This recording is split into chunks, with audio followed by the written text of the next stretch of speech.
no more bad government in Nigeria. And that was the only media that have been consistent speaking against the bad government and for the purpose for reformers. Niger what yo?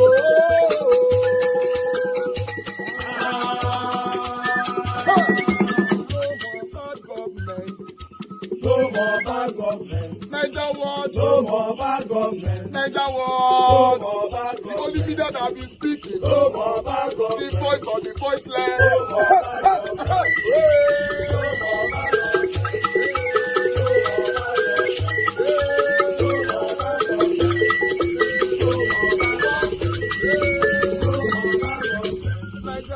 No more bad government. For the poor. No more bad government. Niger what? No more bad government. Niger what media? No more bad government. No more bad government. No more bad government. In Nigeria. No more bad government. No more bad government. No more bad government. The only media. No more bad government. The number one media in Nigeria. No more bad government. That have been speaking against government. No more bad government. Niger what? No more bad government.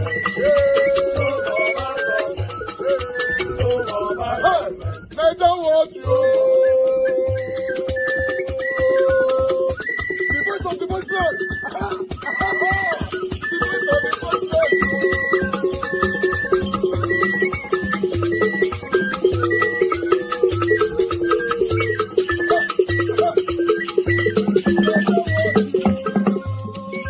Voice for the voiceless. Voice for the voiceless. Niger what you? Voice.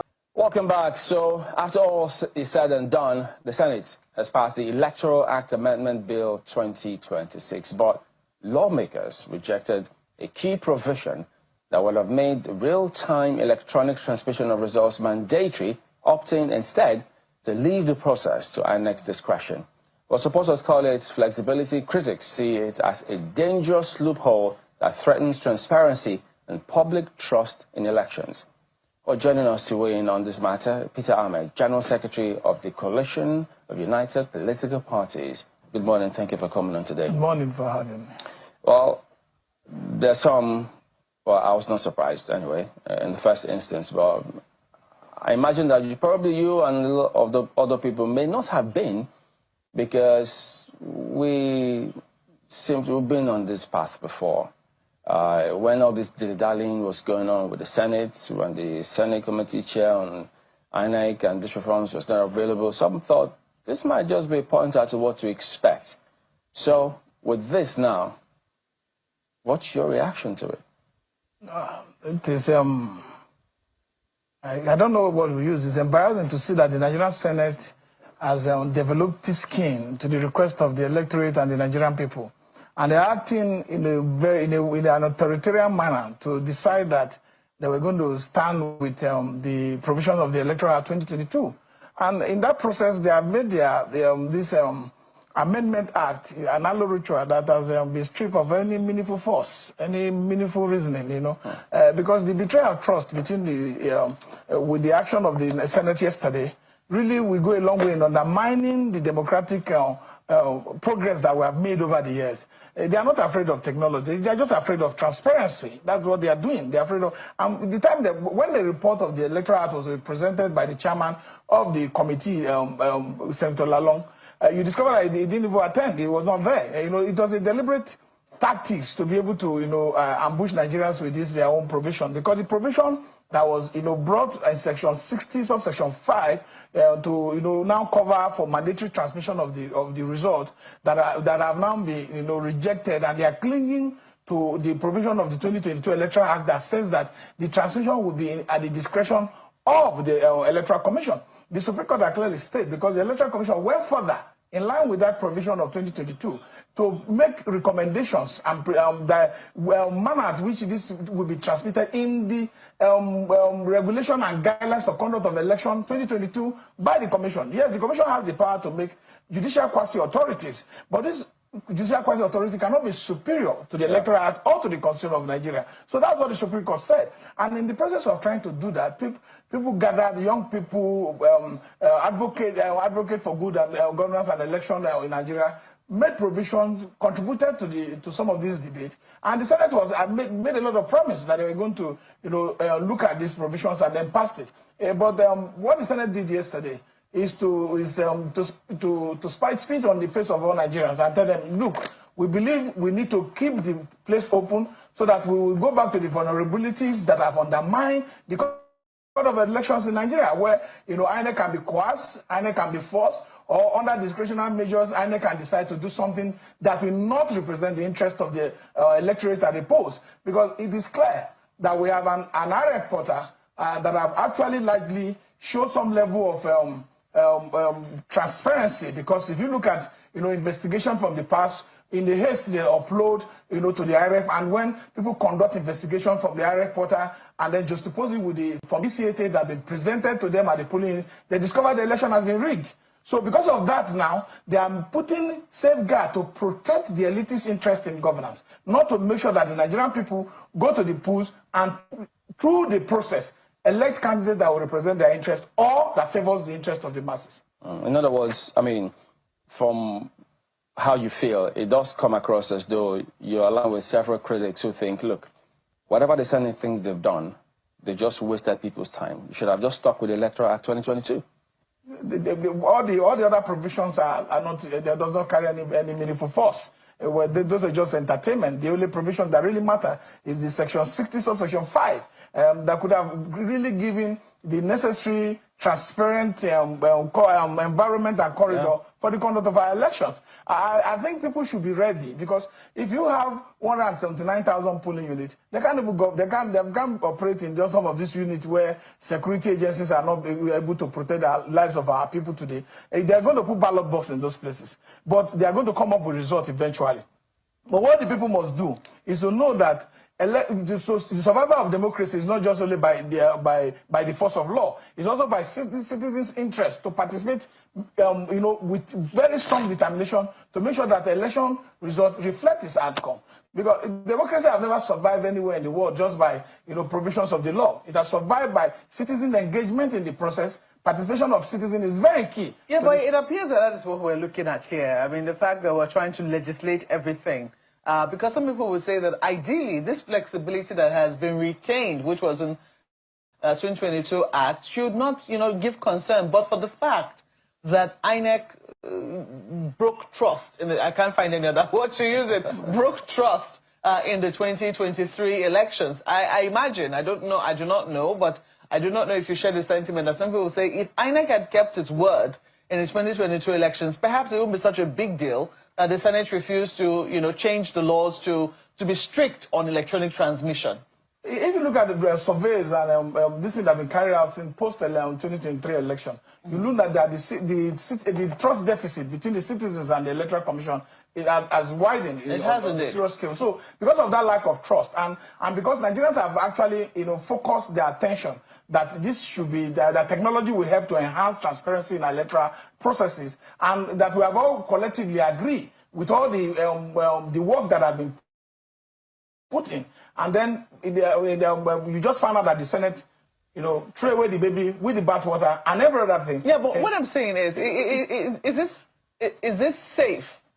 Is it safe for us to actually tie the hands? Some people say what we're essentially doing by insisting and mandating, or saying that INEC should transmit electronically, we're literally tying the hands of the electoral umpire, that if it doesn't do so, then maybe the result for that particular polling station or for that particular area might be declared invalid. If you look at the way our electoral system works, we have dual transmission process, we have dual collation process. Yeah. When we have dual collation process, in the sense that you still have from ECAT that you are not throwing away that paper. Which is the hard copy. The hard copy that is uploaded to the IRF. Yeah.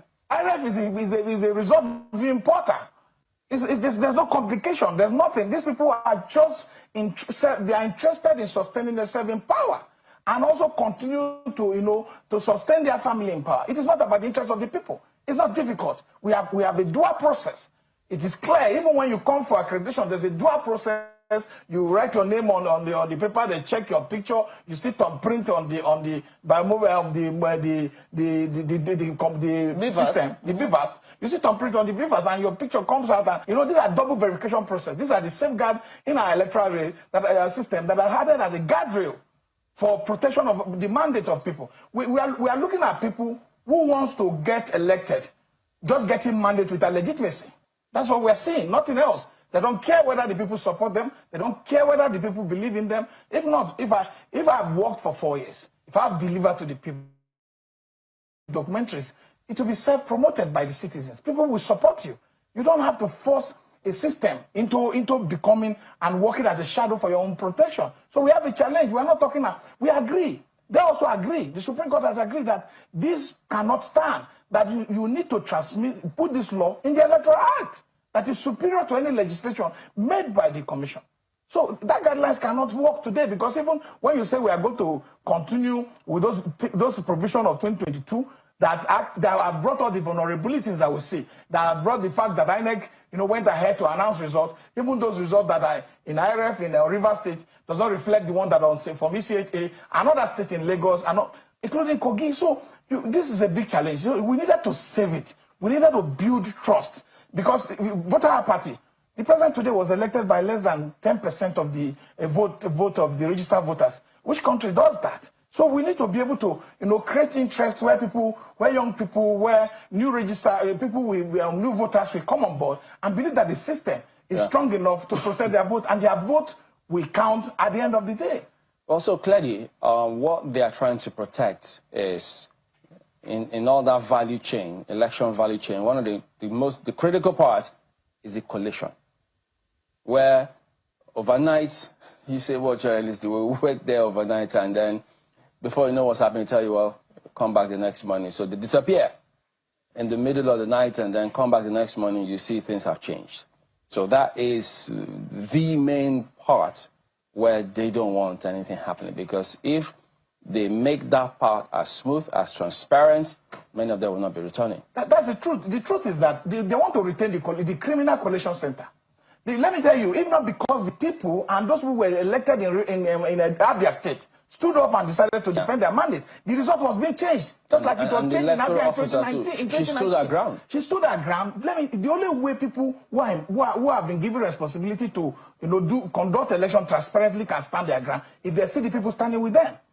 If the people were not standing, if the winner of that election, the Governor and his people were not vigilant enough, let me tell you, the woman would have caved. That's the problem of our elections. A lot of people want to stand. Look at Kano in 2015. What happened between the Resident Electoral Commissioner and the administrative sec? So the challenge is that the people must engage. No, many of them don't want to stand. And the collation center is where they are protecting. That's where the fraud happens. Because when you come to the collation center, they will bring soldiers, they will bring police, and tell you to go out. I've witnessed it. And then tell you to go out. No politicians are allowed. But they have their own men inside that is rewriting the results. That is the problem. With this, we will now do away with the collation center, with what is happening in South Africa. And people will ask you, oh, where is it done? It's done in a lot of places. Technology is virtually helping to define electoral system in every world, in every part of the country. I still have a problem, and that's because I know, I've seen my country. I've been privileged to witness elections in other countries. It's not, in fact, when you speak with Samson, he will tell you that there are places where they are still conducting elections with pebbles. Yes, of course. Where with map, and there is no problem. It is easy. People trust the system. I agree. In Nigeria, it would seem that with every layer of authentication we add, the trust just falls apart, because we always find a way to, either the umpire finds a way to break trust to the people, or the politicians are adept at undermining the system. And I believe that, not even if this electronic, there's a book I used to read when I was younger. It says not even the gods are wise enough to catch a woman in love. That's the situation of Nigeria. It would seem that even no matter what it is you add, the politicians will find a way. While I'm not, siding the Senate, and I believe that certainly whatever criticism is coming to them is very well deserved, because people have seen that clearly, You know, the system cannot be trusted. The flexibility or the, will I say, the discretion, the level of discretion given to INEC has failed in the past, and they're looking for safeguards.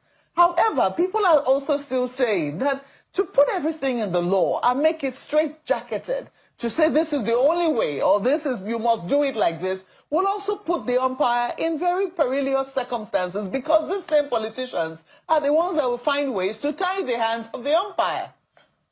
You don't agree that they can make nonsense of the situation where this to be firmed up and say one of the ways, if this is not electronically transmitted, then maybe it will make nonsense of the entire process?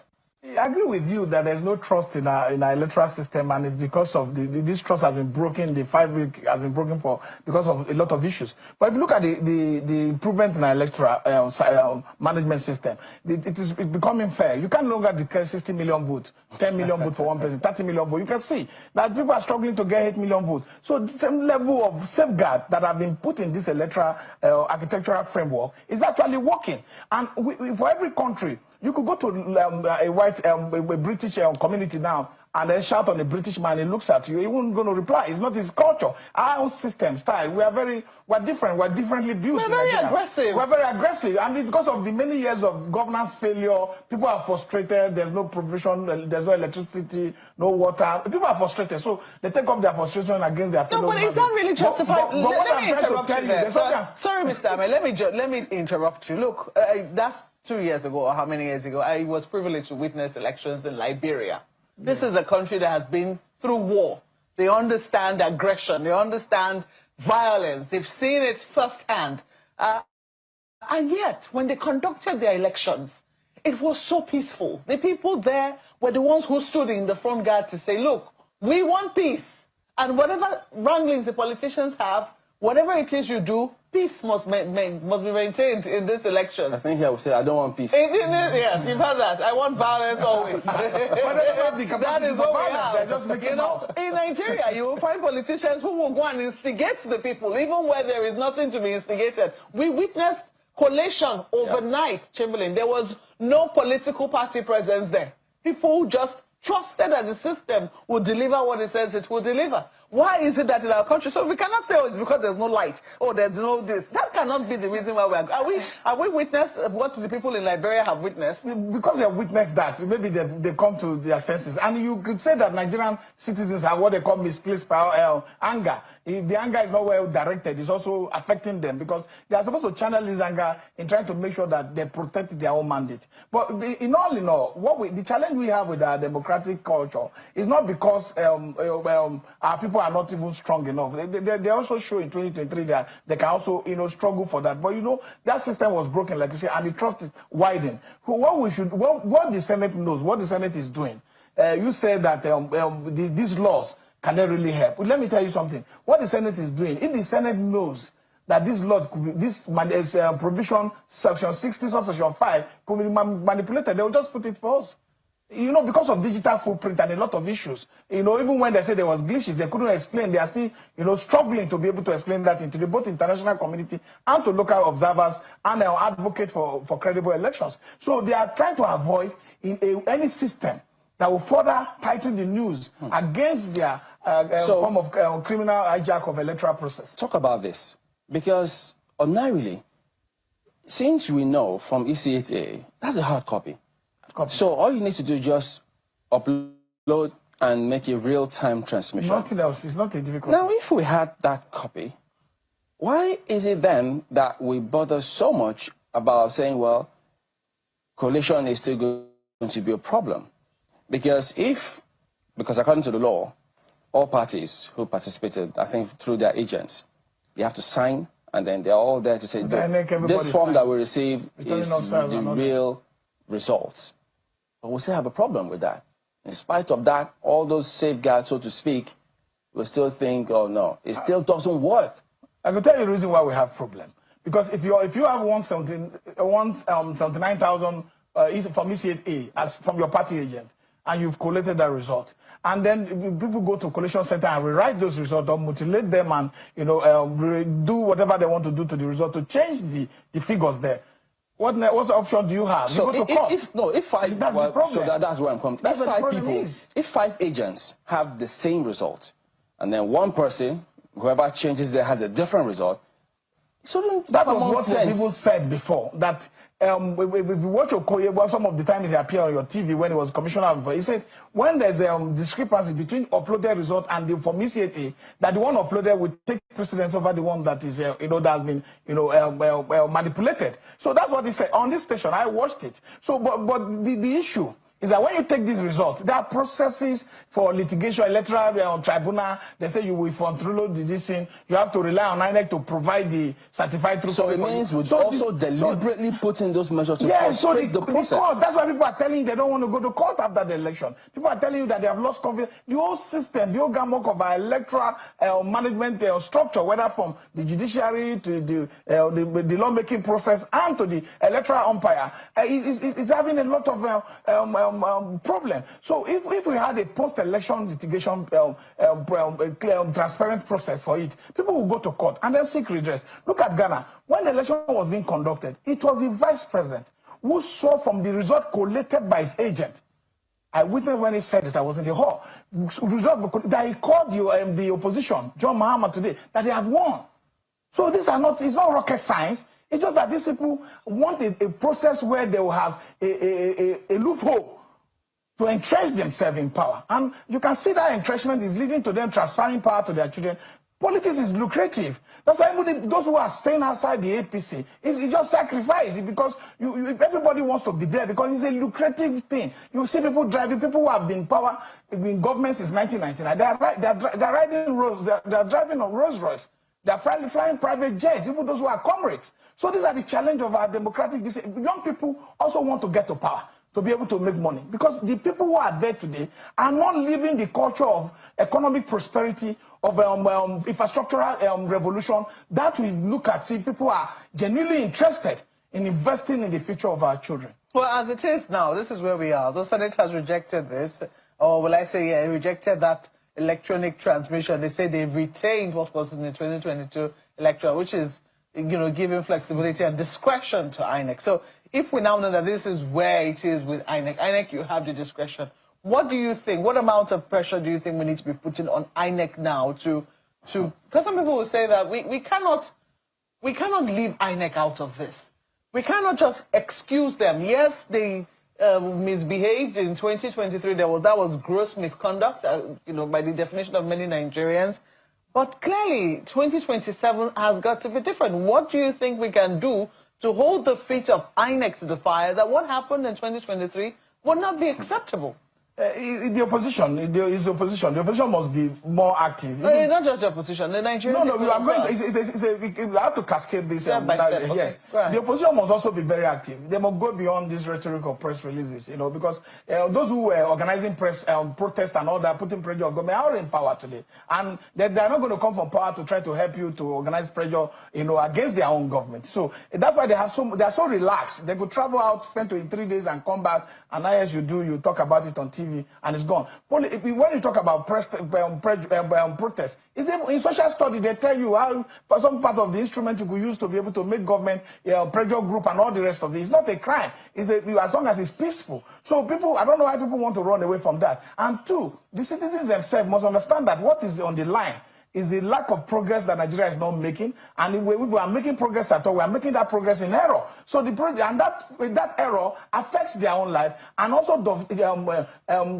transfer to their own children, because we live in this whole ecosystem Nigeria. If you don't have any development because there's bad governance and because the electoral system does not allow good people to come in, then we are going to be having the continuous decay that we see both in the infrastructure and economic life of our people. Maybe this fits into that error you speak about, because in 2023 elections, we spent 313.4 billion naira to conduct that election, and they will spend more for these coming elections. So we keep spending more, but we're getting worse, not the results that we require. And, in the real sense of the word, I don't even think INEC has any sort of discretion. Because what can they do? They can't do what the law didn't provide for them to do, which is what Nigerians want. But what should the message now be for probably opposition?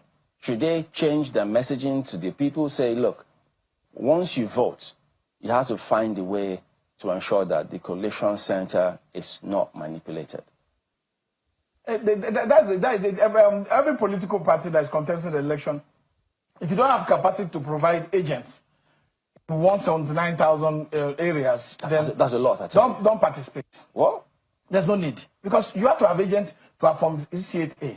And if you are having the agent, you must also have your stakeholders. Depending on the election you're vying for, anyway. The vice president, the president. I'm talking about the presidential election, which is what almost every Nigeria is fixated at, right? Which it shouldn't be in any way. It shouldn't be, but in our federal system, there's this overbearing overreach authority of the federal power that has been used in many ways negatively. So people, that's why the concentration goes there.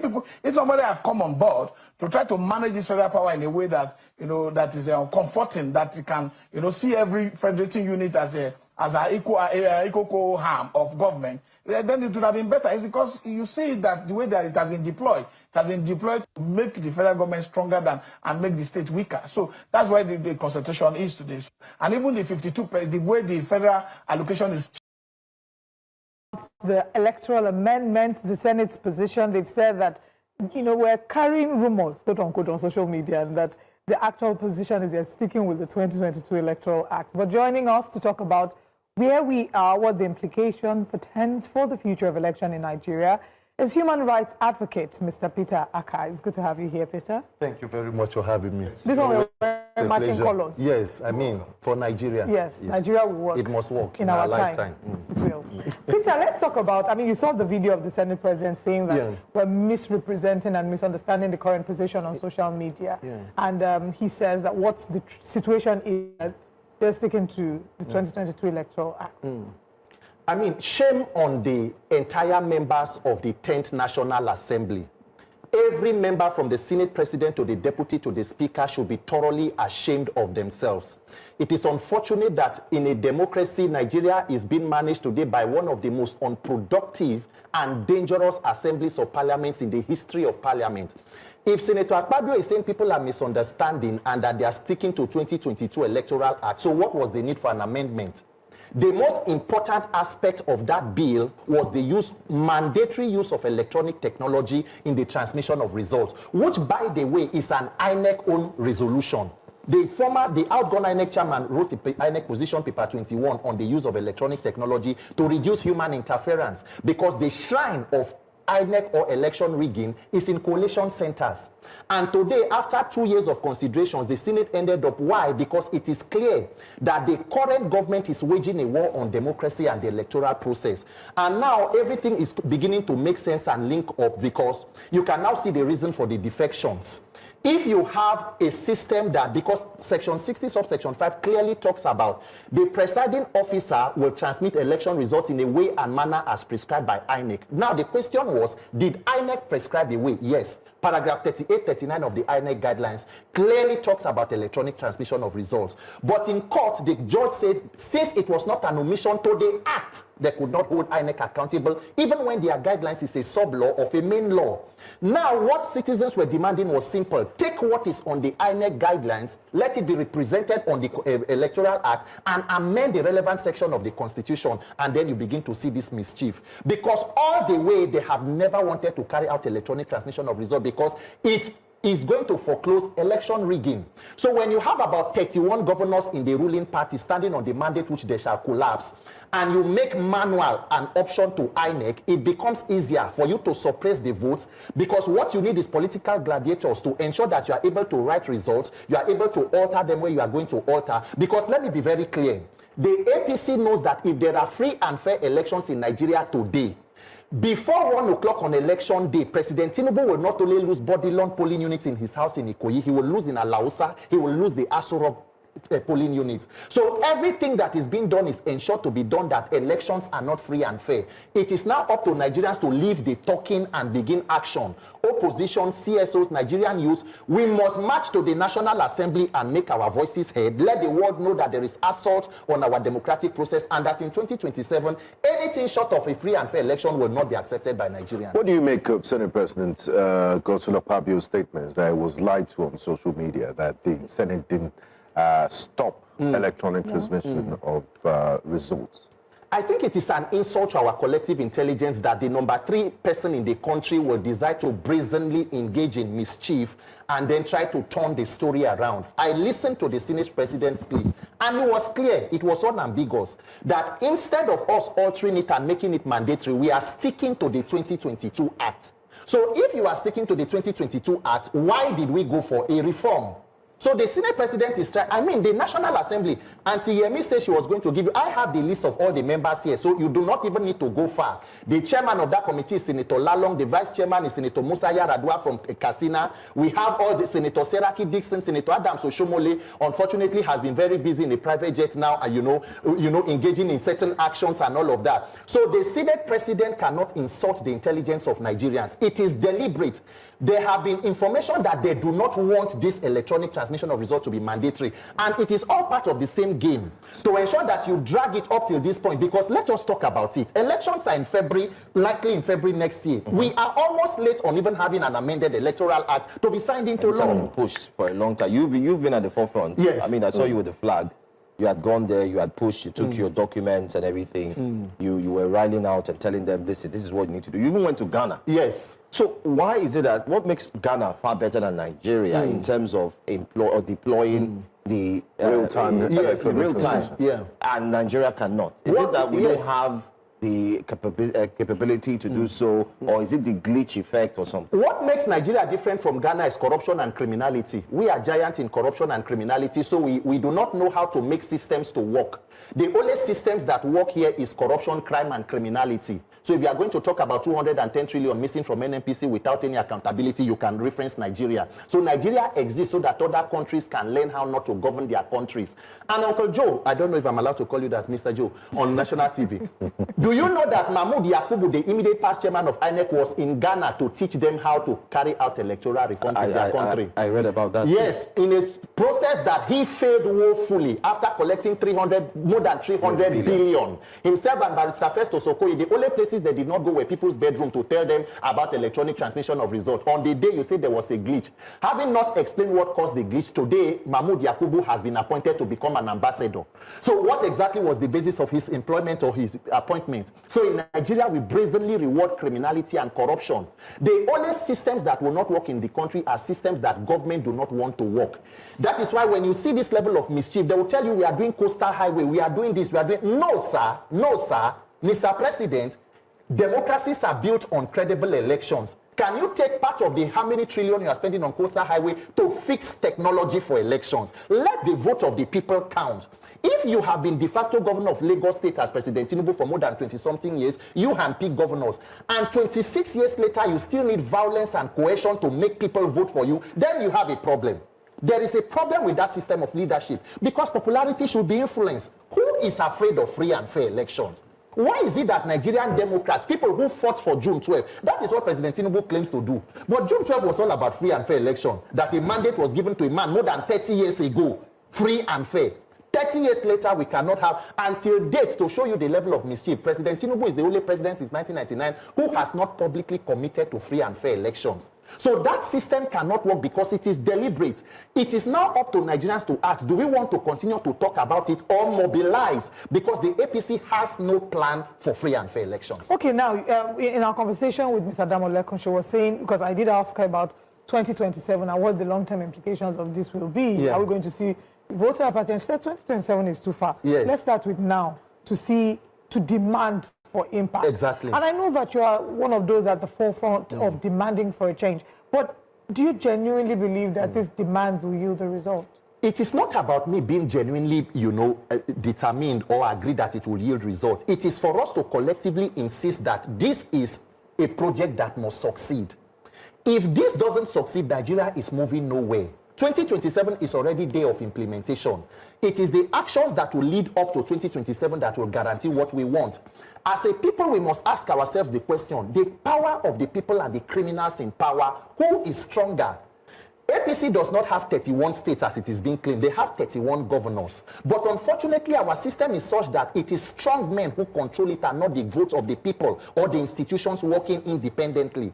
So the entirety of victims of this rudderless kind of leadership, this renewed hopelessness, renewed hunger, renewed terrorism, renewed banditry, renewed criminality in government, we have never seen anything like this. We thought Buhari was bad governance. We did not know that there was a phase 2 that could be this terrible. So for us as a people, it is not sitting around to ask ourselves, should this be done? Can it be done? It must be done. And it can be done once Nigerians decide that enough is actually enough. This kind of mischief should not be allowed to continue. Now, Peter, following the last elections, I mean, like we said in our earlier conversation, Professor Mahmoud Yakub went to Chatham House, was very proud, it was all over the media, and you've also alluded to that, you know, this is game-changing. They use words like revolutionary and all of that. And we saw that the 2023 elections were flawed. We talked about the glitch. And, I mean, human society, you try to improve on your last results. And that's why these considerations have been happening for the last 2 years. They had town halls. You interacted with members of the National Assembly.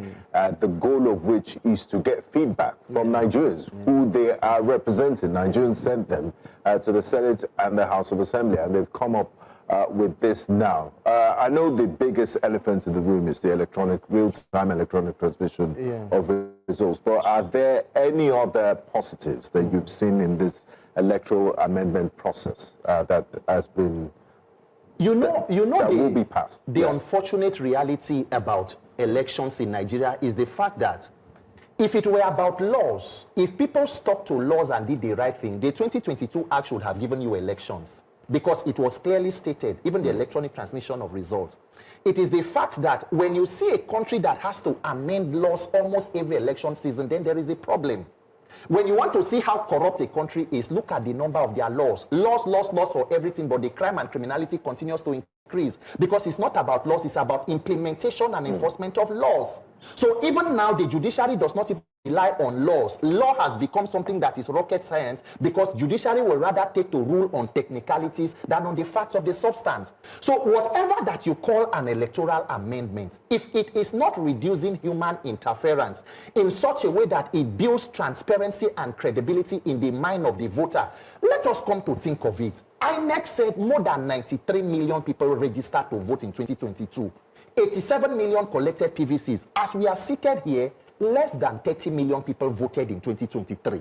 President Tinubu is seated in Aso Rock with less than 9 million votes in a country of more than 200 million people. How more unpopular can a government be? Even if in an exam you score less than 50%, are you viable for promotion in such a contest or in such an examination? Why is the Nigerian situation is such a charade? So it is not about whatever clauses. The main protection of elections is from voter registration to voting to transmission of results and the announcement. If that system is not proved from corrupt politicians and criminality, we are wasting time. All right. What about the flip side to this and the arguments that we may not be as ripe for this electronic transmission because of issues like, I mean, they cited network glitch or technical glitches. But there's also the network connectivity issues. You see how sometimes you want to make a payment and they're telling you there's no network, they're taking the POS around. So some people would argue that we're not as ripe as we think we are. And you will be disenfranchising some because, well, there's electricity problems. Even in the last elections, there were people who would tell you that, oh, the system is down, you know, we haven't powered it, you know, just little technicalities here. How are the mighty fallen? Shame on Nigerian leaders that in 2026 Nigeria, this is an argument as to why a system cannot be reformed with technology. So we should be seated and talking about why technology will not work in 2026 Nigeria. When Ghana, Democratic Republic of Congo, is doing electronic transmission of results. The giant of Africa is the one who is giving reasons. And let me tell you this mischief, because that statement is completely put to rest. Do you know that it was Mahmoud Yakubu who went to visit the former NCC director as far back as 2018, Umar Dambata? They set up a steering committee, invited MTN, telcos to come. Let us know how you people have been helping JAM to conduct CBT exams in JAM. Let us see how we can implement it. Unfortunately, it was too close to the 2019 elections. They did not implement it. So they moved it to 2023. And they had all prepared. The only systems that will not work in Nigeria is what politicians do not want to work. Even NCC, the National Assembly, remember when Femi Gbajabiamila was speaker, he invited staff of NCC. They came to tell them that we have 3G in some places, 2G in some places. INEC wrote to the National Assembly and said, we are not asking you to pass what we have not tested. We are telling you to make legislation to back up something we are already implementing. As we are talking now, there are contractors in INEC who have been awarded hundreds of millions of contracts on electronic technology to be used during the elections. When there was a glitch, which of those contractors was taken to court? Which of them have been prosecuted? None. What is the consequence? So we sit down here and make excuses. People are engaging in absolute criminality and corruption, and Nigeria do nothing. So it's just being rewarded. It's a convenient excuse. It's a convenient excuse. But what's happening to the Green Chamber now? Because it seems like David also been pushing. They've been looking clearly. Don't you think that now that you have the Red Chamber making a decision, the Green Chamber will just say, you know what, time is gone. By the way, the INEC boss, Amupiton, has come out with a statement that he's crying. His tears are based on, I don't have time. Let's close this reform quickly so that I can start work and release my timetable. Don't you think the Green Chamber will just say, let's just follow suit? I mean, the Green Chamber, that is the House of Reps. Yes. Yes, those are their partners in corruption. It is right and left arm of the same criminal structure. What do you expect? They are all standing on the mandate upon which they shall collapse. It is unfortunate that today we do not even have a National Assembly. That place is almost an extension of the executive. It is an APC town hall. They are only able to sustain corruption. If the president needs loan to borrow from OPE Clefe money, that is what they have the capacity to. When it comes to the substance of protecting Nigerians and making laws that can govern the people, we were together. Auntie Yemi knows, even from the X space we handled during the public hearings, for you to know the level of mischief. Some of the venues for public hearings of this Electoral Act Amendment Bill were taken to government houses, state government banquet halls, because everything is carefully choreographed and, put in this pattern to end up where it is today. So whatever that the National Assembly comes up with, whether the House of Reps, would not be far different from what we have today. This conversation must move from politicians to the Nigerian people. What exactly do we want to tolerate? Because the Nigerian political establishment will continue to test your ability to take criminality and corruption. Once you move to the next phase, they will show you that there is another phase to it, until the people resist and say enough. And talking about resisting and saying enough, because in football terms, we seem to be 5 minutes to full time. Yeah, and the referee, Amupiton, is like Joe said, is screaming, time is up. So what specific roles can civil society, media, and citizens play right now to challenge or pressure lawmakers before this bill fully becomes entrenched? Is there still time to change anything, to adjust anything, or to reverse what the Senate has just done? There is maximum time for us to put pressure on the authorities. In fact, aside this conversation, by now people should be at the gates or the complex of the National Assembly. Nigerians should be gathered in exercise of our fundamental right to peaceful assembly to ensure that lawmakers do what is right. But there is another extension to it. This document, because it is a fraudulent document, it is a document that will not guarantee transparency in our electoral process. It must be used by the opposition to mobilize Nigerians. Nigerian youth, because the problem is Nigerians, we get very angry, but the problem is in the channeling of our anger. And unfortunately, anger is not a plan. Being angry at a system is not a strategy. You can be angry for 65 years and make the wrong decisions, which is what we have. So nothing will change. If Nigerians are angry, what do we do with our anger? Sit back or decide not to participate in political systems? We must use this as a vehicle or as an instrument to begin to mobilize Nigerians, because actively that is what I'll take. Because this Nigeria, we don't die here, we live here. Nigeria must work in my lifetime. Demanding for an accountable and a transparent system is not a crime. The real criminals are people that are in government who are refusing to allow the will of the people to prevail. So whether there is time or not, the pressure that needs to be put now should be put, and Nigerians should set their eyes towards 2027. A lot can be achieved if all of us can come together. Okay, let's talk about this a lot that can be achieved. Right now, the core focus is on immediate transmission of results from polling units to IREF, right? But there are other amendments that people have spoken for. There are those who have argued that the president should not have a role in appointing the INEC chairman, as it takes away the independence that INEC should typically have. What other amendments do you suggest? that we should consider? You know, there were a list of other clauses that were put in before the National Assembly. We talked about, of course, appointment of the INEC chairman. If you are a player in a game and you are picking the referee, is that not rigged 50%, in your favor already? But then again, people talked about even if an independent body appoints, who releases the resources, so there is a lot of bureaucracy that can still be used to impose on the person to bend. There are also clauses of independent candidacy, because this entire structure of primaries, consensus or non-consensus primaries, the delegate system in the elections, because unknown to Nigerians, even the clause in 2022, that they unknowingly passed in the National Assembly that took them out as delegates. I don't know whether you remember a reason why some of them did not return. Yeah. Do you know that in this amendment, that is one of the first clauses that have been reinstated? A lot of Nigerians do not know. So they've reinstated it? Yes, they have reinstated it. That is why I continue to, at a point I feel like a broken record, to tell Nigerians that this electoral act is not even just in the passing, it is in the content of what is finally passed. Now, electronic transmission of results has blown, because that is where a lot of people put their attention on. But a lot of other... Remember, they have been talking about giving, permission for prisoners to vote, inmates to vote. When we talked and we asked them during the public hearing, they said it is because there was a court order. So we now say, can we approach the court to get an order to impose on you to pass electronic transmission of results? The chairman said, it became a cultural dance and a singing, because they do not know how to explain it. You want people to go and vote in prison, where who will be there to audit them? So you can tell me that from Oko Central Prison in Benin, the entire votes there came for APC. In fact, they wiped out everything. So it is easier to vote from prison in Nigeria than to vote when you are living as a free person. And we are not even talking about diaspora voting. I was about to mention that diaspora voting has been another issue that contributes positively, that sends in foreign effects to you and all of that. We do not consider them. There is high-level mischief across board. The set of people you see in power today, the ruling party, have no interest in entrenching democracy. We should not be ambiguous about that. You see this independence that is lacking, and thank you for highlighting the other areas, but this independence that many have argued is lacking in INEC. Yeah. Part of the criticism is also leveled against the judiciary. Yes. Because typically when there's an election, the next thing is if you're not satisfied, go to court. Yes. Right? The court is supposed to be the last hope of the common man, and after most elections, we have series of months in court issues.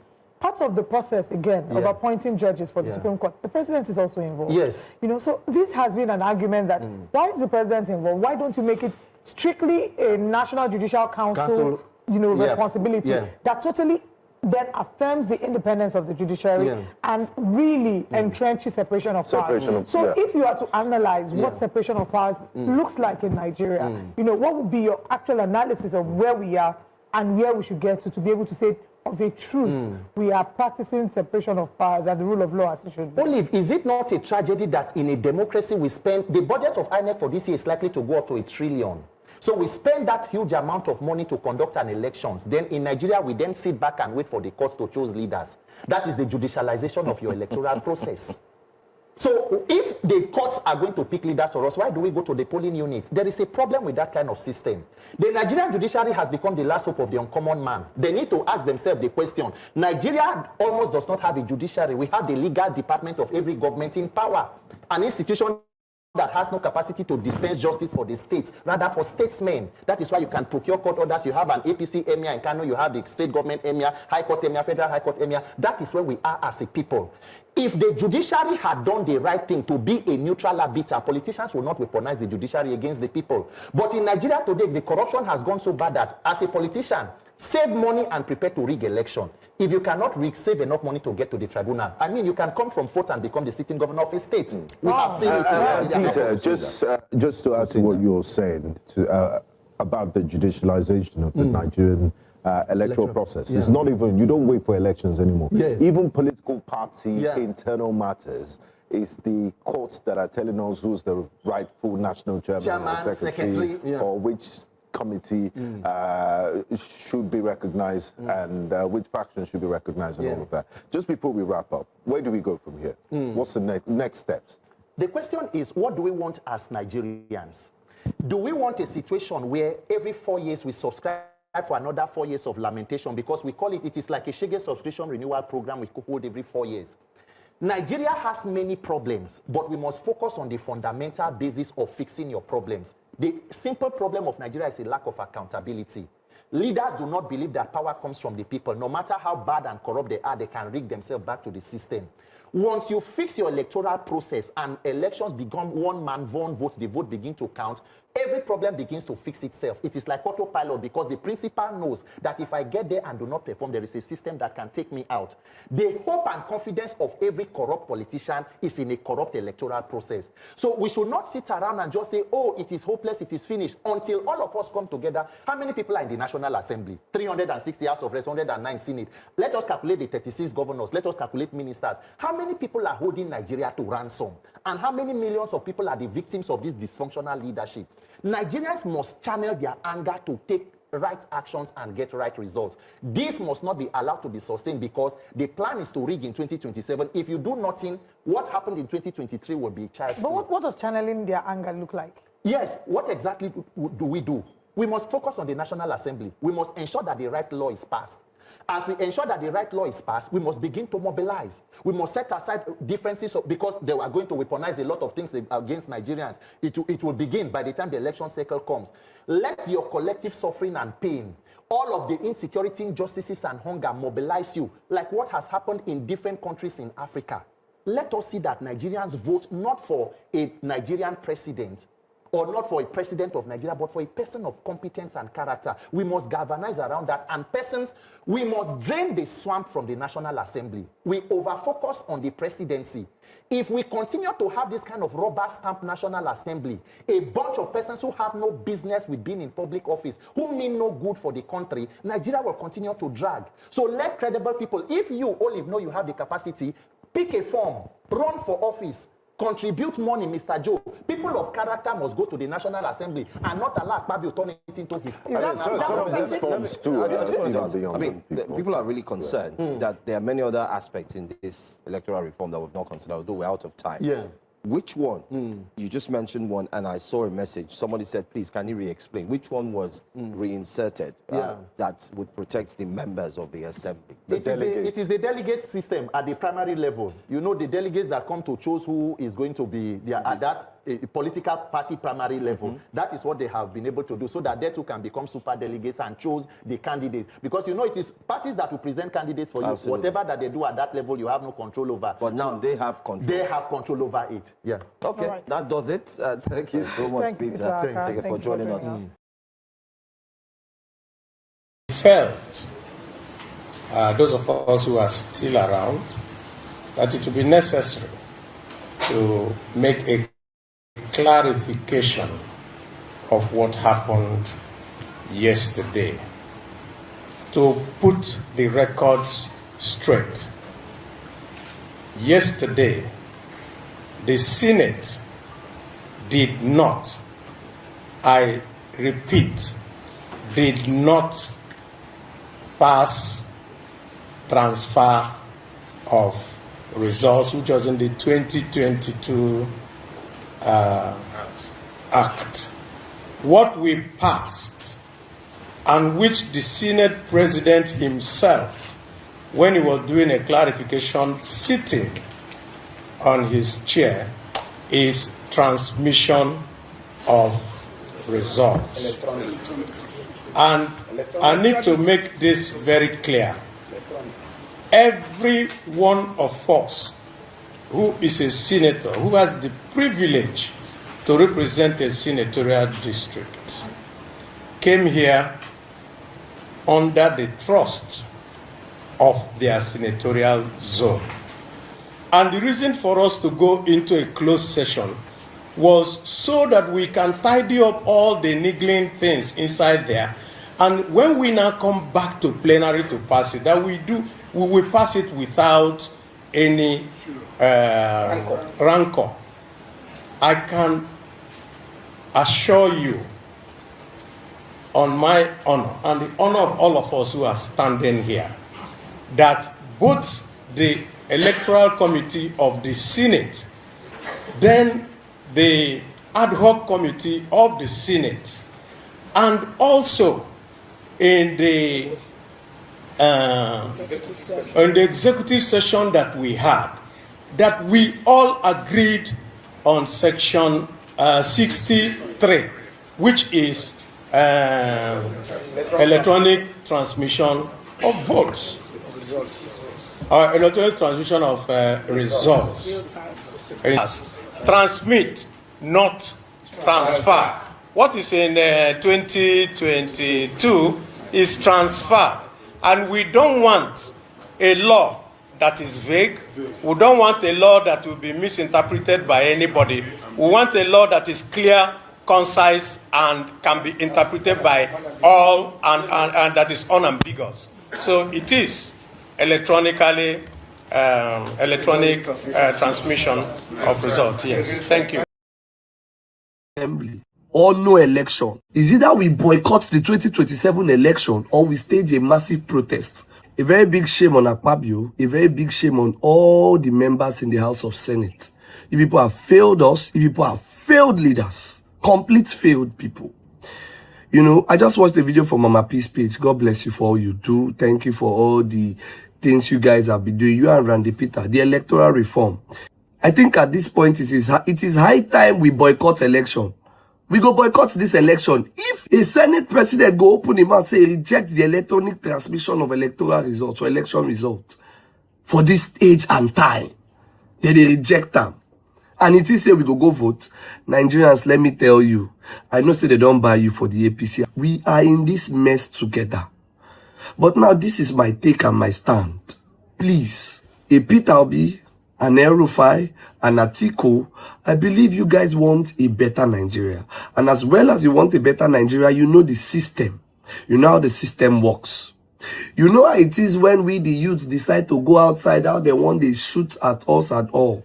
Baba, it is high time you guys, if you don't petition the House of Assembly, I think it is high time you guys come out. Let's stage a massive protest. Because if this was to be Tinubu go stage protest. He has been staging protests from time.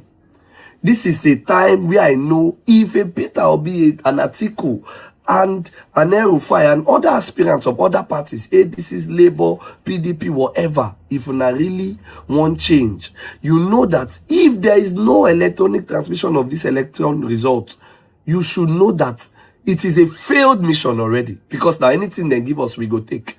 We go cut, they drag before you know 4 years is over. Is either we boycott this election, allow APC go out there to vote. Stay in your houses 2027, because I think now we get say, yeah, only APC cannot run the election. Every other party stay in your houses. Because Atiku, you know, Peter Obi, you know, if this electronic transmission of results is not in place, take it or leave it. Whatever we are doing in 2027, we are playing, we are joking. So let's start now. Is either we leave the election for APC, or we stage a massive protest, and they must be involved. Because whatever we do at the polling units, they will give us whatever they want when they get there. Forget the Obi Kubana chief priest, that's their own. We know what we want, and we'll go for what we want. Is either we boycott the 2027 election, or we stage a massive protest. Petition House of Assembly, or no election. It is as simple as that. Okay, I appreciate you all. Good morning, good afternoon, good evening to every one of you right there. Please, before I will take calls, I have one or two submissions to make here. Very, very important we do this. Because in most cases, once my panelists don't capture this platform, I know they get the opportunity to really talk. Apart from the time where they come in, we don't close with that. But meanwhile, I appreciate every one of you right there. Thank you very much. Mother of Mommy Diaspora, good evening to you, Mommy. Thanks for all that you do. Thanks for always being there for us. Abo Azi, thank you very much. I appreciate you, my brother. Thanks for all that you do. Mother Peggy Modi, Mother Eugenia, thank you so much. I appreciate you. I saw your super chat. I'm very, very, very, very grateful. Isaac, my brother, I can see you right there. At peace, I can see you. Saddam, I can see you. I can see lots of you right there already. We just need to move on right now. Eva Line, I can see you right there. Just do your part by pressing on the like, help us to share. Mother Peggy Modi, thank you very much. Thank you, Mr. Johnson Emmanuel, Black Panther, my brother, and many, many, many, many, many, many more. Okay. Yes, this shock happened, especially me. When I woke up this morning, I saw the shock. I was shocked, and it shocked me again. Then I was shocked again. Of course, it's what did it happen? But meanwhile, calling on Nigerians to react now, unfortunately, this happens since morning. Go to social media, now still the same people, just like this, my platform now, almost like the same people are the ones super chatting me, for example. The same people that are talking about what is affecting us in Nigeria is still the same people that I saw on social media that is talking. What I mean by same people, there's nothing wrong like as this satanic news came out today, emerges today, then you go on social media, you now get to see that more people that have never contributed verbally or otherwise to what is affecting us in Nigeria openly, we are not seeing them. That is why I say the same people are the one talking. You see, now so all of us go, the old they go. That change that we are waiting for probably not go come. After fight, talking for our rights, just now say, you don't want support anything that is bad, but the killing that happened in Kwara will happen again. Then Ojina said, God forbid. Then he responded by saying that there's nothing like God forbidding. You know, if God forbid works in Nigeria, by now, Nigeria is supposed to be the best country in the world. I mean, now the fight talking just not be that. Abi, he said, with the amount of prayers and everything that we've been doing in Nigeria.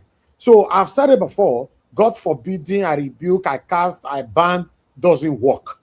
The only thing that works is putting in the work. That's how it works. Like this happens this morning in a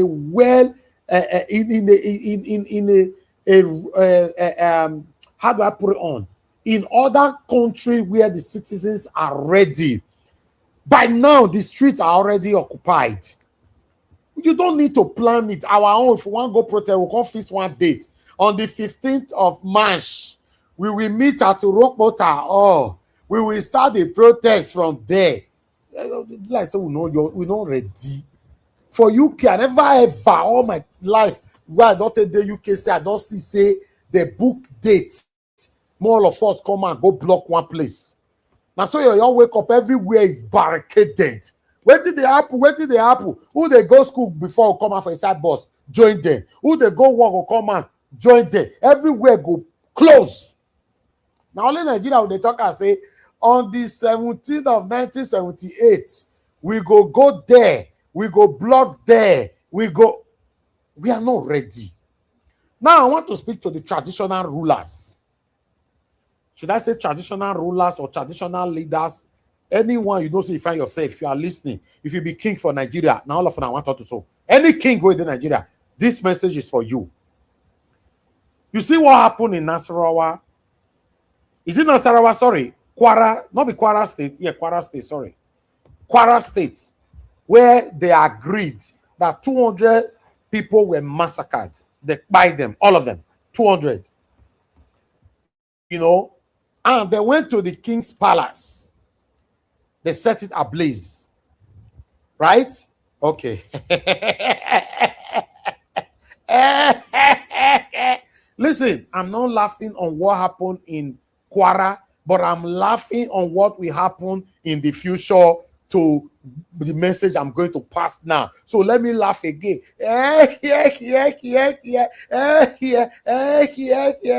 Listen, you see all these satanic traditional rulers. Like I said, I'm not going to mention name, but if you know you are a traditional ruler, you are part of this category that I'm talking about, you are part of the satanism. Yes. If you are one of these satanic traditional rulers who leave your throne, go visit one or two politicians for a brown envelope. You are one of the traditional rulers who leave your throne, or you know what is happening in Nigeria and you satanically stayed mute. Don't worry. The day where they go come your palace, they catch you. They catch you and hold your throat. And so all of us go there because you're not better past the one way that they catch now. You are not better than any Nigerians that they are killing. I repeat, any traditional rulers that find themselves in this category, you succumbed and reduce yourself to a brown envelope. The day they go catch you, now so will you still joke over and like this because you are not better than any Nigerian that is losing their lives today. Do you know the beauty part of it? To know that I'm not in support of terrorists.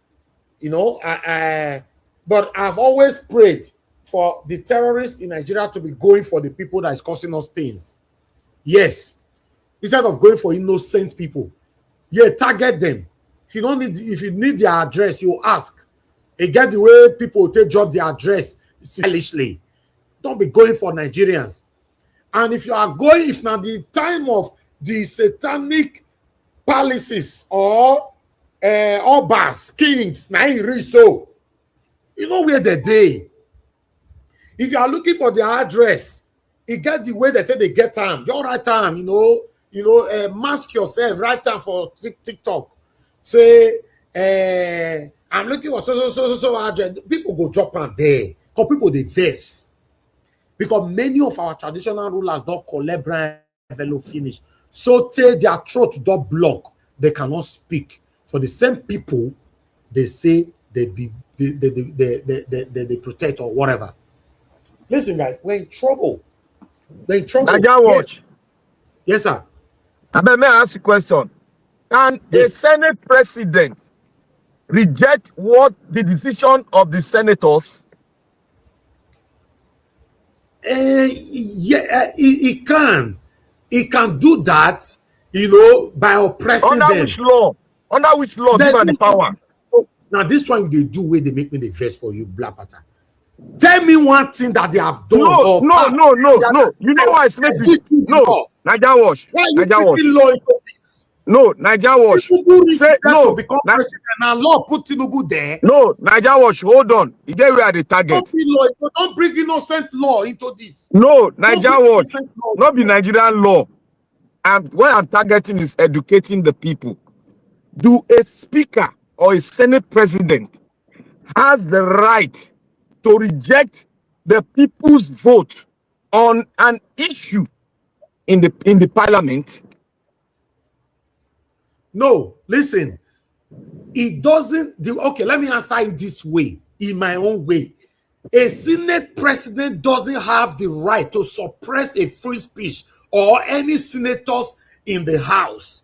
But a satanic Senate president have the right subordinating the other voices inside the House in favor of another satanic.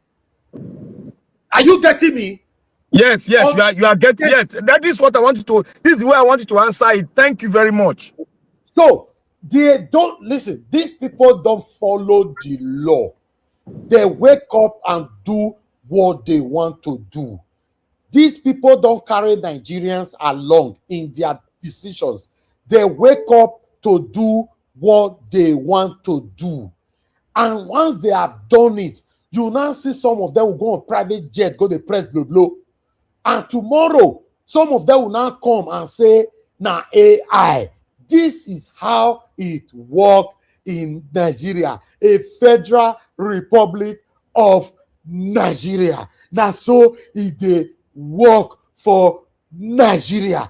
We don't know how to change it. We all are stuck. We are stuck. We are stuck. That's just it now. We all are stuck. It doesn't look like we are going anywhere. We are stuck. Now, for Peter Obi, your message to you. Okay, my add article journal. I've been article. To be honest, it not concern me. Concern you. All like of them, oh. Now all of them make you add, oh. All of them. Mr. Naija Watch. Yes, sir. Please, that question Planter asked, Senate President, you don't have right, you don't have audacity after conclusion. He cannot have the audacity, only he can decide to change it. No. After they have concluded already, he don't have the right. Yes, by law, constitutionally, he doesn't have the right. But you hear what he said already now. He rejected, he said that they did not say it. Yes, okay, good. Now, let me answer your question. Constitutionally, he doesn't have the right. I've answered it already. Satanically, he get the right. And you and me no fit do anything about him. You see, I'm shocking you people this evening because I'm going somewhere. The reason why I want to tell you say They get the satanic right, not the right that you and I approve or the law of the Federal Republic of Nigeria approved. They have the right. But meanwhile, listen to this video first. Then I will back it up with some articles that I have here to give you a proper illustrations why we find ourselves where we are today. That money, how can I explain to my child? That money, raw cash, was found in a house in Ikoyi. $43 million, 27,000 pounds, and 23 million naira. All together kept cash in a house in Ikoyi. EFCC carried the money, arrested the man that owns the money, prosecuted the case. During the prosecution, in June 2023, the president of Nigeria, Muhammadu Buhari, terminated the case and said that it's for national security reasons. It didn't end there. The man, Ayodele, who was in possession of that money, the money was found in his house today, is an ambassador of Nigeria to France. Please, my people, what is national security? Because I'm not understanding. What is national security? If that money belongs to the government, what is it doing in a private person's flat and not in the central bank? What constitutes national security? That's what I want to understand. And today, the same man is now an ambassador representing Nigeria in France.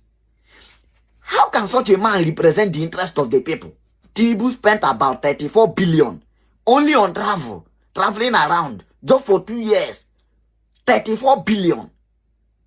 Traveling, just traveling. No way. For 2 years. Okay. That's what I want to understand. Let me continue. Let me continue from where I stop on that particular video to make you understand it properly. Let's start from here. On the 11th of April 2017, the EFCC announced they discovered more than $43 million. I say $1 million so, at an upscale apartment in Lagos State. Nigeria is a massive crime scene. For those who may not be aware, I will share a little true life story that will shock you to the bones about this money. Actually, the money was found in this Lagos apartment in 2017 was not only $43 million, they also found 28,000 pounds, then 23 million naira, all in cash at the apartment. Yes, all in cash. Then, guess who the owner of the apartment is? A former director of the NIA and former ambassador of the Nigeria to Commonwealth, a gentleman called Chief Ayo, okay? By February 7th, 2019, 2 years later, after the money was found in his apartment, the Federal High Court in Lagos issued a warrant for the arrest of Chief Okay, former Director General of the National Intelligence Agency, NIA, and his wife, Folashade, following an application by the EFCC just before their court date. They reportedly left the country for medical treatment. The EFCC then declared the couple wanted after their failure to respond to court summons. They were charged with the theft and laundering of staggering amount of public money. One of the EFCC charges relates to roughly $43 million, 28,000 pounds, and 23 million naira, all in cash in their apartment. That the EFCC found in this their Lagos apartment following the 2017 raids. Then we continue. Another charge by the EFCC against the couple relates to $160 million that the couple allegedly diverted from the Nigeria federal government for their own use. Listen, $160 million. In 2017, after this scandalous discovery of money in this apartment, Chief Oke was suspended as Director General of the NIA. The Vice President of Nigeria President, Professor Yemi Osinbajo, headed a committee that investigated the incident and recommended to President Buhari at that time that the Director General be removed. Till today, nobody knows what happened to that money and where that money is right now. As I said above, it was not just for the $3 million found in the house.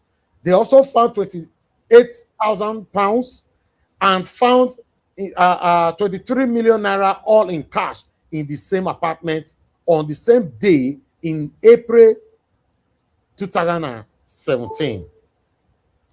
Then we continue. Now, for the in-sync, I don't know what he was trying to put it there. On this cake, guess where Chief Ayodele Oke is now? He's quietly back in the country after Tinubu freshly nominated him few weeks ago as an ambassador. Yes, the same man who fled the country and evaded the courts when suspicious money of dollars were found in his apartment. He is now the ambassador representing our country before international community. And know, God, and know what? Just read now. It's not fiction. It is not Nollywood. It is not wild imagination. Every single details I shared here is true. You can Google it and fact check me. As we dey talk, that man is now representing you and I. After all that money, we thief. Are you guys feeling it? We are in trouble. We are in big, big trouble in Nigeria. We are in big, big trouble. Then, I'd like to cement this. This is a serious allegation that strikes at the heart of democracy concerning what Akpabio did today. That's what I'm reading now. If lawmakers themselves say the bill passed is not what was approved, then transparency and accountability have clearly been compromised. Nigerians deserve a legislative process that respects due process, the rule of law, and the will of the people. Democracy cannot survive where trust in constitutions is repeatedly betrayed. It's impossible. While call to action, I'm calling on Excellencies Peter Obi and Atiku Abubakar, the Waziri of Adamawa, to step up. You are the opposition Nigeria has today. If Tinubu were in your position, he would have done more than tweets. He would organize, mobilize, and apply pressure. Many Nigerians look up to you, and right now, silence or restraint is loud. It is time to protest the killings, the kidnapping, the looting, and rejection of real-time is transmission of votes by the National Assembly. One too many for any country that claims to be democratic. The rejection of retransmission of results is not accidental. It is clear, deliberate, and well orchestrated plan to enthrone who they want in 2027. When results are delayed, altered, or manually handled, it sends one message, one vote are not meant to count. You cannot preach democracy while sabotaging transparency. You cannot ask for participation while planning manipulation. This is not reform. It is controlled, and Nigerians must stop pretending otherwise. The opposition is not commentary. Opposition is actions. This is the moment to do more. We can't continue like this. Peter Obi and Atiku, I support this statement that people are calling right now. Especially my principal is very good in writing tweet. And also tweet. Now they write. Although they talk or even talk past article. But what they are saying now is that if not Tinubu don't a position, Tinubu don't occupy streets. Yes, I understand some of you are scared, especially Peter Obi and Atiku, so that they may Tinubu not arrest you. For me, I don't see anything wrong if they arrest you. Yes, if they arrest you, may they arrest you. Organize, come out and openly call for protest. You and Atiku, they fear to call for protest. That's what Nigerians are saying right now. If not, we are not going anywhere in 2027. Just February from here. My people, I've done my part this evening. Good morning, good afternoon, good evening to every one of you. Thanks very much for your time with us. Do your part by pressing on the like or to share. Press on the dollar sign if you can. Encourage what we do here. God bless you all. Yes, sir. I beg, check your WhatsApp. It's very important. I beg. No, I can't play anything. I can't play anything. We'll be here for 1 hour 45. No, sir. I can't. No time. 1 hour 45 minutes for get my attention to it. I beg. Maybe the middle, if the time is permissible, we'll do that, but not now anymore. Okay, you can omit it from my time. I will appreciate. I don't mind. No, we cannot do that now. We can't do it. I know that's why I'm saying for the middle. If you can omit it from. If we can, yes, that will be fine, but not now. Thank you, sir. All right, I appreciate every one of you right there, my people. Now, God bless you now. I'd like us to move on right now. For those of you that were already calling in, this is the best time for you to call in. Let me take your calls quickly. You know, okay, I have the first caller already. I'll say that later.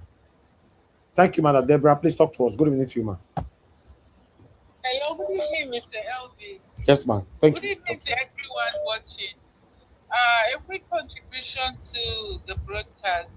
Let me first of all say, I don't know why anybody is surprised that the Senate refused to pass the bill on electoral reform. There's no way you can tell a thief to make a law that is going to catch him now.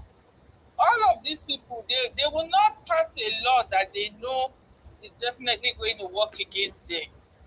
So nobody should be surprised.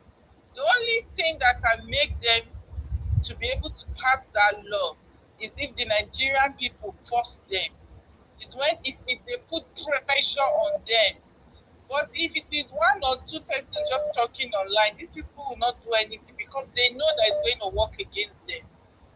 So we cannot expect. We all saw what happened in 2023 that brought this government to power. So do you still expect the same government to not do a reform that is going to work against them? That's never going to happen. So me personally, I wasn't surprised. Is it not only Randy Peters and a few people that are talking about the electoral reform? Do you think that kind of pressure will make Akpabio and the rest of them? You think that kind of pressure will touch Tinubu to say, okay, let me do it? That's not going to happen. So I'm not surprised anyway. That is the thing. And for people that are surprised that the same person who stole money is now an ambassador, what difference is it with Tinubu now? Is it not the same thing that brought him? Is he not president today? Did anything happen? And he's still planning to come second term. So I don't understand why anybody should be surprised. In Nigeria today, when you are a criminal, that's when they praise you. Yeah, the people who are able to do bad things are the ones that enjoy Nigeria. Look at Pastor Chris Okafor. After all the atrocity, they put red carpet for him when he was coming back. So what are you talking about? Anyway, that is the situation of Nigeria. And about the incident that happened in Kwara State, it's such a sad situation. But for those people who are still saying, I want my tribe man to be president, I want Yoruba Ronu, I want my town. The last time I checked, I think Kwara State is also a Yoruba, is partially Yoruba. And now, despite that Tinubu is a Yoruba man, look at what is happening. But when we tell them, let's support, irrespective of tribe, let's support somebody that will be able to bring security. Okay, thank you, ma'am. That will be able to put the interests of the country. They will Thank come you. out and say, I want my village man. Now your village man is president, and look at what is happening. Exactly. So I hope Nigerians will wake up. I'm not seeing them waking up. They are not waking up. Because a lot of them are still, I want my village man. I want my tribe man.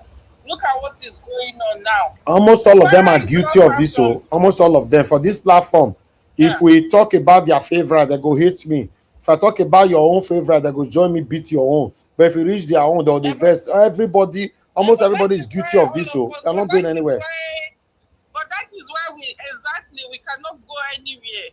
That is why everything will continue to go like this. Yes. So it's sad, but sometimes I feel Nigerians deserve. Honestly, I don't want to be mean, but sometimes I feel they deserve what they are getting somehow. Thank you, I man. feel that way sometimes. That I think they deserve what they are getting. Thank you, man. Thank you, man. Thank you so much, Mr. LJ. Thank you, man, Deborah, for always putting your voice to this. Thank you. Thank you. Yes, sir. Thank you. Okay, Mr. Wale, thank you, sir. Talk to us. Good evening to you. Hello. Yes, sir. Hello, Mr. Sabi. Yes, Good sir. afternoon, sir. Thank you, sir. Talk to us. Good afternoon to everybody on the panel, with Dr. CN, Dr. CN, Panta, Now, Mr. Evans, I just want to use the opportunity to thank Madam Patricia. Mr. Evans, if you can recall, Madam Patricia has been saying about this. She has been saying about this electoral reform. She has been continuous saying it. And there was a time I called, I said, we should pay attention to what that woman is saying. That woman is saying something, but we are not paying attention to it. Now, look at what happened outside Elvis. That woman is continuous saying it, continue on that electoral reform. I can see maybe that woman she has seen the future. Look at now. I hope it won't happen now. Now we will now hold our each and on first in East hold our representative or our leader will now hold them responsible rather than stop putting all the blame to or the daughter. Now we can hold our own responsibility so that we will be hold other people's other responsible for nothing's sake. Thank you very much, sir. Thank you, sir. God bless you. Thank you. Yes, sir. Okay. Yes, one more call. Only one, the last call. You know, if you are hearing me, quickly call in. I saw you calling in just now. I'm not returning your call. I'm not returning anybody's call today. You call just now from 39. I think that's Italy. Quickly call in now. You might lose out. Okay, you don't call. Thank you very much. Your name and where you're calling us from. Hello. Yes, good evening, Yes, sir. My name is Mr. Shazua from Nigeria. I live in Ipan. Okay, Mr. Sazuwa, your line they break. Oh, go ahead. Okay. For the law that they don't want me to approve the this what's called the electoral act, you know. So they know that if they do it, definitely Obi will win. You understand? And they don't want to.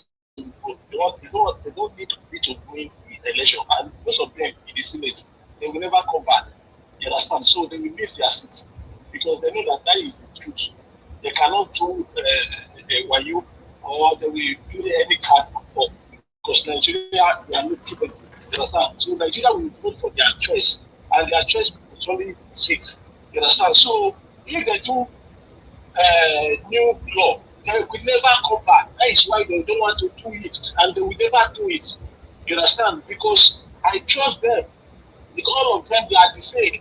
That is why they are becoming from the AK and the PDP, the ADC to the ABC. You understand? So it's because of that they won't do it unless Nigeria go for protest. You understand? And number 2, like me, I don't believe Nigeria will be better. Even another person come to Nigeria. As far as Fulani is there, the Hausa is there, Nigeria can never come better. That is my opinion. The only thing we like Nigeria to separate. Without separation, Nigeria will never work in that way. I'm telling you. The many people say it because of the people. You understand? But it's good to say the truth. Nigeria will never have it. Even if we come to a president, Nigerians. they will spread the government for Obi. That's all. Okay. Thank you, sir. Thank you, my brother. I appreciate you. Thank you very much.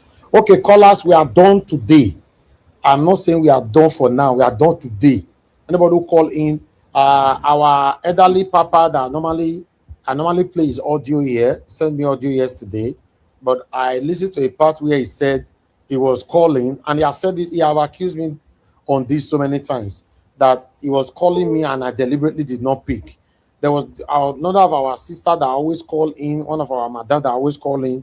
That one also accused me in the past that whenever she's calling me, I don't pick. There was another our sister again, the love of God is my strength. You know, that one stopped calling our show today because she accused me wrongly. All of them are accusing me wrongly, that you see my call, you know, the pick. Now, let me come back to our papa. Our papa called us yesterday around, he called at 11:59. My people, we finished early yesterday. We finished around 10 something. I don't know if our papa were pausing and playing.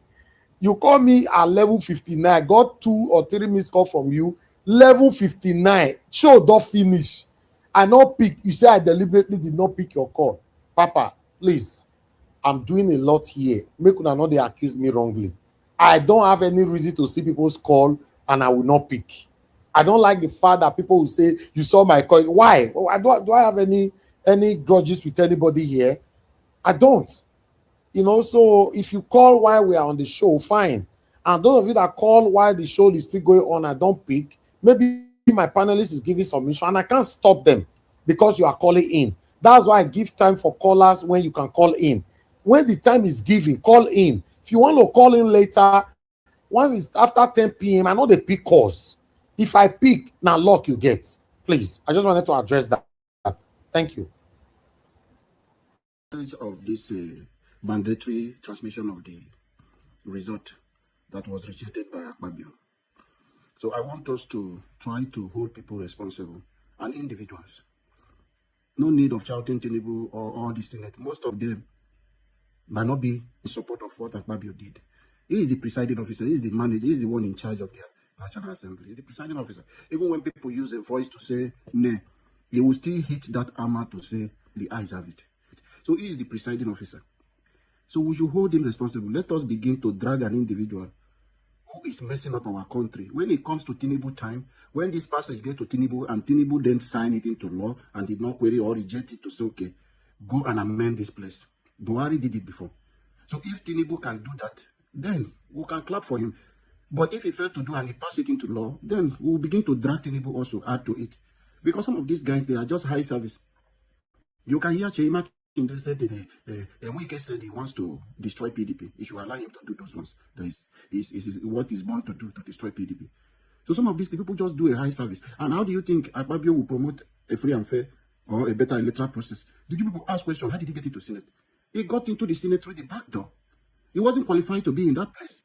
If you look back, he was a presidential aspirant and the electoral law did not allow you to buy 2 forms. You cannot compete for 2 positions. You can't acquire 2 forms at the same time during the primaries. But Akpabio bought form for Senate and also bought form for presidential ticket.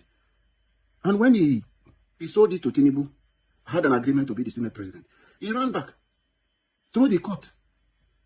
And that was how he became a Senate president today. So every process that always brought in is fraudulent. It's not a clean one. So it will never encourage any free and fair process. So let us learn how to drag him. All Nigerians who you should be calling today should be Akpabio or Budgoswin. Should be the one you people should be calling out. Drag him and put his family, children. So that even people who wish to marry his daughter should know that when they marry and have children, they will have a negative blood of children. So you that wants to go to that family and marry, maybe out of greed or because of money they have, you should be expecting something that will come to you, your children, the kind of children you will produce. So we should know how to drag this because cost does not work for them. Cost doesn't affect this. If cost affects this, most of them will be on Wish. We watch it in Hollywood. But it doesn't, what happened in Hollywood doesn't happen. It doesn't affect the Nigerian politicians. If not, if cost is work, our country will be better. Most of them would have been running mad on the road because of the evil they have done. But cost doesn't work. No matter how you cost these people, nothing. It doesn't affect them. But let us drag them and their family name, drag them to any place we can drag them to. Call them out, both their children, so that anywhere they will hear their family name or that name, former Senate President, former Governor Akpabio, or Godswill, they will know that this name has a problem. Let us learn to hold people, an individual who make these silly mistakes, hold them responsible for their mistakes. Let them account for it. We have to hold them accountable. This is a deliberate attempt to rig the 2027 election. This is the only thing I know, the major thing that Nigeria we are calling for is this transmission of result. Those people, politicians who buy vote, ban them for 10 years. You know that as their age is when you ban Akpabio for 10 years, his political career has ended. They ignore that one and reduce it to 2 years, so that within that 2 years it will get to another electoral cycle. So for you to see how criminal-minded these people are, how they are smart in doing evil. They are not smart in bringing development to your country. They are not smart in making Nigeria work, but they are very smart in doing evil. Shame on you. My own is to you, Senator Godswill Akpabio, because there is nothing distinguished or excellent about you people. You are a mistake to Nigeria, and you are a disgrace to your generation. Your generation will come to this and they will see how dirty your name is in Nigeria. Shame on you. Okay, Mr. Alabo, I don't know who you want me who you are calling to ban someone like Akpabio for 10 years or whatever, or the generation that you are calling that we, the generation you are saying that we come to be ashamed of Akpabio. Because you are not aware, any satanic criminal politicians in Nigeria, their family are not ashamed of them. They are not ashamed of them. So sometimes when we continue to say what we already know, I don't think they celebrate them. Exactly. So which generation are you saying will come tomorrow? Don't not be saying Akpabio ashamed of you. The same generation that they amounted billions of dollars wait for before they burn them. I don't understand. So please, when we are giving submission, let's go directly. There's nothing like God will punish you. There's nothing like God we put you to shame. There's not, this thing doesn't work with them. Let's just hit it on the head.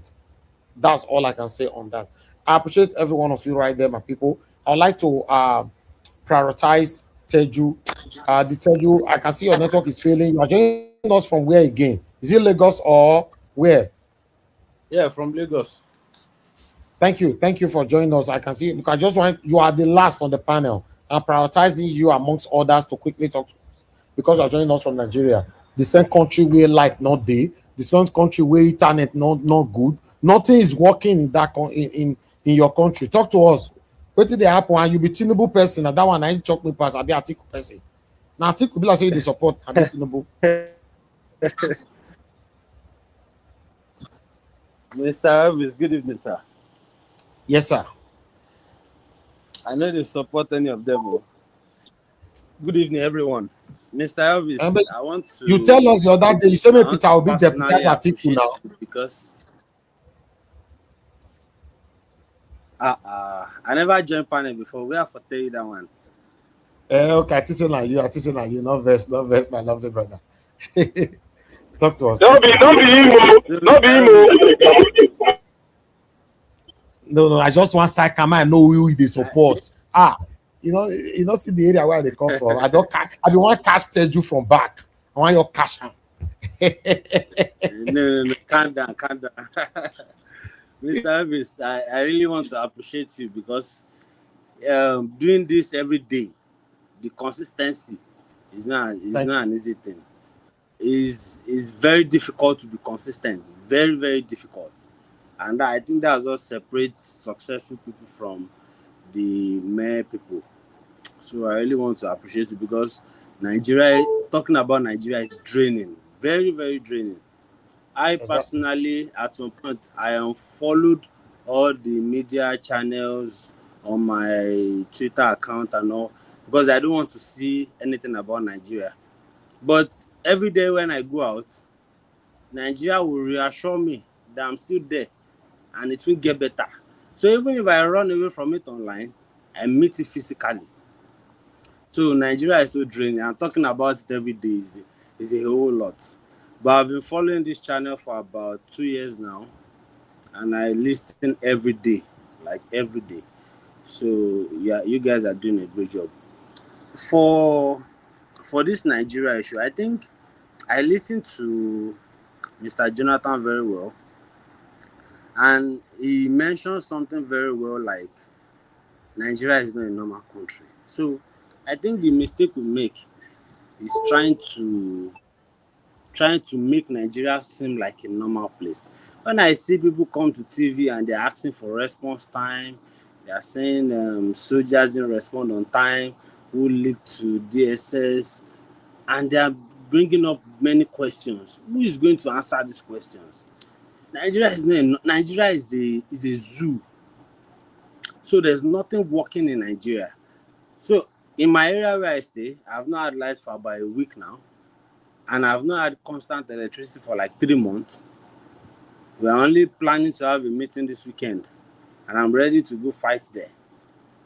So Nigeria is a mess. I don't see where this electoral law issue, by the time they pass what we want them to pass, when the election comes, someone just switch off something, and that's the end. There's nobody to hold accountable. The citizens are not ready to fight. The opposition people that are supposed to speak up are not ready to speak up. They only want to tweet. So the same circle as usual. So I don't think anything is going to change, because I think the people are the issue, not even the laws. Even the one they said 2023, I had to pay. In fact, I had to pay extra money, because I think there were difficulty getting my PVC 2023. I had to go pay. I had to drag a friend, pay for the friend, that we were going to get this PVC and vote for the first time for Peter Obi.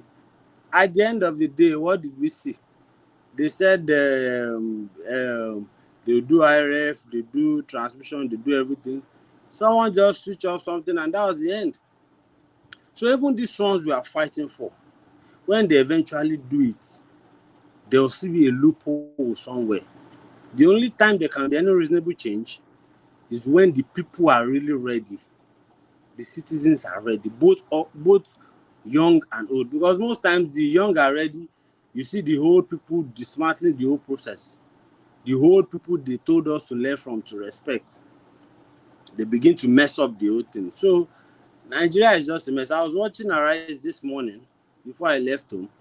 They interviewed the village head, and the village head said he was informed about the attack a month ago, and he sent a letter to the DSS through the Emirates Council, and they all ignored the information. And someone from the DSS leaked out the information to those people, and that was why they had tagged that village and killed. As at this night, just few minutes ago, the security expert that spoke on Arise said they are counting losses to about 300. And the government official that spoke on Arise this morning was saying 73. And maths was even bad, or maybe it's math, because he said 64 and another 9, then he said 78. I said, how can 64 and 8 be 78? I said, oh, you get as to be. So Nigeria is a mess, but I'm just glad I'm able to join this night, and I just want to thank Mr. Elvis, Mom Diaspora, and everybody that keeps joining, because Nigeria is so draining, so draining. I get very exhausted. I don't want to hear anything about Nigeria, but you can't escape your reality, especially if you're here. So I think I'm done for today. I'll join some other time. Thank you very much, Mr. Elvis. God bless you. Thank you very much, Diteju. I appreciate your submission. Please, because you live in Lagos, you are in Nigeria, because it shows that you are a consecrated follower of this platform. Once in a while, once in a month or twice a month, be joining us, be updating us what is happening around you there, because the whole thing is affecting everybody, man. It's affecting all of us. Thank you so much. I appreciate you, my brother. I'll try. I'll do that as much as I can. Thank you very much. Okay, next time if you come back, the wear shirt to, this the whole world is watching you. No, vex. I did inside. You too enjoy me. I did inside AC for room as network, but now I run come follow. No vex. I'll fix it All this right. time. Okay. Yeah, next time you're here. Okay. Thank you. God bless you. Yeah. Thank you, sir. All right, sir. Okay. Thank you. Thank you. Yeah. All right. I would just like us to move on now. Let me come to Mr. Jonathan. Mr. Jonathan, thanks for your long wait. I appreciate every one of you listening to us right there. This is the time for you to start listening to what our wonderful panelists have to say. Okay, not be the number two. Now you be number two. You know, no, I be number two. No, you come up before network. You jump. No, you come out now. You come be second to the last. I not come out. The network come out me. Blame network. Why you call it? Okay, now because blame network. Now because I did where I get internet, Daddy. After Mr. Jonathan, I'll come to you, guy. No verse. Mr. Jonathan, please talk to us, sir. Good evening to you, sir.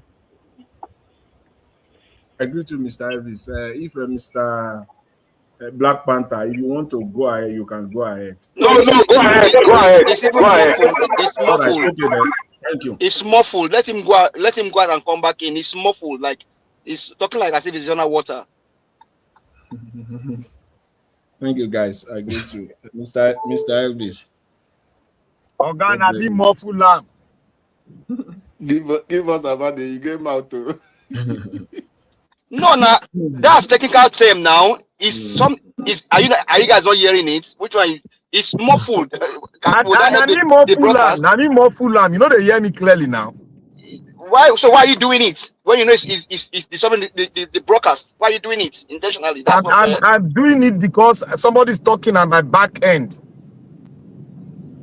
Okay. Can Mr. Jonathan just give submission now? Okay, then. Thank you. Thank you, guys. I agree to all. Mr. Elvis, welcome. God bless you for the good work we are doing. I greet you and my fellow panelists. It's another day. I greet you all, guys. You're all welcome. And Mommy Diaspora, once again, good evening. God bless you greatly. And the commenters and all the callers, you're all welcome. I greet you all. God bless you all. And the last caller was alluding to the fact that Nigeria is not a normal country, which is a fact. The other aspect of it, something that I have said over and over again on this platform and anywhere I find myself, especially in the last 4-5 months, is that you don't have to believe anything that comes out from Nigeria. When I say Nigeria now, the Nigerian government or agencies or those that are responsible, public office holders. If you believe, then you have just know it's a foregone conclusion. That person is sick. He has a mental problem. He has a mental problem. Just look at the example given moments ago. We all read it. We saw so many stories, international media, the New York Times, the Washington Post, Router, AP. I read all of them. Go through all of them yesterday. That was when I didn't know that this thing occurred as of this time yesterday. It was late yesterday. I saw it on Al Jazeera. I said, what? Then I started, going all over the space to read it.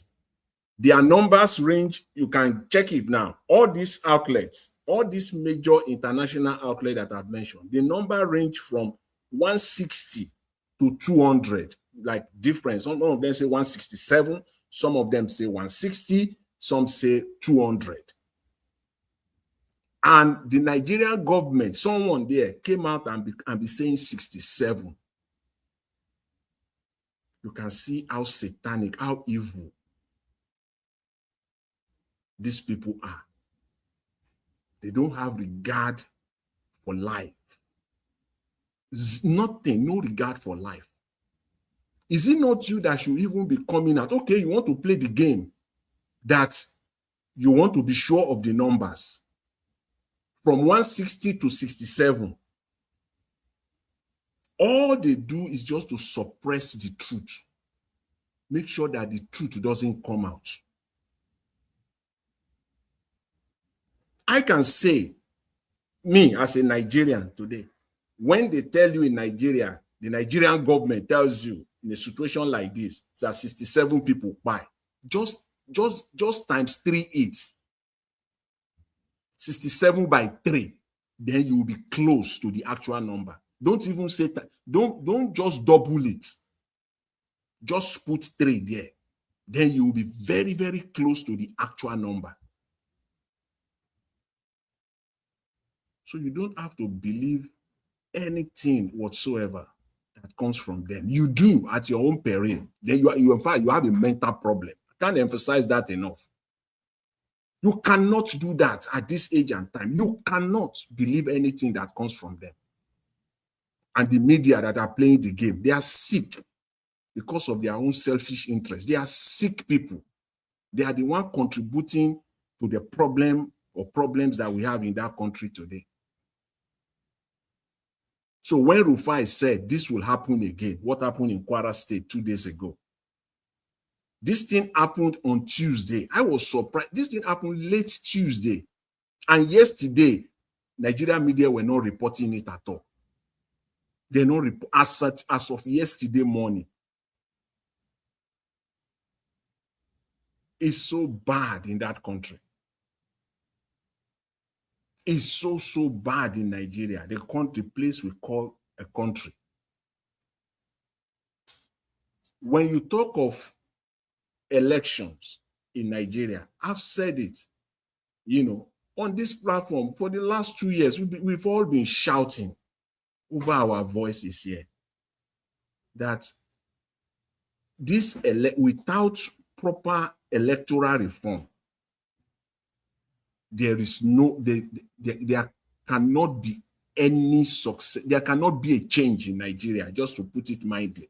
The kind of change that you and I, that we are all striving, we are all looking toward. We can't have it. I'm not naive. I know that Madam Rita on this platform, she said that there won't be any electoral reform. And lo and behold, yes, she's right. I give it to her. She's right. What I've said in that line for the past 2 years is that anyone that is contesting for election in Nigeria and electoral reform is not your priority, then you have a problem. You are part of the problem. You are part of the problem. Because the only thing the politician, Mr. Obi inclusive now, I'm not putting anybody outside. Mr. Obi inclusive. So when I'm talking of them, now I'm putting him now at the center of this. When in Nigeria today, if you want to contest for election, you know the problems. And you want to go ahead. What they are banking on, again, Mr. Peter Obi inclusive. In fact, at the center of this. What they are banking on, all of them, is that they will get the massive support of the people. That if majority, if the massive Nigerians comes out to vote, it will neutralize rigging. It will make the rigging worthless. So that is why they are always on top of their voices. Go and register. Just come out to vote. That is their strategy. And if you don't believe that, then I think you need to get to the room and you need to learn some more. That is their strategy. Their strategy is that, don't worry, they can rig all they want to rig. But if we get a large number of Nigerians out to vote, it will neutralize it. It will capitulate it. It will make it useless. Their rigging will not work. Hence, they don't care about electoral reform. Hence, you don't hear them talk about electoral reform. Never, you don't hear them coming out forcefully to talk about electoral reform. That is their strategy. And I have news for them today. That will not work. You will still do what you did in 2023 and you will fail. You will do what? You will fail. Mr. Peter will be at the center of it. You are not winning any damn election. If this electoral reform is not at the center, you're not winning anything. You can do all you want, because I'm calling him out here today. And I want everyone to do the same. Mr. Atiku, we already know him. By now, I've not heard anything from either of them. What they're saying, you have to put these people, you got to make sure that they have no room to breathe. These crooked politicians. And then the other part of it, that's number one. They are counting on massive Nigerians to come out and vote to neutralize rigging. The second part of their thinking, of their strategy, is that when it comes to when they get to power, they don't have intention to change the system. Get that also straight today. That this status quo will continue. They will not change it. Because if you don't fight to change it before you get in, you will never fight to change it when you are in. You will suppress the people. You will use the instrumentality of the executive branch of the government to suppress the people, to waste time. You will not do it. You're not going to do it. APC got to power without fundamentally changing the electoral system, and they want it to continue so. After all, they got to power with the start under the status quo. So why do we have to change it? They consider, if others have enjoyed the largesse, they have taken advantage of the system. So you don't want us to continue to take advantage of the system. So it is under our own turn that we have to change it. It's not going to happen. The same thing goes with the opposition right now. All of them. All of them. I'm disappointed.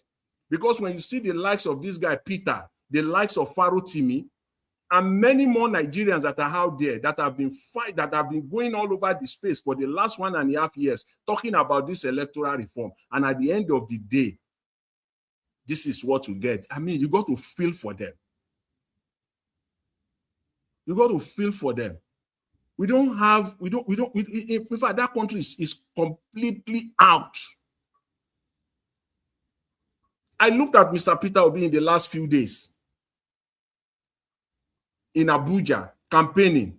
Talk of campaign. I mean, talk of someone campaigning, being on the ground. He's doing that. He's doing that. This is a local government election, and he's campaigning for ADC. Talk of grassroots campaign. He's doing it. Market to market. Street to street. Where is Atiku? Is it not this ADC that are they not in this ADC? Where is Rotimi Amechi? All they care about is the presidency. You can see our problem. They don't fight for the grassroots. I expect all of them to be in Abuja now. We must capture Abuja this upcoming election. And then look at all those people that are talking in ADC today, supporting Atiku and others. So it is very, very clear. The only conclusion we can get from there is that just maybe they have agreed to give it to Mr. Peter Obi. There is no any other. They have agreed internally to give this presidency to me based on what I've seen in Abuja, the kind of campaign that is doing. Unless I will see others in the coming days, they are also coming out. Atiku is also coming out. Amechi is also coming out. El-Rufai. It's your party. It's your ADC. And your party is contesting election. Where are you supposed to be? All of you supposed to have gathered in Abuja now for the next 3 weeks. Sleeping and waking up there. Making sure that you capture that place. Politically, they are nowhere to be found. Only Mr. Peter Obi. I just want to say that on the side. But it doesn't change the fact that even everything that Mr. Peter Obi is doing is going to be watered down because there is no proper electoral system in place. I'm ashamed of all of them. The politicians in Nigeria, you don't have to make no mistake about it. You shouldn't expect anything less from them. The minimum requirement is electronic transmission. That is is even the minimum. And I don't understand. Anyway, let me put that aside. If there is time, we talk more on that one. But let me just say this finally, just for a minute, on the former NIA, the Nigerian Intelligence Agency Director, Ayodele Oke, who is now has been appointed as a ambassador designate for France, for Nigeria. I think you presented this sometime last week, and we talked a little bit about it. And they are talking about the reason why they let him go is national interest or national security. You got to understand what they meant by that. You got to understand, because they cannot hold this man. If they hold him, Nigeria will collapse. The amount of information that he has in his hands, the people that are involved with that $43 million, $43 million we're talking about, heads will roll. It will be the end of Nigeria, literally. So they got to let him go. That is the national interest. But again, the idea of still having him in public position today says everything about Nigeria. A country of no accountability, no responsibility, a country where it is a country being superintended over by criminals. Okay, thank you, Mr. Jonathan. And they are proud. Thank you. And they are proud. Proud criminals superintending over a nation. Thank you, Mr. Elvis. I'll leave you there. Appreciate it. Mr. Elvis, thank you very much, Mr. Jonathan. God bless you. You said what? Eh? I said the noise of the generator, they disturb you. What I go do now? For the past 5 days, no light for here now. 5 days, no light. What did you do there? But I thought you said Renew Hope is giving you light. That's what I thought you said now. Some people will be don't worry, Mr. Elvis. Don't worry. This is they'll start giving you light. Whether I no get solar.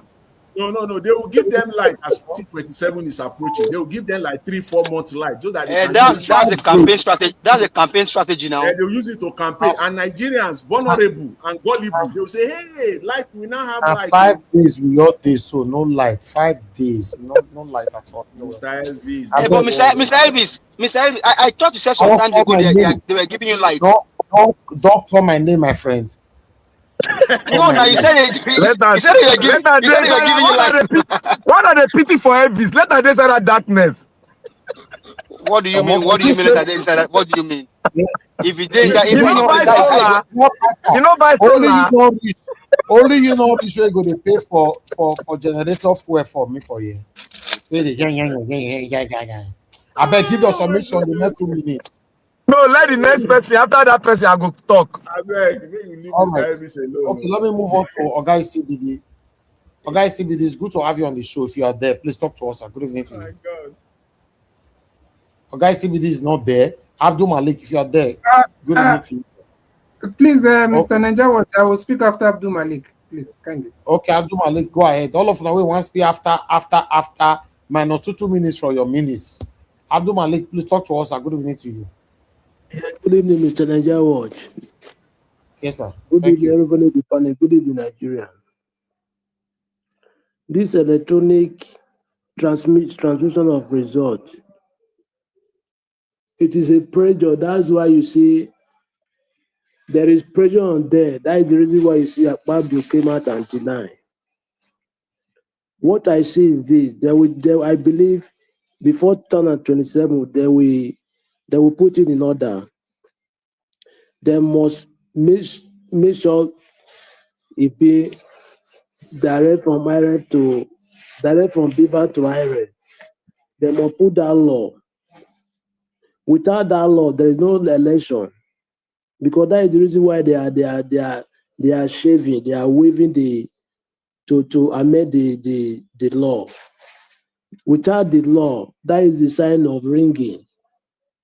Yeah, that is the sign of. Apart, what I'm trying to say is this: apart from almost how many governors are defected to APC, they are still scary. How? But they say that many people have been defected, right?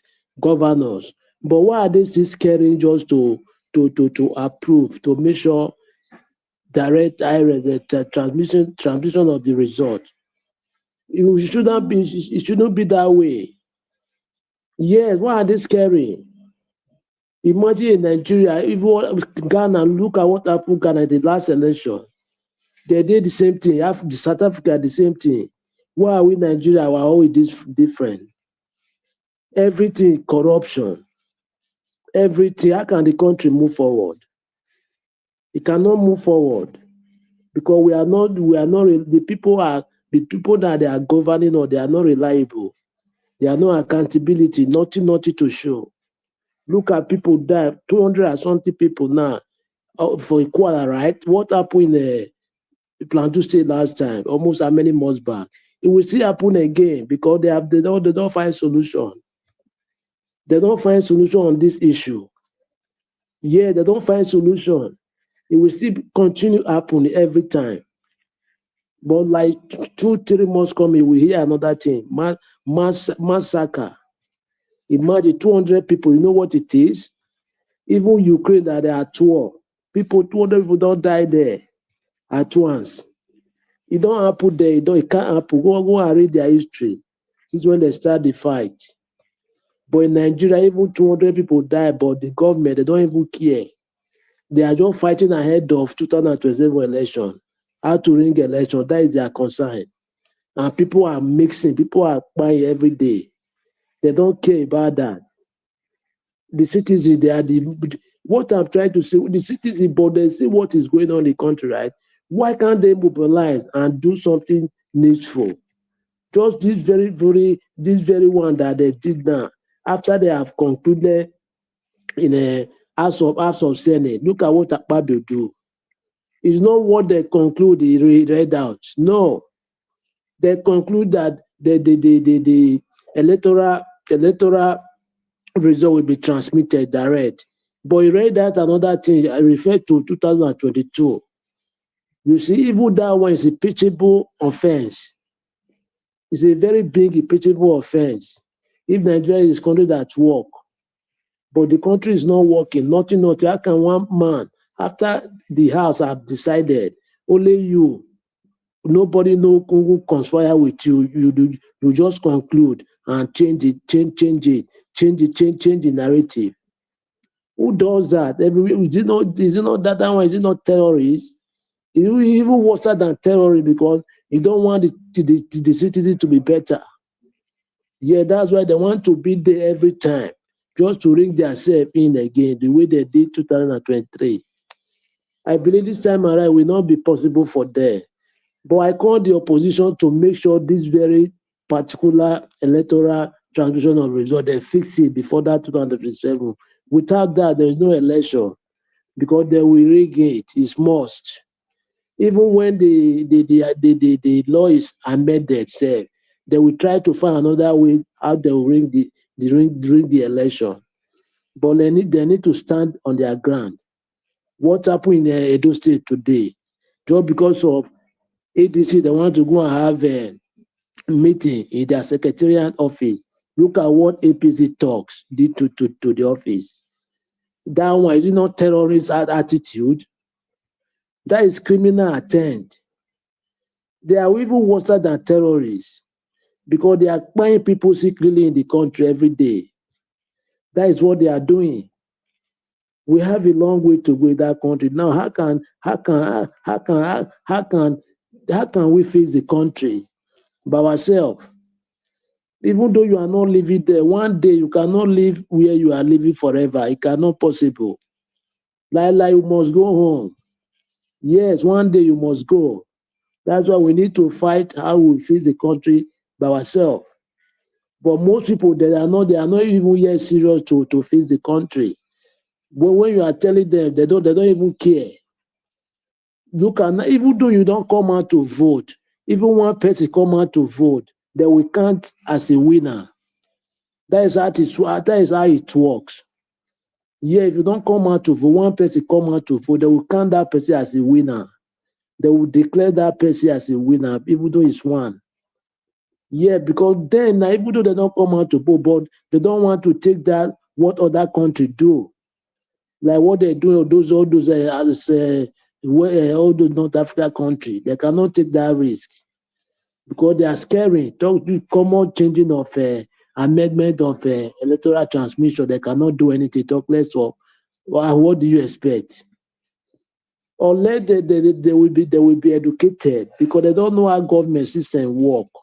That is the major thing. They need to be educated from the rural area to urban area. Without that, they will not get that orientation because their medulla oblongata is like it changed. Yeah, they have changed. The system is changed because when you live there, you have not seen, you don't know anything. Most of them, it's not all. They don't go social media. Most of them. Somebody that have never eat, how can you go social media? That is it. We have a long way to go.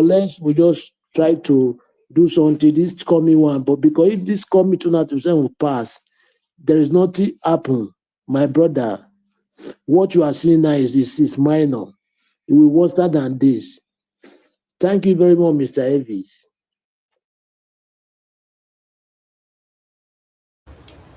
Thank you very much, Abdul Malik. I appreciate you. Thanks for submission. Okay, I would like us to move on. Let me hear from Mother Patricia. Mother Patricia, thank you very much. Good evening to you. Please talk to us. Good evening. Oh, good evening. Thank you, Mother Patricia. Thank you, man. Talk to us. The thing just didn't want to unmute. Good evening, everyone. On the diaspora, good evening. Thank you again and again. People on the comment section, good morning, good afternoon. Welcome to the broadcast. Please like and share as usual. Mr. Black Panther, good evening. Mr. Alabo, Mr. Jonathan, ECBD, who is that? I think this is Moshola. I think so. Moshola, good evening, long time. And of course, the person that came, as it Teju, thank you for joining us from Nigeria. Yes, Nigeria is, the issue of Nigeria is the devil is between, is the devil between, is between the devil and the Black Sea. So both of them is the same, which means dangerous, headed for death, destruction. It's the electoral, this thing, I said what I would have done yesterday on this platform, if anything was not done. Now they've come out to say that the senators are saying that that was not what, that they were not the one that gave those that this was not what they voted for. So let's wait and see what's going to happen. But before then, I still think that Nigeria has the obligation to put pressure on them. Yes, to put pressure on them. Because without the electoral law, like I've always been saying, I don't see any headway without it. Because if it's not changed, forget it. The same thing we didn't do, then they go still do again. Everything that electoral law, the proposed electoral law must be implemented if we are going to see Nigeria work, honestly. Because it doesn't matter who comes, whoever will become. If they come in through this fraudulent electoral law, if they leave it like that, they are still going to keep it that way. They are going to keep it that way. They are not going to change it. So Nigerians have to put pressure on them to make sure these laws, this electoral law, the new proposed one, is implemented fully and carried out fully. because otherwise we can just call it a day. Just say, it is done already. There's no point for anybody to go and vote. There is no point for anybody to go and risk their life, honestly. And I still believe that anyone that is calling people to go and pick PVC or go and vote or go prepare for voting, and you are not talking about how the people's mandate, the people's vote will count. I think all of them, they are in the same shoes. They are all one and one people. Yes, they are all one and one people, because I think if really somebody is really for the masses, yeah, at least you knew how or what and which area they had their loopholes to be able to rig us at last time. So if those loopholes are not being blocked now, what is the guarantee for anybody to come out? What's the confidence? What is it that they know that we don't know, that will make anybody to come out and still say, we are going head on, let us go, and let us all, everybody go and pick your voter's card, go and register or whatever? I don't see that. If you are not dealing with the issue, the root cause of why Nigeria is still the way it is after 2023, and you are still coming out for me and other Nigerians to come and support, yeah, I think there's something you are not telling us. Any of them, whether it's Obio, whether it's Atiku, there's something they are not saying. Yes, there's something they are not saying.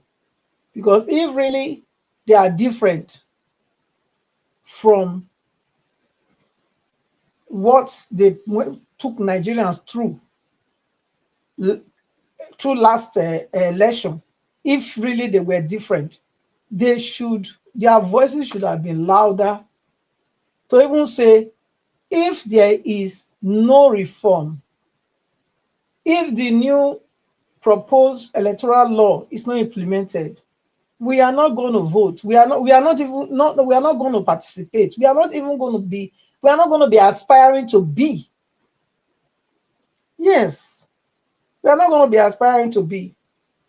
Because who does it? When you know that you are going to spend money, you are going to throw money away, money's away. If you are not a part of the game, how would you deliberately want to throw money away again? That's my question. If anybody get any answer, Mona, help me answer. Because I, for one, I cannot see myself losing so much money for one thing that I did before. And I was beating black and blue. Yes. Then now again, I'm going into it again with full chest, ready to shun out all those money again. What is wrong with me? There must be something that is not adding up with me then. Yes. There must be something. Because I don't know anybody who go say yes, he go do that kind of thing. The money where we dey talk, so Nigeria election not be small money to start with. So how come?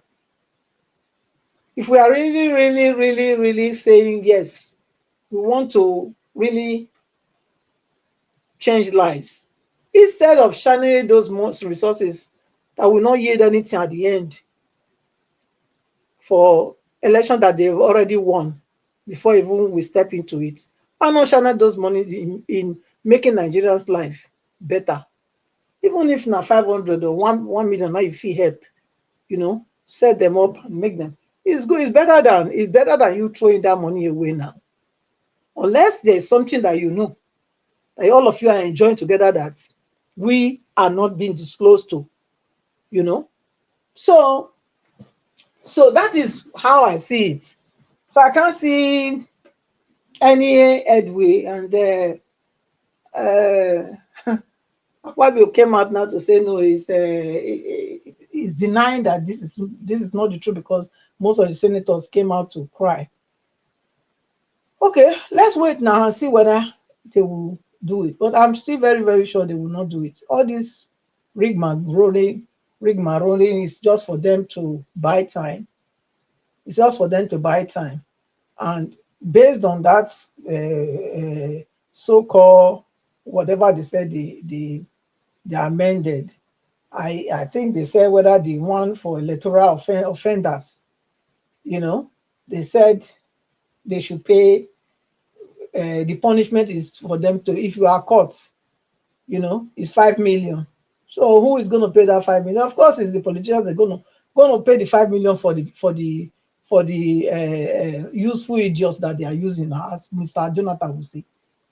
You know, so if the useful idiots are caught, they will pay the 5 million. What's 5 million to them? 5 million is nothing. Because yeah, it's supposed to be capital punishment. Yes, if you are caught subverting the will of the people, it's supposed to be a capital punishment. It's supposed to be by, yes, because that is the only way, that is the only time that this geographical location called Nigeria, if it will ever better, that's the only time. Not when people do commit those kind of atrocity against even generation yet unborn. And then you come out and say they should be fined 5 million. What's 5 million? What's 5 million? They will buy people for election for Nigeria, injure them, break their body, stab them. And then if they are caught, if one is caught, then the politicians will not pay 5 million for them. Who does that? And you tell me that's the law that you people have passed. That's the only amendment. They should go and rework on that thing and come out. Otherwise, let Nigerians come out and in mass and protest. Yes, and even like the other, I think you played one guy, I don't know the guy's name. I was saying that they should lead the protest. Akpabio, Madam Patricia, remain 2 minutes, so Madam Patricia, 2 minutes. Okay, wait, okay. I think the guy that you played said whether Atiku and Obi should lead the protest. Nigerians will come out. Yes, they should cry out. Because if it's really, really Tinubu, we know how Tinubu carry coffee. Carry exactly. coffee. Now Jonathan had they put for coffee. Can you imagine?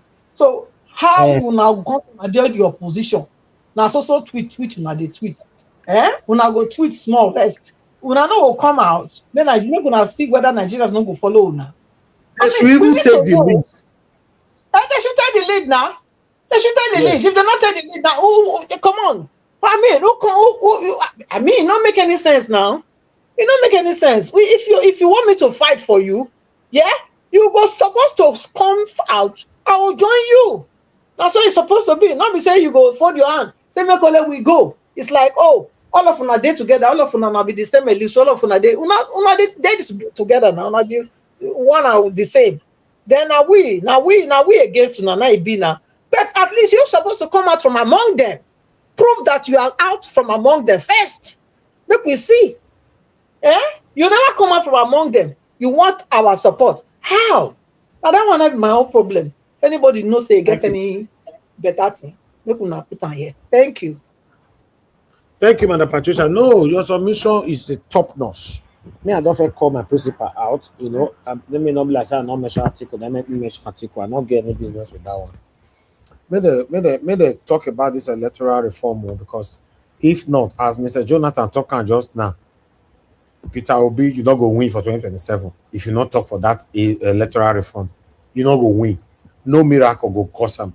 No prayer go do him. If that is not sorted out, let's have it in mind. That's what I say.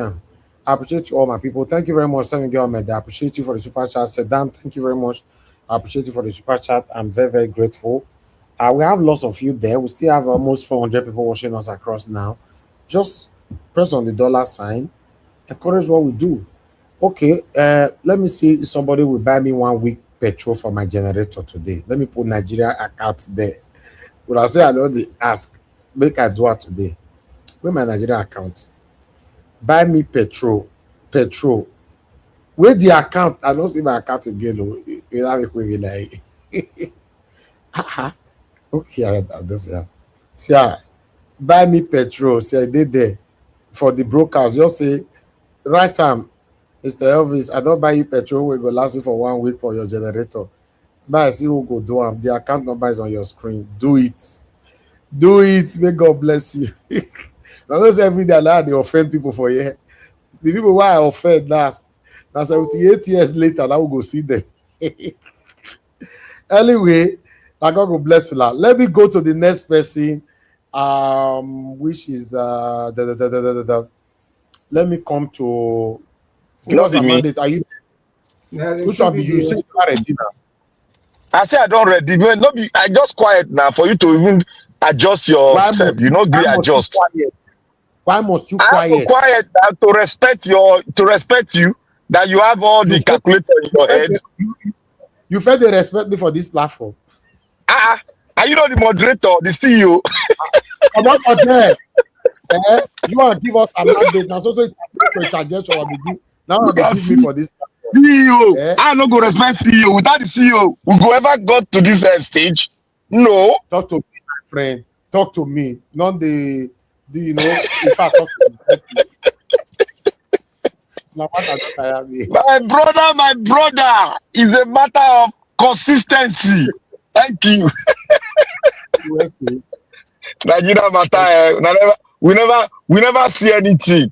We not agree here wait till they talk. We not go see them. I want to thank everyone, most especially the people that have delivered so far. All of you, Madam Patricia, Dr. Nathan, and our brother from Nigeria, from the homeland. I want to say, may God and Oga Malik, may God bless you guys. You guys are top notch. You guys are eating it deep. I want to thank all of you. I want to thank the viewers. His name is Teju. Oh, baby, Teju the baby face. I remember that name. Teju the baby face. You go know what they talk now. God bless you, my brother, from the homeland. May God give you the strength. Don't relent because is affecting us too. Despite we are outside, is affecting us greatly. Because without our home, we are nothing. That's one thing you should know. Without our homeland, we are nothing. We are like children that don't have a father. Please don't give up because we are not giving up. So I want to thank Mommy in diaspora. May God bless you, Mommy. May God continue to give you good health so that you live long for us. God bless you. To the viewers, let us all educate ourselves. Let us all of us educate ourselves. I want to start by saying Nigeria was never a country, and it will not be a country if we don't stand our ground to look at the fundamentals. The fundamentals is what will make us regain back the power. That power belongs to the people. In democracy, power belongs to the people. But in autocracy and Shariaism, power belongs to the oppressors. And that is what we have been experiencing. You see, that exactly what they did now in Nigeria is what they have been doing in Iran. What they have done in Nigeria now is what they have been doing in Iran for the past 45 years. People were named in Kwara State. They said it's 65. Some people said it's 70. People were gone. They were named in I have videos where a police officer saw two kids running for their life. escaping. They were not even rallying. They were not even partaking in rally. They were by the side of the walkway. He went there, stretched his weapon, and took the two of them down. Life, I have it. Life. And these same rulers in Iran, they told the world that, oh, it's just 650 people that have been named because they blah, blah, blah. They just said one rhetoric. You know what came up? They not, about a week ago, they now said that they've lost a lot of people in the riot. That is up to 30,000. That is the government now, because that's why they shut down the internet so that we will not see. But people were using their VP and Skylink given to them by Elon Musk. They were using it. They didn't know we were seeing it live and direct. They went into every home, seizing Elon Musk's gadget that he gave to the people of Iran. That is what they've been doing. And Nigeria is doing the same thing. They would have shut down our internet. But pressure came from the American government. That is why they didn't shut it down. They reopened it, because if you shut down the internet, which is owned by the Americans, they will shut your country down. Now, information getting to us. That was the information I got it to us long time ago. It's about 2 weeks ago. But it's not official. The African Command of the United States, they have spoken it out that they have boots on the ground in Nigeria. They've revealed it now. But we were saying it before. Most of you were saying, oh, they were not. You people thought our mouth were bending. There's foot on the ground. Soldiers are on the ground now. Mr. Dr. CM, I've been saying it. The Mosaic are on ground. They are on ground. Comfortably on ground. Doing the needful. After they are needful, they will come out and start doing what they want to do. They are waiting for the Nigerian government. And we know the condition they gave them, they will never fulfill it. That is why you see the killing has increased. It has increased. You can't stop this ideology. You can't. They will never come to a round table and agree with you. They are so stubborn. They are more than a goat, if I'm beg to use those words. They will never. They don't allow humanity to become, but they want themselves to become. Because if you speak against them, you say you speak against their God. I don't know where they get that kind of a God, a wicked God, from. And let's come back to Nigeria. To the same quote unquote Nigeria that many people are so much in love with. We have told you Nigeria is not a country, and it has never been a country. Tell me where Nigeria has been a country. Tell me, how was it created? And who sat down to agree on the amalgamation? Tell me. Nigeria is made up of the highest ethnic group in the world as of today. Yet, we cannot sit down to have a country of our own. India sat down to have a country of their own. Ghana sat down to have a country of their own. Liberia sat down, they have the country of their own. Benin Republic sat down to have a country of their own. Yugoslavia sat down to have a country of their own, but it was not possible. What happened? They have to go their pathway because they don't want to lose life, because they need that life to postulate the vision of the forefathers of their country.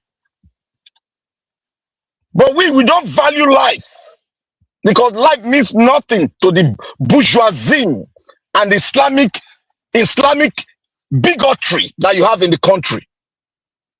You want to use God's law to rule you. Where on earth can you use God's law to rule man? That God has given all the power on earth to dominate and subdue the earth.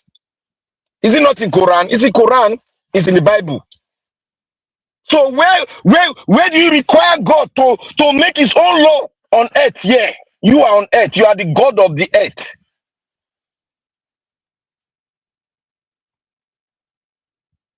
In the election, We have said it all. Let us start by even attempting to do the electoral law. Madam Patricia said it. I follow suit. Let us even agree on the electoral. Let us put the constitution one place, hanging on one leg first, because we can't take the two leg off. Let it be hanging on one leg, because we are going to bring it in. If you said no, now I ask a question: what right, even if you don't even have any law in Nigeria, what right will one man called the Senate president, who is an illegal Senate president, is an illegal one? I said it. I said it today. He's an illegal Senate president. If you want me to prove it, let's start on the election. How did he win election? How did he contest? Where did his name? How did they bring his name in? Then he unilaterally said, "You people are nothing." After the Senate, that is the constituent, that the people agreed that we need to make it a transmissional process to do it. You said no. You now you now put the people down and said your own will exist. I asked that question. Everybody said he doesn't have the right. But Nigeria was not define it, which was also right. You see, let me tell you people that you don't have a country. You are running a Sharia country. You don't know, in disguise. How can in a federated system, all the power belongs to one man? 75% power in the constitution belongs to the president. 75% belong to the president. That means the word called equal judiciary and the legislator is that word there is illegal with the kind of system we are practicing. It's not supposed to be there, because when 75% of the country's power is bestowed on one man, then what kind of system is that? That is Shariaism in disguise. That is why they have the power to introduce Sharia law in the north. And the same Kwakwaso that is making noise was one of the doctors that postulated Sharia law in the north when he was a governor. So what are we talking about? Why are we painting pictures around? Why are we painting him as a saint now? Have we forgotten how he pursued Sharia law to the latter in the north? Then let's come to Peter Obi. I said it here. There are people that the man, the P is his personal PA, the one in charge of obedience, he no get any plan. If he get plan, Peter Obi no go to do what they do today. If he incorporate 40% of diasporans into the committee that will usher Peter Obi in this century, we will do it in an open way, and we put our heart there, our finances will be there. Look at it. I was monitoring the airspace. They asked Aisha, "Are you an obedient?" Aisha could not say she's an obedient. Your Aisha, go and monitor it. The last interview she did, they asked her, "Are you an obedient?" Aisha could not be specific to say she's an obedient. She didn't have the guts to say it. And you are in a revolution. You are limiting the guts to speak it. And those of us that have spoken, that Peter Obi, if he cannot rise up to focus his power and his strength on the electoral law, he ain't gonna get there. The American will say he ain't gonna get there.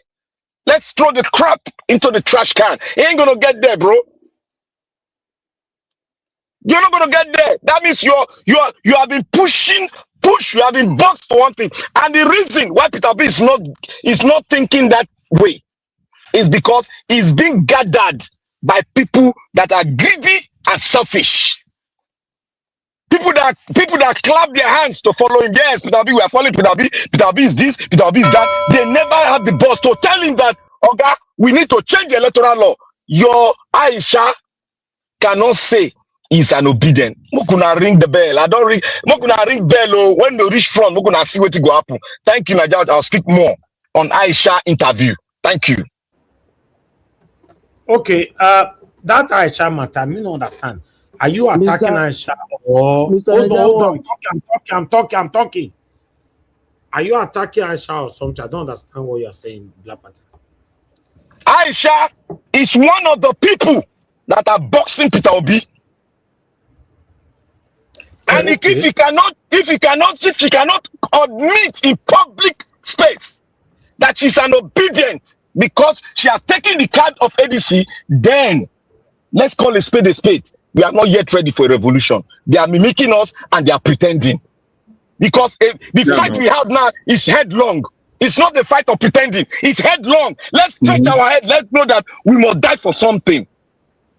Okay. I agree with you on that one, Mr. Black Panther. I agree with you entirely. Okay. Jonathan, I would like you to expatiate on what you agree on later on when I come back to you. Abdul Malik. Yeah, I have something to add, Black Panther, Hold on. I'm not calling CBD. Hold on. Abdul Malik, go ahead. You wanted to say something? Yeah, Black Panther, because is it not interview with Shehu, right? Is it interview Asha do with Shehu? Because I did not see where he said he not obedient. They only asked if Yes. No, he did not deny that she's not obedient. Go and listen to it again. You did that portion. No. Maybe they don't cut them. They don't cut anything. They did not. No. I was listening to her. I heard that clearly. That cannot cut it, because what I heard is that they asked her if there is any leader, if there is somebody that is controlling obedient. He said no. That one, yes. Before that one, they asked her, deny, no. are you still an obedient? No, go and release it. No, that is not true. I listen to that is true, my brother. No, it's not true. He accepts that it's obedient. He accepts it. According to I can send you the video, Naija, or you play it here. Go and listen to it again. Okay, don't worry. I will look for the video. I will, if the time is permissible, we'll play it. Nano say it's hard for me to comment on something where I never see. Maybe I didn't hear it very well. If I didn't hear it very well, I will apologize. Okay, that's fine. That's what I want you to be doing. But we'll check it. Check it out. Thank you very much. Somebody sent me 10,000 naira. And you said for fuel at Mr. Najawash, 10,000 naira. But your name not there. Talk out for comment section if now you. Name not there yet. But you manage to put fuel. Who said that 10K? I bet. Now you are mashallah. Thank you. Yes. Mashallah. Bank account for Nigeria. So now tap. Now make your name not sure. I can say now don't say money enter this our car. They know. Now God will bless you, mashallah. Thank you so much. Thank you. I received the 10K. Thank you so much. God bless you. Please, my admins, mashallah, one of my panelists here now, send me 10,000 naira to support my petrol. Writing the broadcast for you every day. I'm grateful. Our guy CBD, talk to us. Mr. Evie. Yes, ma'am. If money enter inside, they know as the bell when you ring, bang, bang, bang. Yes, so I didn't know. I didn't know. Now only 10,000 naira they don't put to. So I know say we are very transparent here. Thank you. Now they let them. They know they bring the money in. No, after I don't beat them where they don't come invest for me. And then go. Anyway, okay, CB, this is this 78th time I've called you now. They not let you talk. Yeah. Thank you so much. Thank you, sir. To you. Yeah, greetings, everyone. The panelists, on the diaspora, the listeners, commenters, and thank you so much, Mr. Omashola, for your gifts to Mr. Elvis, and may your pocket never run dry. Now, yeah, you see, there are some things we've been.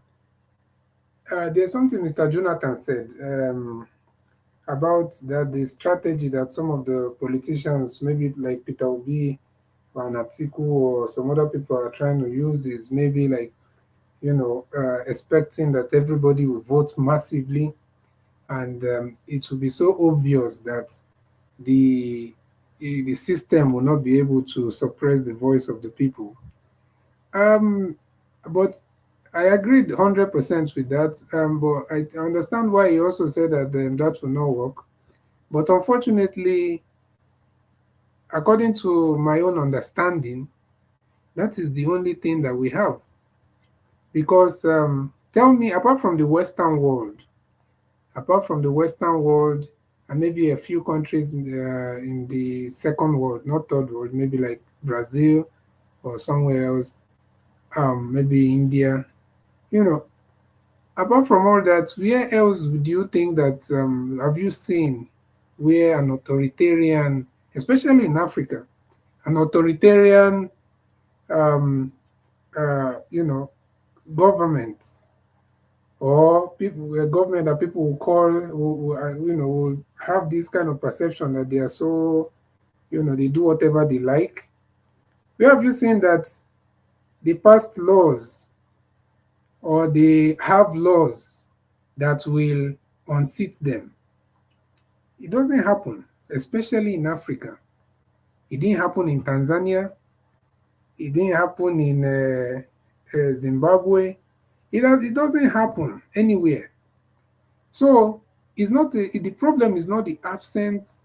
It's not the absence of relevant laws. The problem is how will the will of the people, you know, win?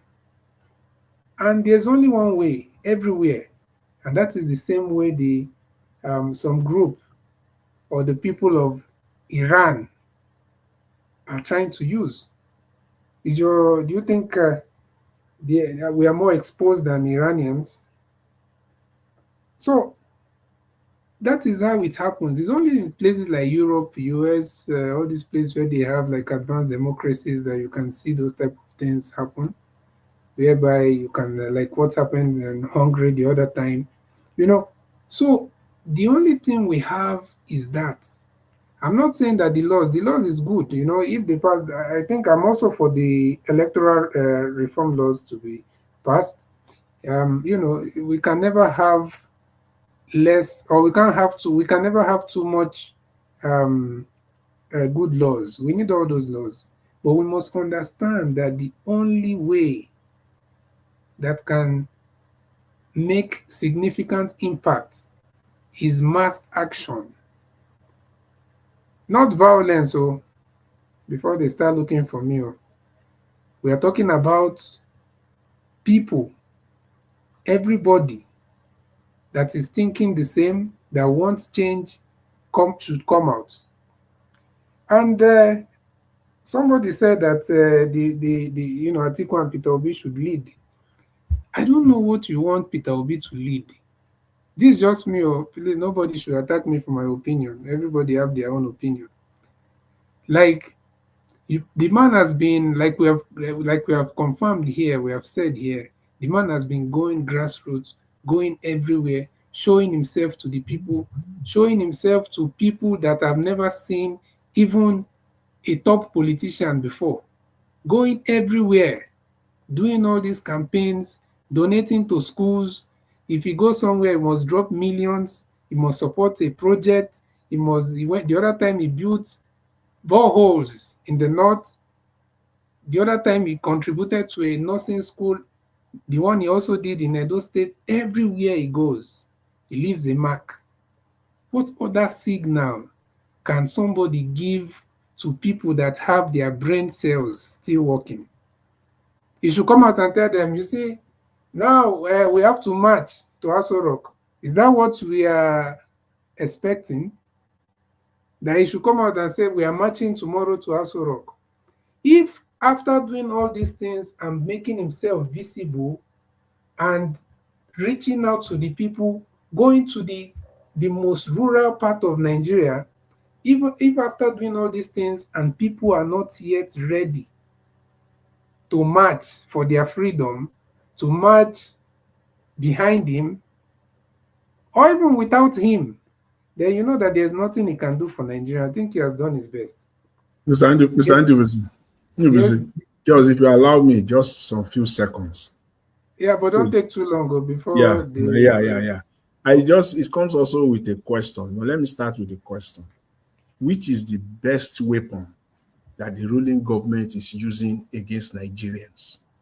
Which do you think is the best weapon? You know, so that which weapon do you think is the most potent that they have at their disposal that they are using against Nigerians that is working for?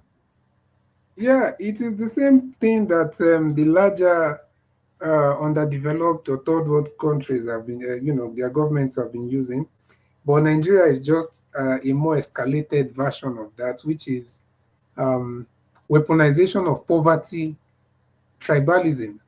Africa is even more, these people are having a field day in Africa because of our diversity. Let me respond to you so then you can take it up from there. I believe you will have more to say with my response to my question.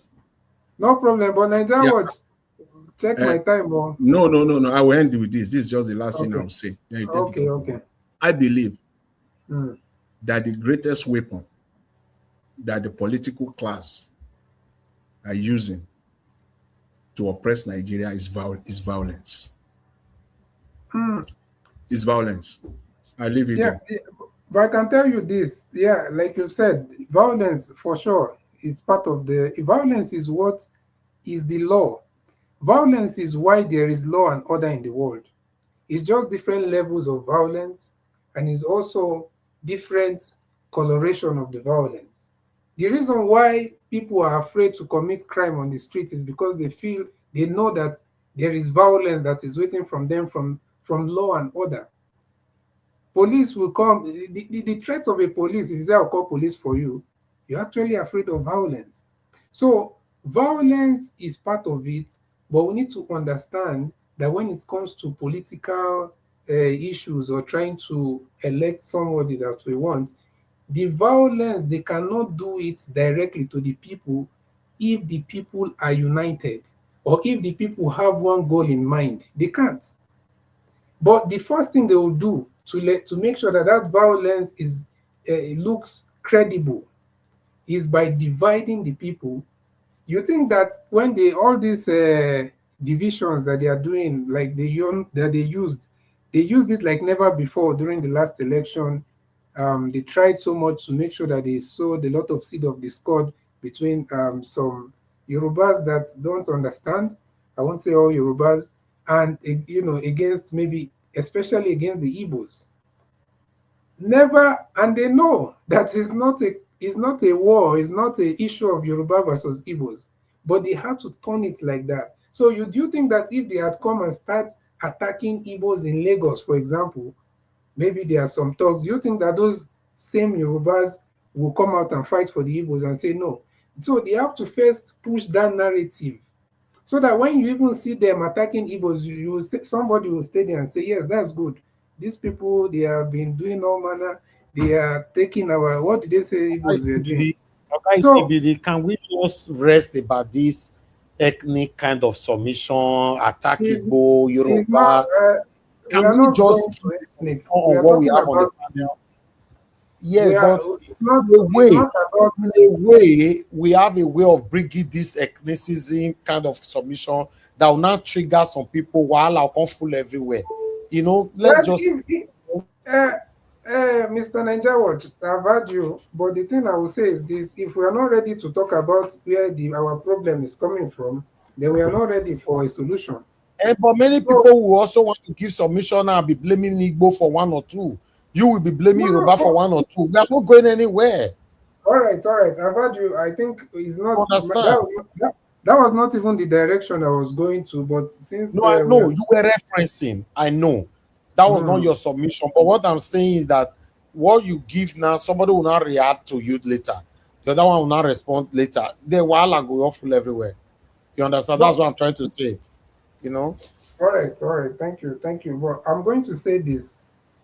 Thank you, sir. As much as you have said that we must be ready, that is the same thing. You know, I'm not the one talking about tribe. I wish I'm the only one talking about it. Then even when you say this, I will just relax. But these politicians from the highest level are the ones that will bring it up during as the election approach. The same way they have always done. These people are going, someone like Baba Ahmed, what's the name for the Northern Elders, whatever. The man was there talking about Igbo and Fulani, and he was talking about it openly. So we must be able to make our people understand that it is not a tribal thing, and that these people always use it. They use it everywhere in Africa, but it is worse in Nigeria because of how diverse we are. We have over 200 ethnic groups in Nigeria. South Africa does not even have up to half of that. So it is worse in Nigeria. So what we have to do is to make sure our people are aware. The last thing I will do, unless I'm not that kind of low-level thinker that I will come here and start doing Igbo versus this, Yoruba versus this. It's impossible. Even I can't even do Igbo versus Fulani, because I know we are not dealing with the ordinary Fulani people, but we are dealing with some people that are in their political space. So our point is that we should be ready that is the same thing that they will try to introduce. They will bring it up again. They have to sow seed of division, and they have planted people in different places online to bring out this rhetoric. The other day I was scrolling, I saw another man. Is this one? I've never even seen him before. I think he's from Akpabio, talking about the same tribal something. And that is how they operate. You think these people are just coming out to talk about these things, but you think that is organic. It is not. Many of these people are planted.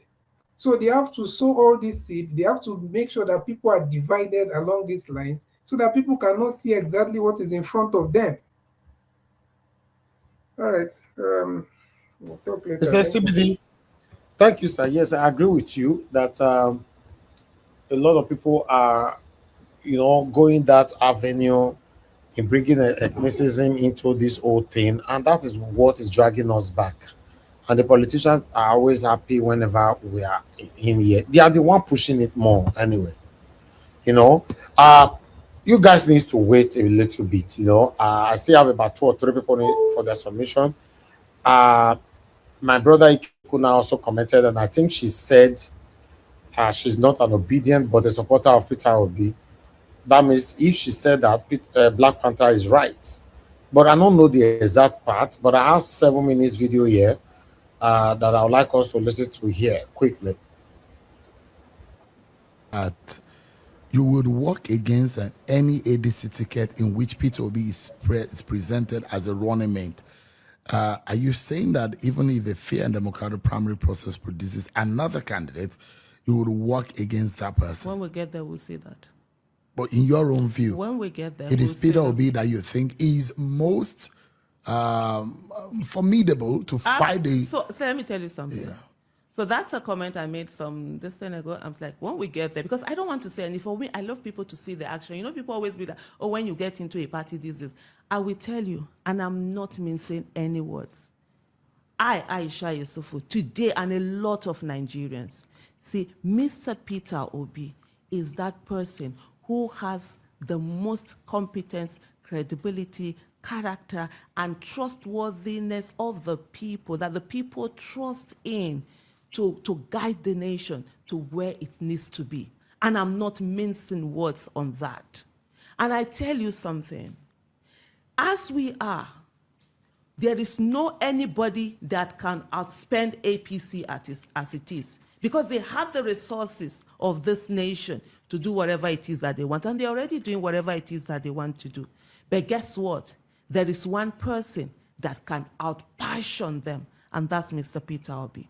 And because of him, there are people who are going to come out because and put their lives on the line and say there will be no rigging that will be done when they see him on that ticket. You know, there are two things that usually you get when you have someone who is running for office. Usually it's either they're very competent, but unfortunately they don't have the people, they are not as popular, they are not like the people's choice that people are ready to go all out for. Or you have sometimes the people are ready to go all out for them, but on the competency level, they are a bit weak.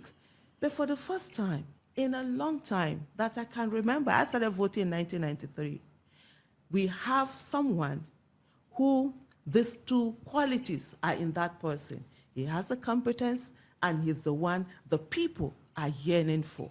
And so that's what we should be looking at. So for you, it's Obi or nothing? That's not what I'm saying. For me, it's Obi and Obi. What if Obi is a running mate on the ticket? Would that work? That's his choice. But I tell you, when we get there, you would see. But would you work for an Obi as a running mate? I don't work for Obi. Because you have said it at some point that you have told him that he should not go. And it does look like a lot of obedience actually listen to you. You have a huge, just remember, let me land on my question. You have a huge command and control and just remember, you have a huge command and control on the thoughts of a lot of obedient who listen to you and who seem to agree with you. And a lot of them out there believe that it's Obi or nothing. Let me tell you something. That's a very wrong way of looking at it. Nobody has command and control. Nobody has command and control over obedience. No, and I repeat, nobody. Not even Mr. Obi himself. Not Mr. Peter Obi himself. Nobody has. These are people, and that's the uniqueness of the obedient movement. The people who are there, they came in on their own. Nobody went to go and break them. They came in on their own and saw this support. Remember that this whole started from, even though it's called obedient movement, it started from after NSAS, when politicians were saying to those who had been the protesters and everything, if you don't like what happened, change us. So by 2021, you could see they have started moving, mobilizing people to pick their PVCs, we're doing this and everything. And when Mr. Peter Obi came out, they saw that. By as far back as 2021, you can go and check my tweets. The tweets are still there. I had done a tweet where I gave a list of things that PDP needed to do. And one of them was, I was like, put Mr. Peter Obi at the forefront and Wike Jr. That was in 2021. By 2022, both of them had already, left the party. And so for him, that support, it's not about, there's someone who is telling them what to do. And these are people who are entrepreneurial. They have their jobs. They are not like the one that you are paying them 10. They give shishi. He's not paying anybody 10,000 every month for them to talk about him or to support him. They own their support. And most of them have repeatedly said that their support is not transferable. But let me tell you something. In 2014, and those tweets are still there, and I'll refer you to that tweet. And I did say that there was no how President Muhammadu Buhari, then General Muhammadu Buhari, was going to win election, especially after what had happened. Okay, I'll just stop you right there. We'll look for the exact part where time reached. For now, I don't want to argue over what I cannot Mr. Niger Watch, you see what she said. That is just what she said. She did not say she's not obedient. No. They asked her if there is anybody have control that obedient. That I listened from the beginning to the end. Okay. She did not say she's not obedient. That is lie. And I like her response that she's not the one obedient and listening to. Because me, I feel verse for that one. I'm not listening to anybody. I'm supporting Peter Obi. I'm not listening to any goddamn. But that's what Sheon wants. Sheon, that's what some of these people want. They want to sow that seed of discord. They want an internal argument. So he wanted to confuse her. Yes. Wanted to confuse her, and she answered that brilliantly. So I like that. But nevertheless, I like us to move on. Let me quickly call on those that have not spoken yet. Before that, I would like to appreciate Manda Peggy Body. Thank you so much, man, for this. My put for screen again for this wonderful support as usual. I'm very, very grateful. Say for my gas. Yes, they call them gas for America. They call them still few for UK, and they call them few for Nigeria. You know, although Nigeria accent now fue, and they call them fue for UK few. You know, I want to say I'm grateful, man. May God bless you. Thanks for all that you do here all the time, alongside with many of you that in that circle has always put a smile on my face. I know all of them. I know that. Make me talk. I know all my supporters. And God bless you, man. Thank you so much, man. God bless you. All right. At this time is Amashola. Then before Garcia. Amashola, please talk to us. Good evening to you. It don't reach my tongue, thank God. Finally. Thank you earlier on. Thank you, sir. I greet the house, I greet Mommy Diaspora, and I congratulate Nigerians on this wonderful present Akpabio has just given you, because you have refused to come out. You have refused to come out. Cowards, the way they be. Nigerians are cowards. They can only come to the computer and type rubbish. Type. English, kill in my head. One Agbaya for saying it, they tell him and say no amendments. Because now your father get Nigeria. All of us sit down for us, they look. I don't talk about before. Only nothing change in skin, no. Bunch of criminals like the government, and they won't continue their criminality. Obi, you did there, this will come out, come the protest. Obi, if you want the ticket, bust out tomorrow. Make everybody follow you. Arrest na arrest. Jail na jail. Buy na buy. If you're not doing, forget. The same way Tinubu told you, you can't get power in a la carte. Obi, they don't deserve the a la carte. They don't deserve the a la carte now. Grab your copy, because as it day now, it don't boss. Not be someone they talk grammar again. No more English. The English too much. You plug group grammar. You do this. The other lady was coming here to tell us something about election. Then Patricia was telling her that this, election amendment and signing, no show. The worst election in the whole wide world, we will see it on that 2027. Mark today. These criminals are there. Forget it.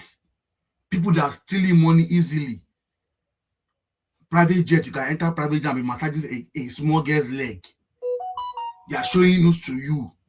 Nobody's complaining. Everybody's keeping quiet. Randy Peters is going up and down, left and right. Peter Obi, you know, see me follow the boy Wakao. Peter Obi, now you want to help us. We go help you. Boss out, we boss out with you. If you stay inside, we stay inside with you. Because now you say you want to help Nigeria. So you come out. Don't expect Atiku to do anything. Now, old man, you not get that power. It is now, Peter Obi, this is your joker to win that election. They have put it in your face that, they have showed you, we don't want you, left and right. And now they have brought it to you. It is now time for you. And Dati Ahmed said it, that if they are allowed Tinubu to come in, that's the end of democracy. It is the end, though. It don't finally finish. They have sold it now. They have confirmed it that yes, you don't have a say. A one man can be in Senate and tell you that there's no decision on that matter again. All because they can do anything they like there. It's the same Senate. They took tax law, signed, took to president, and they changed it behind. And the president is still talking. And these useless people in government cannot impeach the president. So what kind of country is that? You sign a law, you can decide to change it anytime you like it. You just change it because Nigerians don't matter. Don't worry, Tinubu, just relax. So that you're rigging, perfect it very well. Now US, now you will end the matter. Because no human being saw the last 2023 election, knew that Obi won the election. Now, because you know that guy won election and you cannot repeat that same thing, you want to now perfect it. That's why you don't want to sign electoral law. How on earth in 2027, 2026, people are still doing manual things? Are we is the bank, you go to the bank, is it manual? Are you doing your checks and balance manually? You check your account online. A rich man will do Nigerian election. It is manual.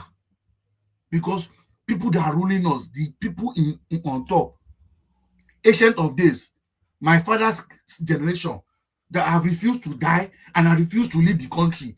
Check it very well. If somebody will retire, the Nigerian politicians, politics in Nigeria is retirement home, care home for politicians that have been stealing money.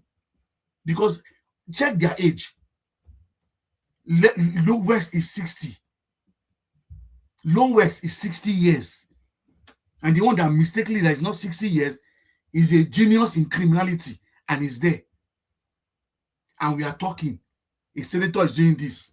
And by tomorrow morning, Nigeria will say, "You not concern me." It's a pity. If we talk from now to tomorrow on TV, go to Twitter and tweet, type and spoil the keyboard. It will not change anything. The only way is violence. Sorry to say, but that is what these guys know. That is what these guys know. And that's why I told you, steal it, grab it, and run away with it. He has grabbed it. He's running away with it. And we are all crying. It is not time for you to go and run. Catch him. It is now wants to catch him now and drag him back. Because he will not catch him, eh? Oh, God have mercy.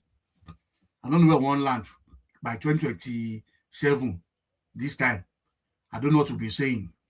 So, Nigerians, Obi, me, I don't talk my own. Obi, not be by going out, do philanthropies. Come out.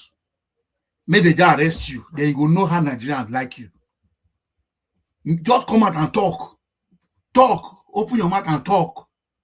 Because you won't talk, nothing will happen to you. Nothing. You will come in from nothing and spend your money. People will follow you around. You will not win.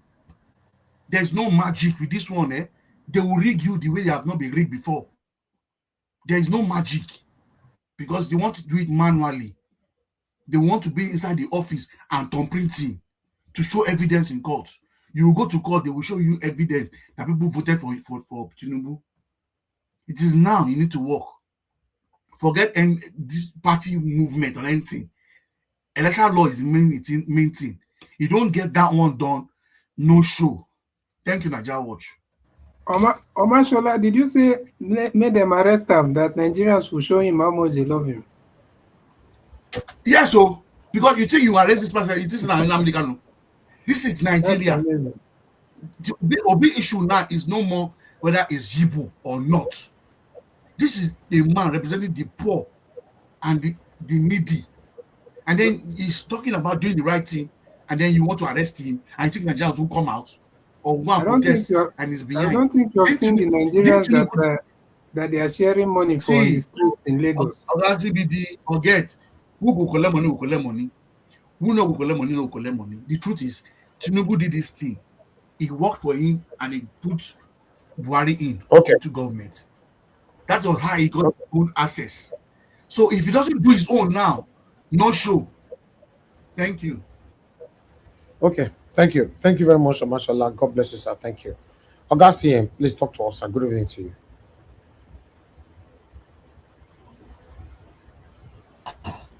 Okay, thank you, Niger Watch. Good evening, everybody. Observe all protocols. Greetings to those on the chat and those listening wherever you may be. Now, today is quite a very important day because of this electoral reform. I think since last year we've exhausted this. For those that must have forgotten, I made a suggestion. I said my own idea of electoral reform before I come to Akpabio is on the door of election, there should be accreditation the way it's done at the polling unit. After accreditation, then they vote. Everything hopefully goes peacefully. After voting, they tally the result in which party agents will countersign. Yes, everything tallies with the total vote cast. then they will upload it there. Uploading means that if I'm in Norway, I phone my junior brother in my village. I said, have you voted? He said, yes. So can't you see they're counting it now? You can't you hear the sound? I said, okay. After a while, I phone again. He said it has been uploaded. I've seen it on my mobile phone. I went to INEC website. Then me in Norway will also go to our website and see it. There is no room for collation. Any election, are there any polling unit, for whatever reason the election, the result was not upheld, it is as good as election did not take place there. That is the election reform I subscribe to, because that is the way it's done all over the world. For any reason, because I know Nigeria, if they say, oh, they want to upload, it didn't go, it was not done. We are not taking anything. Because I remember last year when the criminal Mahmoud...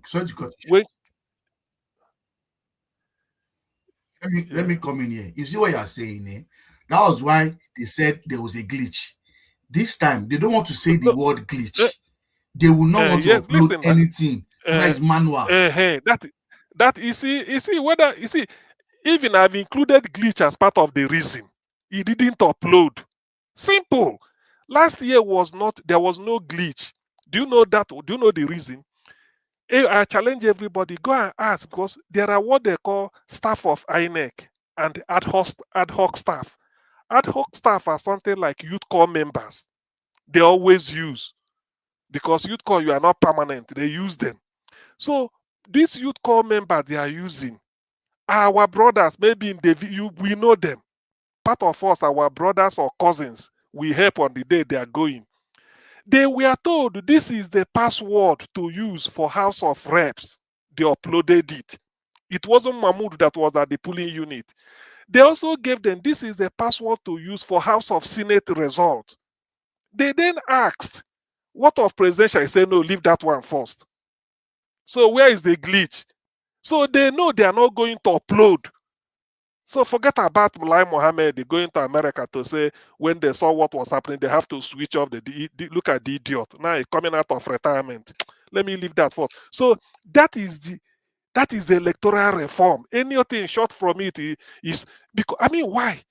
It's as good as if he did not upload, then you forget that there's no election in that polling unit. Nigerians do you know why they no longer snatch ballot paper? Anywhere, because they were in those days of Obasanjo, what is it called, garrison election. They snatch ballot paper. On the way to taking it to the collation center, somebody will come out from the bush somewhere, the motor taking it, they switch. The one they've completed in the chairman's residence somewhere, they switch it. Put this one, take that one away. When they go, every will be one party. So that they now know that if you go and snatch ballot box in any election polling unit, Nigerians will laugh at you because they will just declare no election. So Nigeria has graduated to that. We all know it. So in this case, if for any reason, I don't care whether NEPA take light, but he didn't upload, so no election from that. That's no election. It will not be a case of every party be at your situation room. The way I know there yesterday when Newcastle was playing Man City, I wasn't in Manchester. I did somewhere they look. The moment they blow whistle final, I don't need to wait 24 hours or 48 hours to know result. The scoreboard, everybody will just see the scoreboard. Result is there. Because as then the score go, the thing to upload into the scoreboard. So there is no we are now in 2026. That's why Nigeria, thank God the American boots are on the ground. All this nonsense, what we are talking, all these things, whether Akpabio or not Akpabio, before we even come to that, this is the election reform that we should be pushing. For whatever reason, any result that was not uploaded, that polling unit, no result. We are not interested in follow us, make we go where they collect them. When they reach, like they did in a election, when they reach where they collect them, the returning officer for PDP and that's where Godalo was crying in the night. We saw it here. Only APC was allowed in. When they manipulate, when they come out, they say APC go to. No, There's no need because every day, look, if you want to know the result of Man City and Newcastle, you don't need a collation. Day, you just open what is they called Carabao Cup. You see it there. If you want to know result of the World Cup qualifiers, you go to FIFA with everything is there. There's nothing to collate. So that is the meaning of uploading. You see it instantly. Omashola, if I'm sending email to you, the moment I say click, send, 5 minutes, if we are the same Yahoo platform, the thing will just show. You don't need to say make I collate them. You don't collate anything. So that Nigeria is matured for. That's what they do in Ghana. That was why the opposition, I mean the vice president to the last president, phoned that the opposition should come and take over. Because they are seeing it. Everybody just hold it as the thing they come, you're the tally. It's like World Cup match. As they score, they put them. Then they play penalty. Yes. Yes. If they yes, do I'm with this, you. majority of the senators will come back. Majority of them will that come is back. see That's the reason why that they don't is want the to sign reform. that. That is where I know that is the reform. That's why sometimes now let me break it down like this. That's why sometimes people are focusing on presidency as if the only presidency then we're supposed to upload. What of the person will go be your chairman? It could be one criminal. If they upload it, cancel everything, that is the election reform we are talking now, which brings me to how do we make it happen? You see, a time has come that Nigerians has to take their future in their hands. That's what I'm saying, including everybody. We just have to, if like Peter for Nigeria. When I look at that guy, I shake my head. I say, "But I wish him well. He really mean business. Not be National Assembly in the day with some people. Let Nigerians come and one day before you know them. This pressure will be on them. They must upload. They must make it compulsory. Why is it that in 2026 we are still talking of how to use torchlight? You don't know what we saw in last 2023. Some people are using mobile phone touch this thing. They put them use TPEX. They change everything. Later they say go to court. Who are they talking to? Are we stupid? That is the electoral reform we are talking about. So in this case, it is everybody's duty. In the UK, I was told that who is responsible for health and safety? They say it's everybody's duty. Who is responsible for keeping you safe? Don't say police, including you. It's everybody's duty. Safety is everybody's duty. That's what I was taught.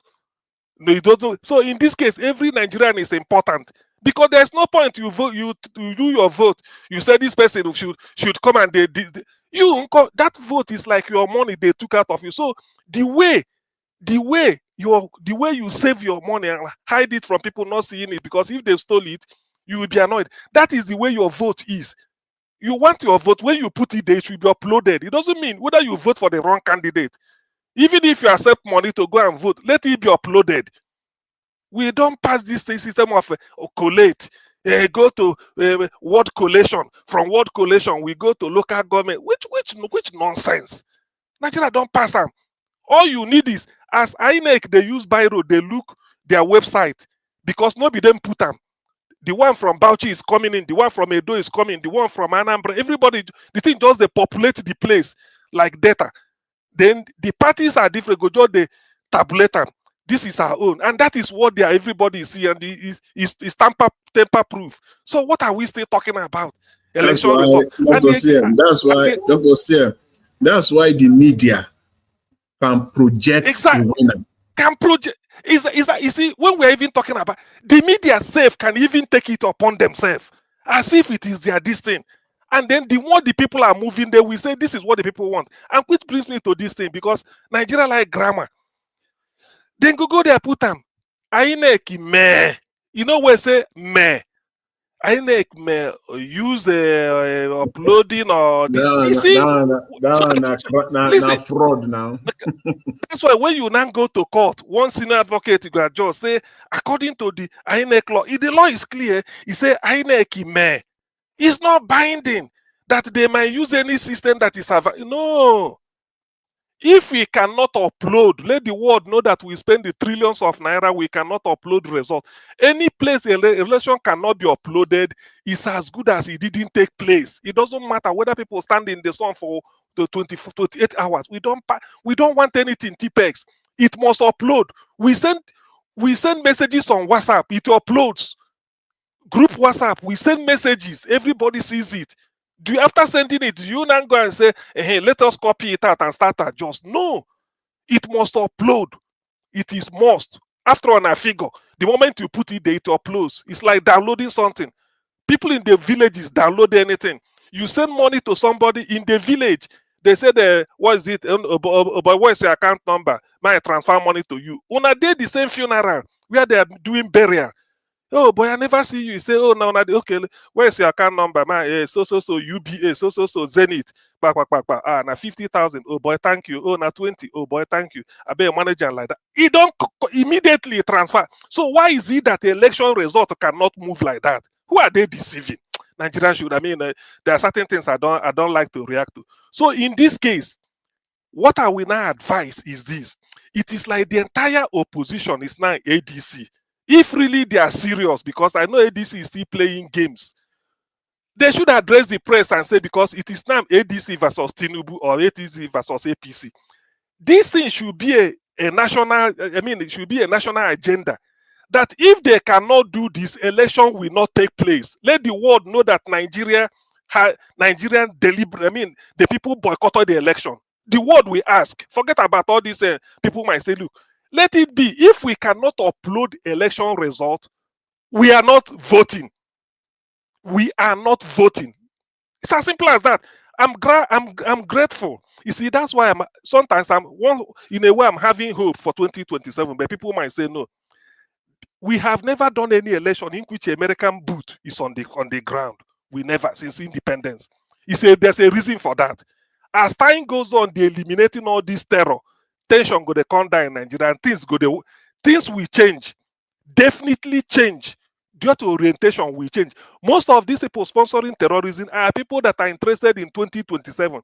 And by the time they release the list, let me say this: this man they call it Frank Uto, the man from Yerwata in Benue State, a lawyer who is now representing it's like he's the key witness. He's in the US Congress. I listened to him. Yeah. In fact, he explained the thing. I don't even know I saw the thing be. He said by the time they pass it, that is when Ted Cruz them. He said they will open up. He said they have the list. He said they have the list. He said they will just open it up. The guy said Nigerians will be surprised that when they mention the names, it will be most of these politicians we are seeing that are talking of we go do and like this. This person go contact. He said you'll be shocked, and all of them will be eliminated. Not be sacked, they will be expired. That's what in fact, I have to believe him. Do you know, after finishing, he said he's senator from Oklahoma. He mentioned the name because he's in the state of Oklahoma. He said he has an appointment with his senator so hour that he will now go. They will discuss. And this is a man from Yelwater, the place that Tinubu couldn't go, that people cried. You can imagine what he will tell them. This is the direct. This is not a case of a screwdriver for Nisha and Moibo, IPOB. Not them. They just forge it. No, this is not a screwdriver case again. The person in charge now, the person leading the key witness testifying is the man from Yelwater. He's telling them, and they are listening to him. And he met with one other guy. I saw him on short one interview. He was crying. He said, "Look at the way they are slaughtering people. You haven't seen this." So there are a lot of variables that will change. And I'm grateful. That's why all these things Akpabio is still doing. Whether Akpabio go even last, reach that, you never know. But then that does not distract the fact that Nigerians will rise up. This is what we want. It is in your own interest, you the senator, so that they don't rig you out. Because sometimes when you say, look, you the senator that is doing this, it could be in your own interest. Maybe you are an APC, you could have rigged you out. Maybe PDP didn't rig you out. So in this case, the fact that they want the electoral result to be uploaded is in everybody's interest. It's only a criminal that will be saying, no. There's no point for us to put security in Nigeria. Why? It's for your own good and for my own good. You, the police officer, you want to go to work. Supposing you come back, the same robber go bug police barracks, or kidnap your wife. Will you be happy? So, as you are going to protect people, you should be expecting that the family you left at home will also be protected. So this electoral reform, It's not a matter for half measures. We have to go for the full, and it must be uploading is by force. That is must be clear, compulsory, to the extent that any election result that cannot upload for whatever reason, I don't want to know the reason, no result from that polling unit. Let's stop all this nonsense. We're in 2026. We can't be behaving as if we're in the year 1421. Thank you, Niger Watch. All right, Augustine, thank you, sir. Mr. Evans. Yes, sir. Thank you, Dr. CM. Thank you. I just want to quickly, ask if it's possible for you. That Akpabio video where they speak, the place where they speak, they say they no go use electronic transmission. Please, that section, if you project it, you will see that as Akpabio was reading, 2 senators were in front of him, teleguiding him, making sure that he read the scripts as given to him. He will not bend. It's like they just on top of his head. The leader of the majority leader and one other senator. They make sure and immediately finish reading it, then they walk away. To me, it's like a script has been handed over to Akpabio to read. And those 2 senators were in front of him to ensure that Akpabio, you cannot even take a word out of it. Just read it as it is.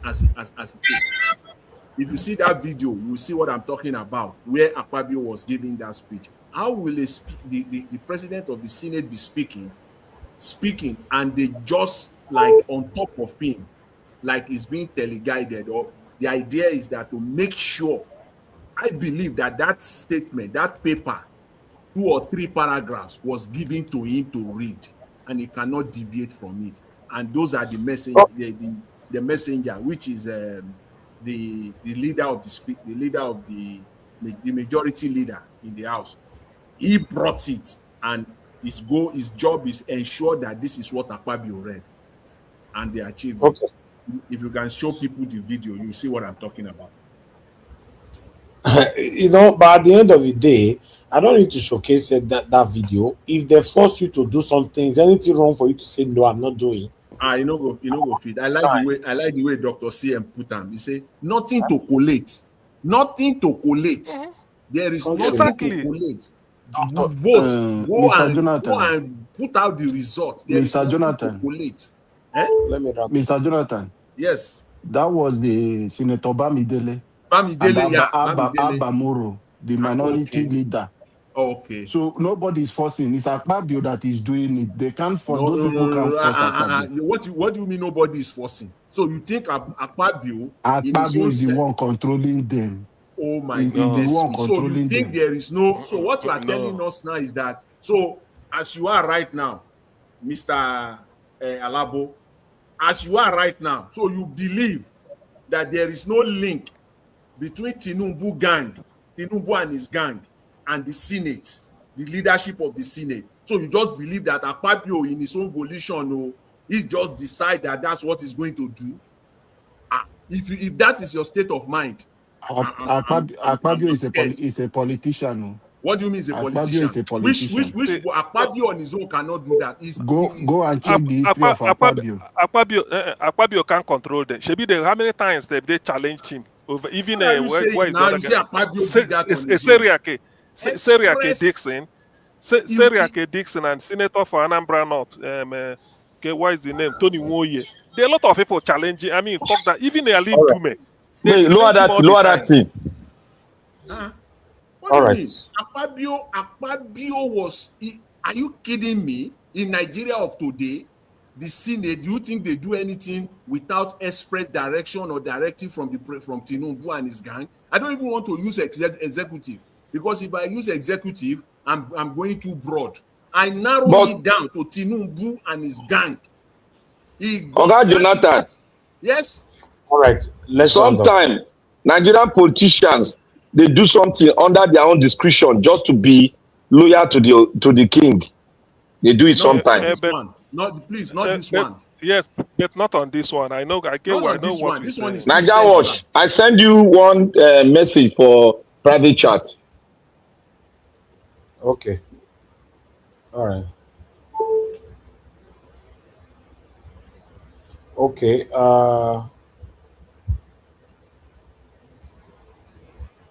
Okay, but I can't see the video now. You listen what you said. I don't know. Where do I get the video from? Write it there back again. But meanwhile, The video where you plan from 28 minutes. oh, from 28 minutes. If I put on there now. Yes. All right. We might not do that today, but because there's no time anymore. But nevertheless, I appreciate every one of you right there. I want to use the opportunity to thank some of you sent me some money. I want to say I'm very, very grateful. I got money from Omorodion, Paul Omorodion. I got 50,000 naira from you. I'm very, very grateful. God bless you.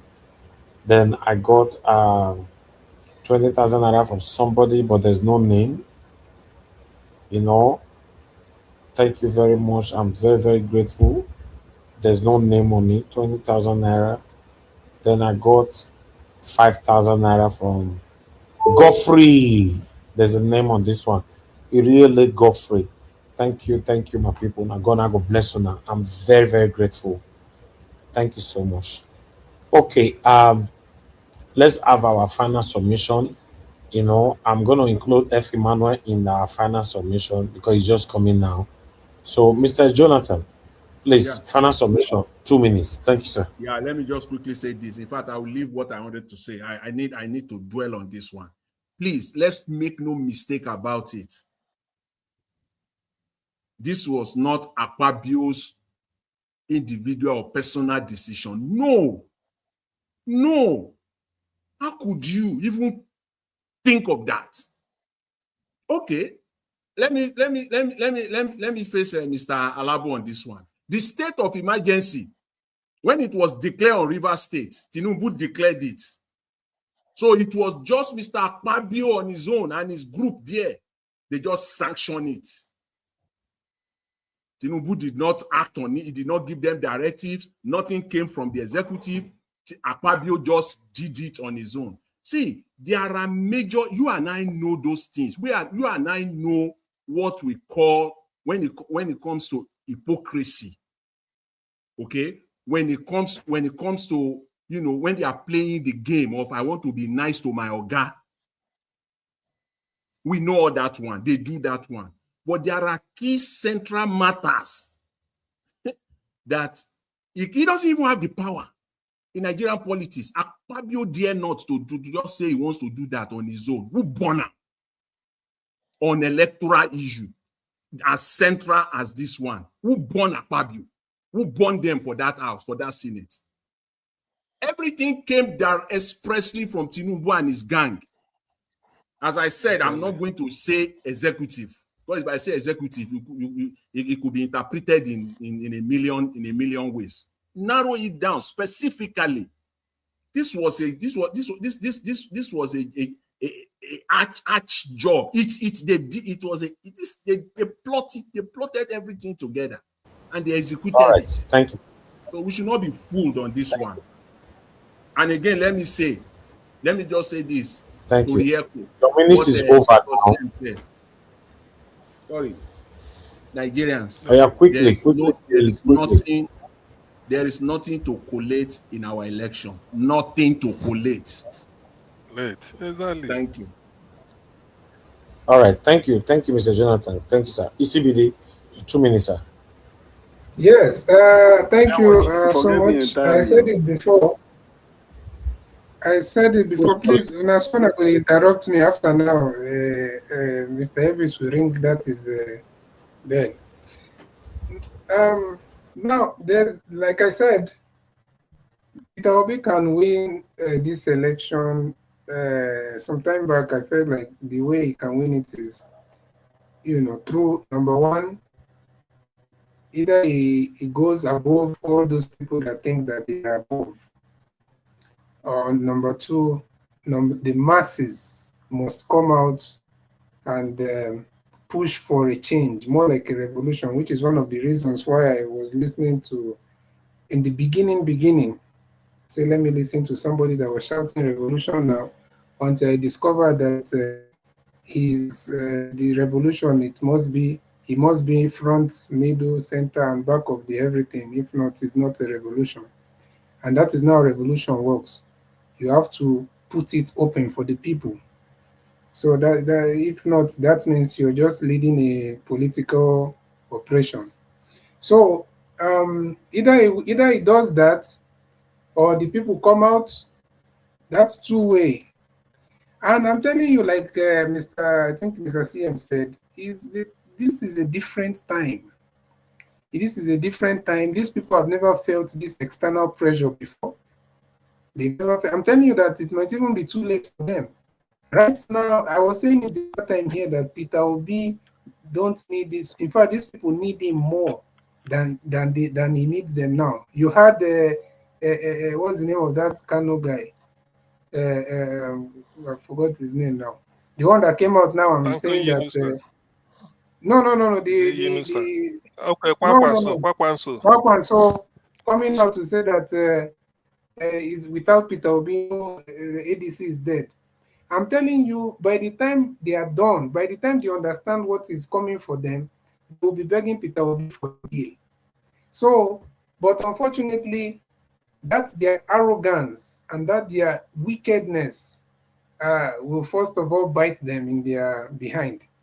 So that is how it is. I feel like that is the only way that we can either Peter Obi goes above them or people come out. People must come out or they should just keep quiet because Peter Obi has done his part. He has opened up himself. He has gone everywhere to the length and breadth of Nigeria. He has done as much good as he can. He's still doing. So if somebody is saying that he should go and they should arrest him, no problem. Nigerians will love him. My brother, which Nigerians? The same ones that was there when whatever happened to Abiola happened. The same one that was there when police came and carried Fela, the beloved. So forget all those things. So Peter Obi has given all the signal that he can give. He's still giving. So people, they rise up or they continue their suffering. Because these same people, the most corrupt politician will move in Lagos or anywhere today and throw 500 or how much. All these people will forget even that there is anybody called Peter. That is because of how much poverty has been weaponized against our people. So just that's how I see it. Oh, thank you.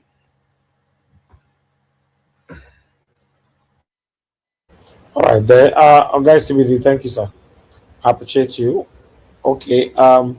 Abdul Malik, please, your 2 minutes, sir. Yeah, good evening once again, Mr. Elvis. Sometimes there is something we don't need to argue. Mr. Jonathan is very right. You will not ask yourself, how can a Senate, a House, they concluded something already, right? Why Akpabio later read another scripture? Wow. That one will not tell you something that there is somebody somewhere is struggling to read what he read. Yes, somebody is struggling to read what he read. That's why he did it. There is something we don't need to have. You need to use your brain to even to calculate. If there is no electrical transmission of results, you know that election, it must be rigged. Because that is the reason why they want to bypass that law. They don't want to amend it. Yeah, the opposition need to fight for that. That is the major thing if they want to win. If they don't do that, they cannot win that election. Because it must be written by paper, by those people. Because you see what they are doing now, they are destroying ADC already. That is what they are doing. That one and comport they must mandatory. It's more they must do it. Yeah, without that, there is no election. Thank you very much, Mr. Evie. All right, thank you, Abdul Malik. Thank you, I appreciate you. Mother Patricia, are you there with us? Okay, Black Panther. Talk to us. Thank you, Nigeria Watch. Thank you very much. My people, I hail everybody. In CBD, you have just repeated your 2000 and when was the last election? 2 years ago or 3 years ago? You have not repeated the same statement you made that year when we were talking to Peter Obi to do certain things. You said Peter Obi has done everything. He has gone to this place, donate money, do this one, that one. They hold him out, not to talk, not to be proactive at the exact time. We are talking about the life of Nigerian people here. The electoral law is one angle you can use to penetrate and get what you want, so that we can start from the right track. You want to repeat the same thing, you repeat the right election, or Peter Obi should not say anything. He should not say anything. Then he should not contest for the election. He should not contest for the election. If he cannot speak on electoral law, what's going to bring him to power? What is going to bring him to power? Is it the rigging that will bring him to power? Can't he make a fundamental statement? I've always said it here. The fundamentals, when you refuse to do the fundamentals, the whole things you are building your house on top will fall. You have to be proactive. I made mention of being proactive yesterday. You have to be proactive. Immediately they shoot, you shoot. There's nothing wrong in Peter Obi coming out with other ADC. Make a fundamental statement that the president has planned to rig the next election by not approving the right thing for the nation. He has just told us that he can take Nigeria to the dump site and throw us in there without us not talking. Because Peter Obi has donated money, then he cannot talk on the right things to do. That is very paramount to his ascending to the throne. How is he going to win? If you like carry the whole Nigeria, gather everybody, the whole 88,000 go vote. These people will rig it at the rigging sites, and you all know the rigging sites. How will you continue to do the same thing and expect a different result? We are talking about the life of the people. You are taking it very light. We lost 300 people because we don't have a good president. We don't have good democracy. We are talking about electoral law that will put people, the right people at the right place. You are telling us Peter Obi has done this. You, as you dare say, you never help somebody. You never help. All this shout yourself. You never help. Where are you located? You never help somebody. Why are you saying that Peter Obi should not talk on the electoral law? You're screaming now. Where are you located? No, in CBD, have you not helped somebody in your life that people refuse to help? So Peter Obi. No, Peter Obi should be silent. He should be silent. He should not talk. Let me give you an example. Pat Lavi, wait. Let me give you an example. Wait. False statements in the first place. Let me give you an example. He's not talking. Wait. Let me give you an example. Let me tell you what's going on in Iran. I understand you, but let me talk. Don't use that loud voice to make false statements. CBD, let me talk. If Peter Obi does not talk, wait. Let me make this fundamental statement. Wait. CBD, wait. If Peter Obi or the ADC does not make a fundamental statement that will push back the presidency of Nigeria on this issue of electoral law, Peter Obi is going to lose the election, and I will not vote for him. Wait. Let me tell you something. Very clear. Let me make it clear. I stake out my neck on this. If Peter Obi refuse and the ADC they refuse to speak on this fundamental issue, to push back the hand of the president back, I will campaign against him in the presidential election. Simple, because they are not ready to. You have to say no. Listen, Black Panther. You have to say what. I'm on my time. Let me make my last statement. You can talk. Let me make my last statement. You can talk. Let me make my last statement. You can talk. Let me make my last statement. You can talk. In Iran, Pat Lavi, the crown prince, gave a fundamental statement that the whole world was expecting. He said there must be a regime change in Iran and his people should come out. He was directing the people every 1 week. He was directing them and they were obeying him. If you are the head of the eye of the revolution, you refuse, like outrage, refusing to speak on the electoral law, all of them should go to hell. They are not ready to to do this. Let's divide the country. Let them speak out if they want division or not. You should be not, everybody should not be chicken out anyhow. You don't want to speak, it's like you don't talk. The only thing I will tell you is that please don't make, I know you know sometimes when Let him someone talk. wait All right. now, when somebody shouts, Let you me can go. use it to cover false statements. You've made false. Peter Obi is speaking. Maybe what you should tell us now is He is not speaking the way it's supposed to speak. Let him direct his speech to the presidency. Tell us what you want him to say. Let us What hear is you. he saying? He wants to go for the election. He's going to lose. Tell us what you want. He's going to lose the election. You are just cooking for nothing. Okay. All right. Black Panther, thank you very much. You know this kind of your submission, Black Panther, they will attack you. Just have that in mind. So hypocrisy. Let them attack me. They will lose like losers. This kind of your attack, I can see them already. They are already on the comment section. They are like that. Let them attack. So, if they don't like this kind of submission at all, is what give them headache. Oh, let them attack very well. And that would mean they join me because Akpabio will win election. He's going to lose it. You know, you will be playing with your life there. It's very unfortunate when you see all the way from wherever you are. Right? Let me speak, please. Mute yourself, guys. You know, this kind of can you mute yourself? You know, this kind of submission that Black Panther gave is the best submission ever, but it's not the best to some people. You know, that's the problem. You know, it's not the best for some people because that's why we find ourselves where we are today. Some people come to this platform to be defensive, to protect their own. Me, I'm not here to protect anybody. I say things I raise. So that's why I'm quite different. You know, telling Peter Obi to speak directly to the presidency, I don't see anything wrong about that. But at the moment now, Black Panther are going to be labeled as evil, as bad person, or somebody that is shouting, or somebody that doesn't know how to talk. Automatically, you don't get many names already. And they watch all of them for comment section. Just look at their year life. This is where we find ourselves, people. If you want to know our people, there's a way you will trigger them. You will know them. That's why we will remain here.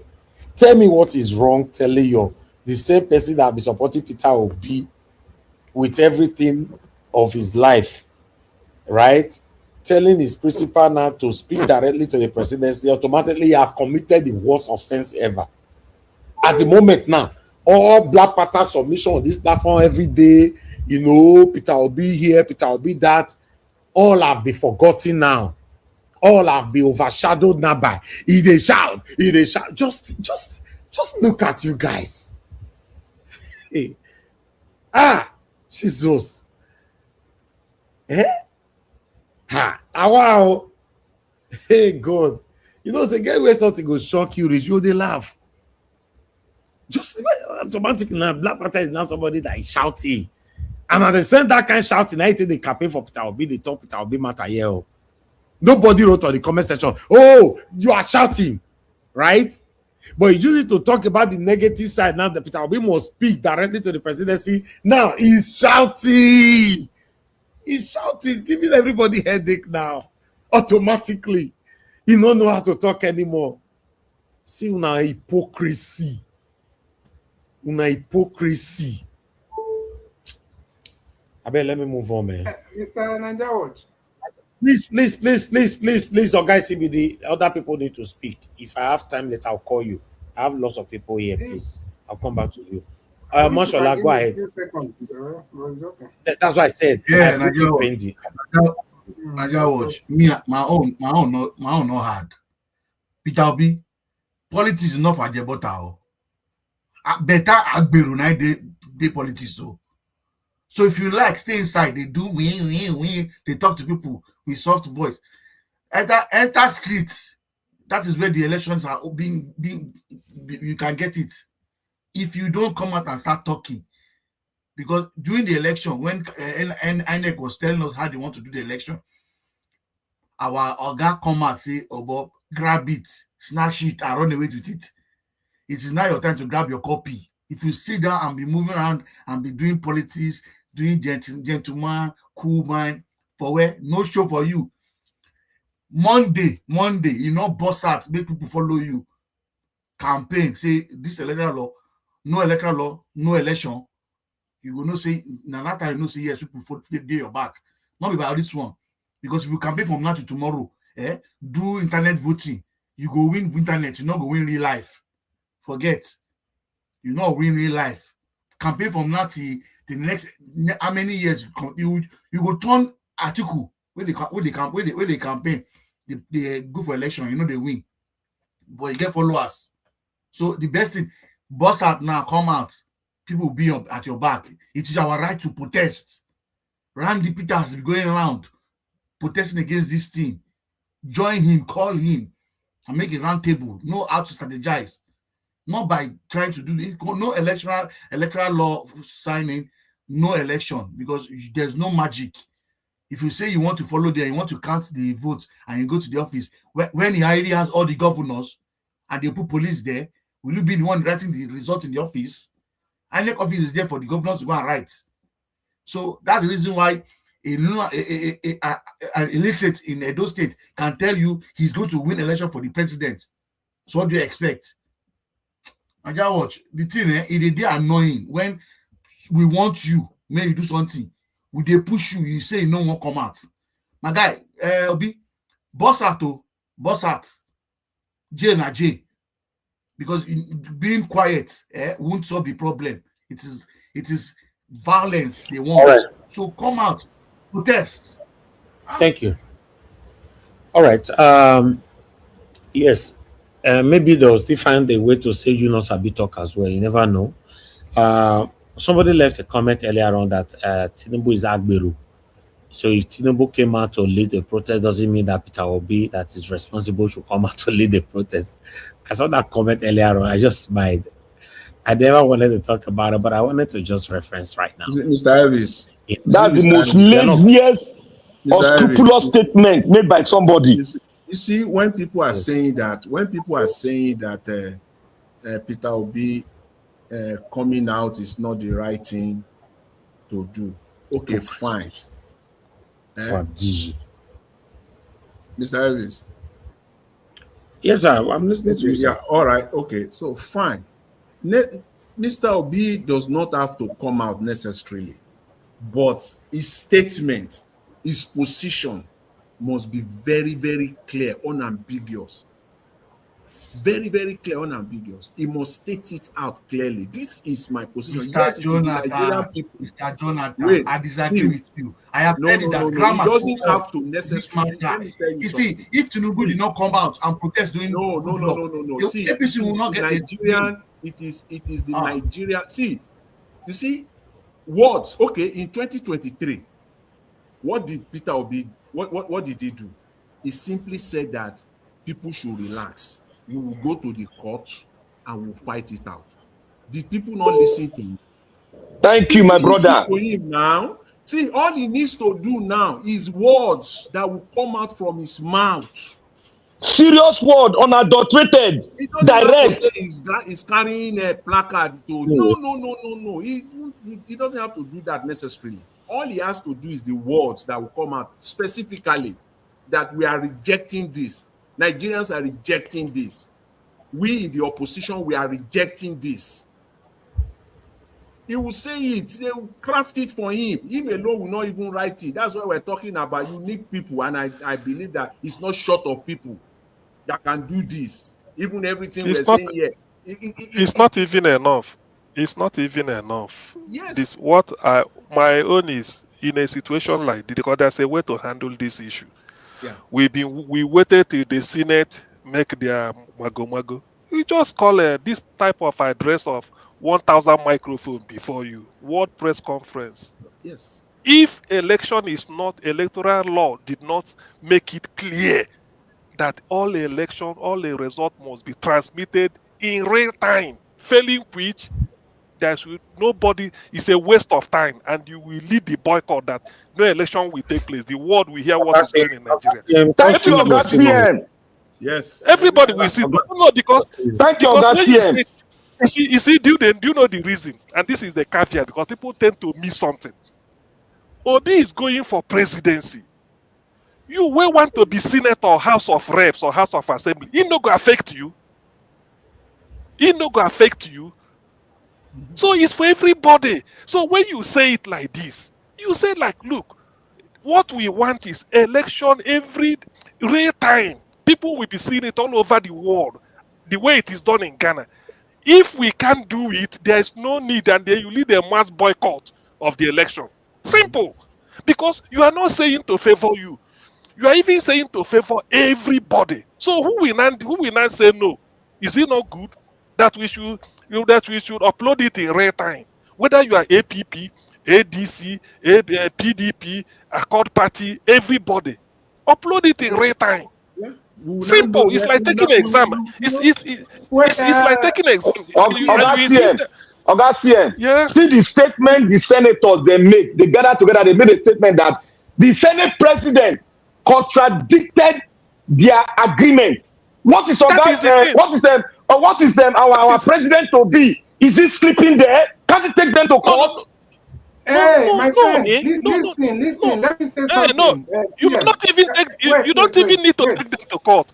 That your statement. The moment you say it, people have known that. In fact, the senators themselves, because it's affecting everybody. The thing is that if electoral law did not say it the way it should, the way Nigeria wants it, you will tell Nigerians that there is no point going for this election. It will be mass boycott. Simple as ABC. Let us sit down. We will not go. All right.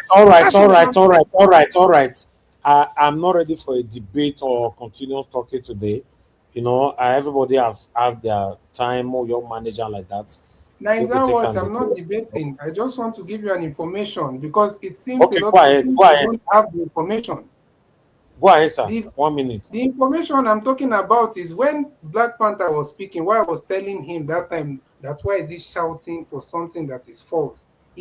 Are you saying that Peter Obi has not responded or has not spoken? Because it's not a matter of screaming. It's not what he's saying. What he's saying, even the deaf understand what he's saying, or guy CBD. He said Peter Obi should speak directly to the presidency and take the news for protest. That's what he said. He spoke English. Or guy CBD, he spoke English. Every reasonable person that is organic on this platform and Nigerian heard him. He said Peter Obi, let me repeat. Obi should take a lead of protest. That's why he spoke English, no Swahili. He mentioned that, and he also said that Peter Obi does not speak about the electoral. Black Panther, am I lying on you? If Peter Obi does not speak directly to the president on the electoral protest, he is going to lose, and I'm not going to support him. So why have in the you election. You said you are an obedient or you are supporting Peter Obi, and you don't know that he has released a very strong. Look, are you a baby? Hold on, Black Panther, hold on. Excuse me.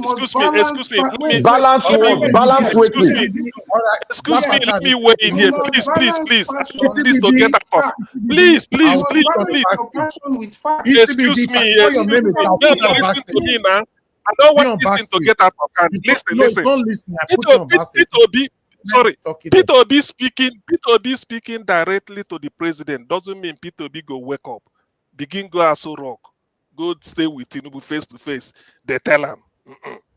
The fact that Peter Obi sit on a table with more than 50 microphones all everywhere, word press, everybody there, he's talking. President is listening.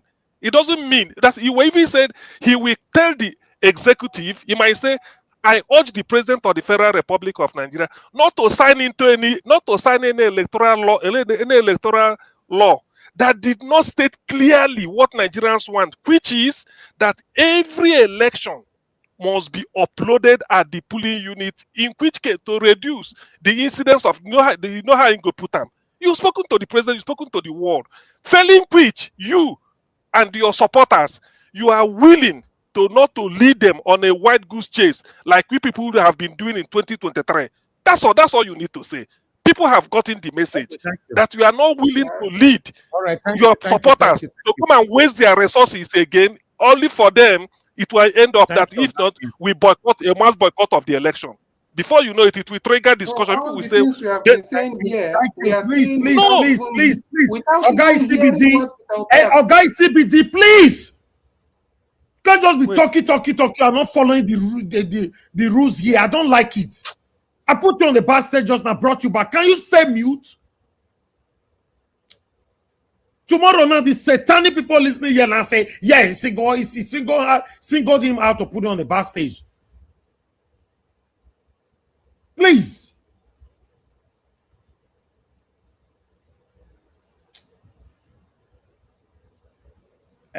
Clement, OJ, you are saying Nigeria Watch, please announce the news. Which news?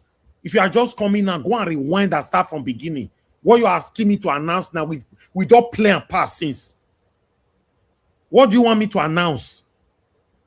I've played a Barry-based video since.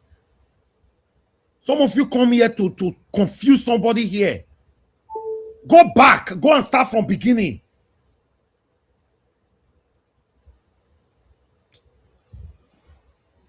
Let me call on the next person to talk to us. Jim, please. Somebody said, Mr. Elvis, somebody said on the comment section that it's not the harmonized bill, that we are playing ignorant. You don't even know what you are talking about. You are playing, CM, listen. You are playing ignorant at this moment now because you call out Peter Obi. Simple. That you say no, of them is rubbish. It's not even calling out. This is not calling out Peter Obi. What I'm saying is that this is what every politician could do. You address a press conference that you've seen that all what Nigerians have been waiting for, that this you are calling on the president that they should not sign it into law. Any electoral law that did not state it clearly. That's all. It's as simple as that is even the thing people need. They've gotten the message. The guy, let me address this guy, please, in the comment section. Who is that? His name is Light B21. Light B21. I don't really like people on the panel addressing people on the comment section, to be honest. Yeah, you see, it's his own position, but again, he needs to be educated. Because comment like this simply show that the person is not enlightening at all as per Nigerian politics. So what about if he's not interested? What about if he's not interested? He needs to be well educated. We know what is called the Harmonized Act. Okay, that is, we've been saying here that Nigeria is not normal. We are pointing out the deficiency now. You need to speak out now. Don't wait for the crooked, fraudulent, irresponsible, unaccountable politicians to finish their job before you start talking. Okay? We are expressing it now. What needs to be done? Thank you. Okay. Mr. Jonathan, everybody, thank you. Thank you. Let's just move on, please. Our Dream Nation always seems to be there. F-Man, please, if you are there, talk to us. Yeah, now people they talk, I will talk on top of it. Doesn't matter. Indicate you heard somebody call you. You always do this. Even though you are there, you are not there. People talking, they are not talking. Somebody call you, unmute yourself, somebody knows, so that we know you are there. Oh, no, just to maintain decorum now. People boys they jam it doesn't matter. Unmute yourself so that we know you are there. You know, I only have 1 second to wait for anybody that I called. Go ahead, sir. 2 minutes. Calm down. You never even give me anyone to speak. No, I don't play your video since, sir. You have 2 minutes to speak. Video of a 3 minutes plus. Now, me first come this panel. I'm entitled to 15 minutes. But however, no problem. Good evening, everyone. I mentioned this thing before, my brother in CBD. Please, Peter Obi is contesting for the #1 seat, and he's going to be the president of Nigeria. So he's not coming to be the president of one region or one tribe. He's saying it with his mouth. So anything that will begin to do to look as if now my tribe person I want to protect. I don't see anything we should be arguing over. Mr. What Peter are you Obi, talking His about? Who is Excellency. talking about tribe here now? No, you've done this What the before. hell are you talking You've done this about? before, which I told you that Peter Obi is not a president of Igbo. So we should not be pushing What those the hell things. are you talking about? Don't worry, I will not take you there, but I feel remind you of the thing the day you said that, which I also corrected you. But however, for us to understand, he's the president of Nigeria and he's coming in and Nigeria loves him. And is the most outspoken opposition leader. We know, but that does not mean people will not push him to do more. So are we saying Peter Obi become president today because Nigeria loves him? People should not criticize him.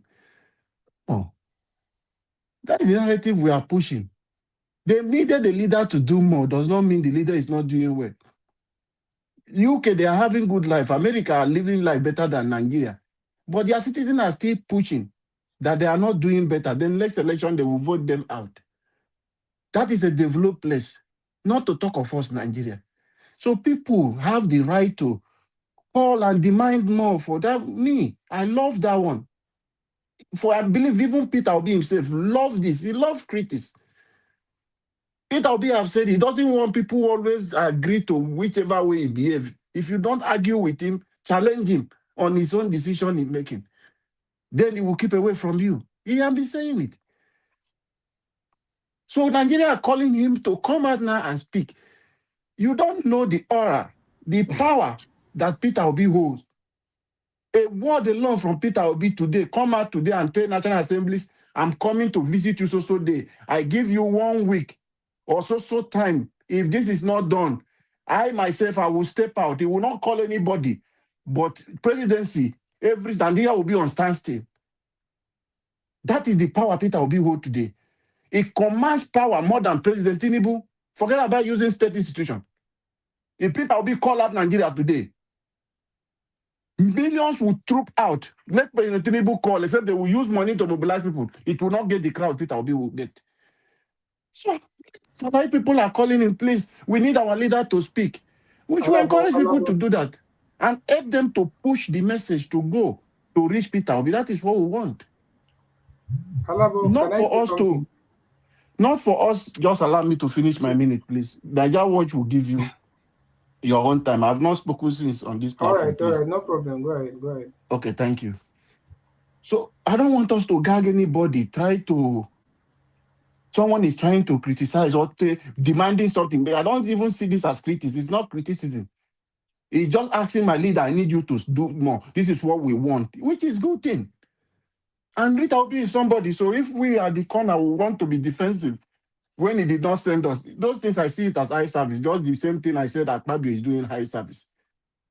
Akpabio is controlling the Senate. He wants to show Tinubu, I own this place. This is my house.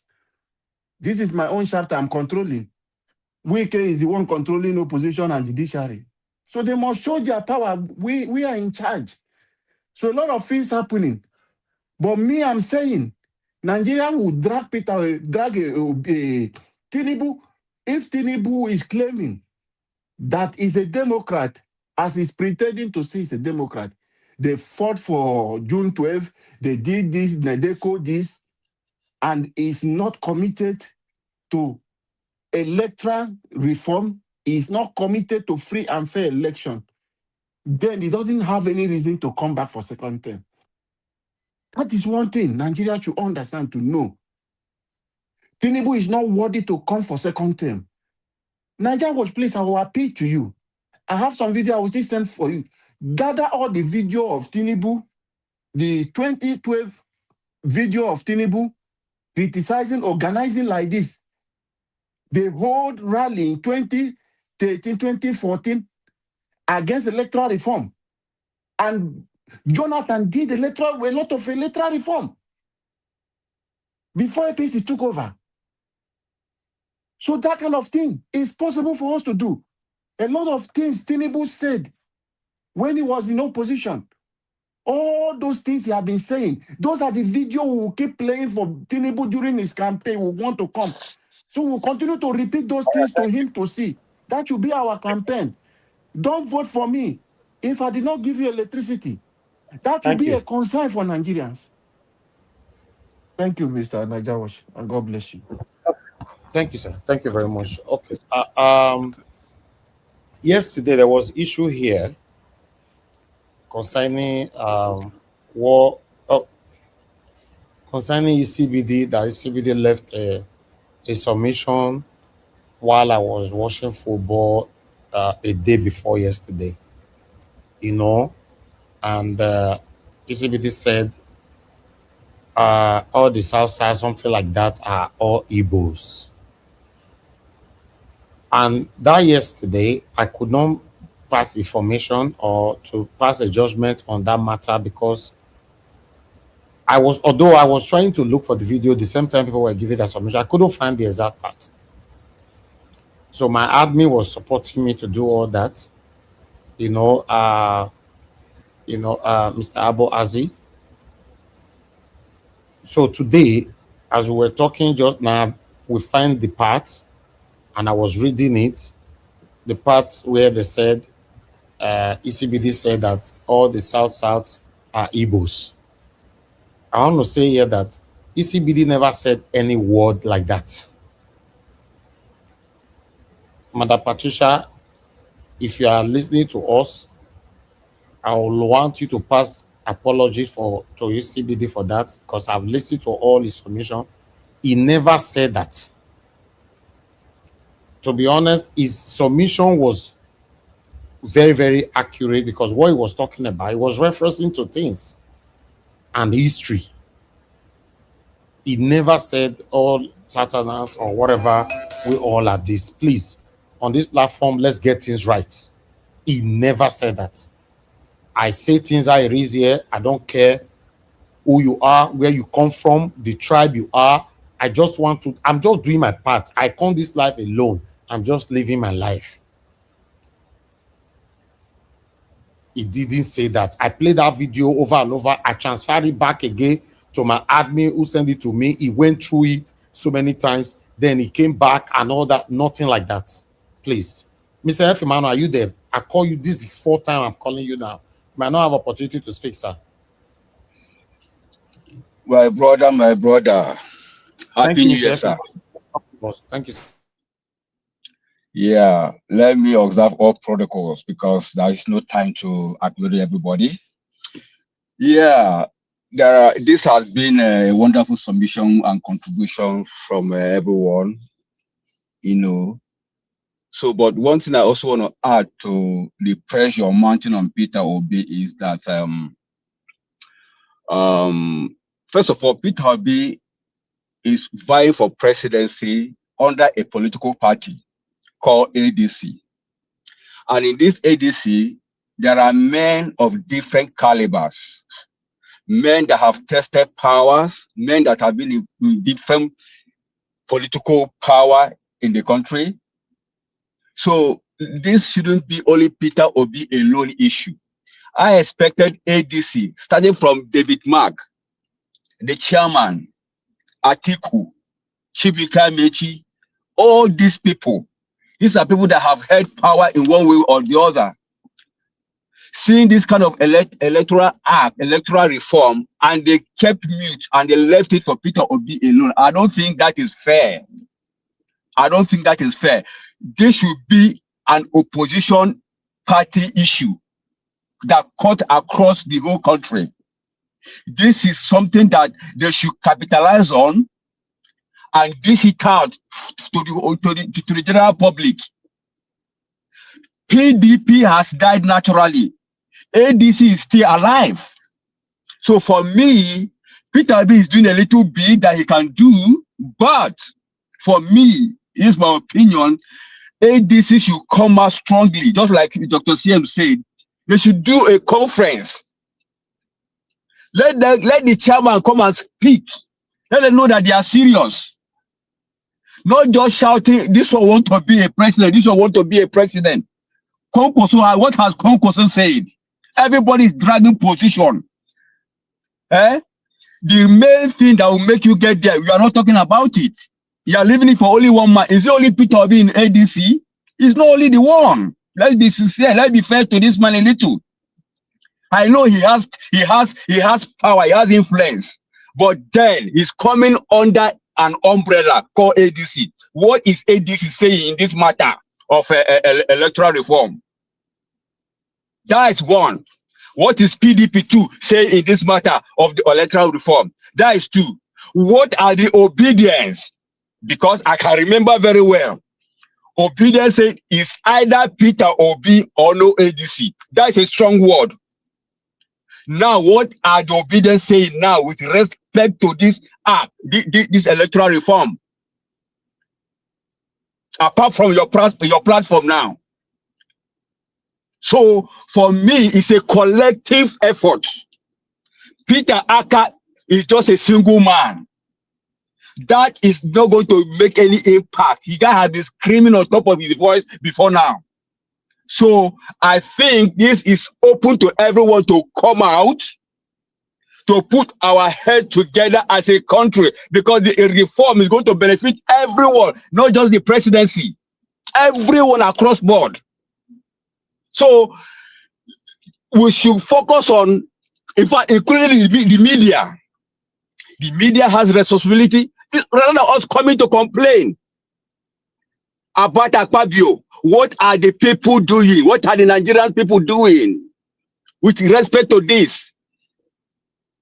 It is one thing to cast blame. It is another thing to stand up to your right. So for me, this is everybody's responsibility, including me here. So not just one person alone cannot make any impact. But if everybody is speaking from all the quarters, then it will make impact. I remember last month when Akpabio was talking, he said, Donald Trump is on our neck. Why did he say so? Just a tweet of a president. Just a tweet of a president from the US. Akpabio is already shaking. That tells you that these people are just bullies. And bullies, they don't like confrontation. So for me, I feel that Akpabio and the Senate in the House, maybe they are trying to test the ground to see our reaction. If they are saying they still have some information they need to harmonize, they better do that quickly. Otherwise, I look at it as they are testing the ground to see our response, to see our temperament, to see what the docile Nigerians will do, whether they will react or whether they will remain perpetually mute. I think they are trying to use psyche on us. So for me, Nigeria should react to the time is now. It's not just to just push the blame on one person.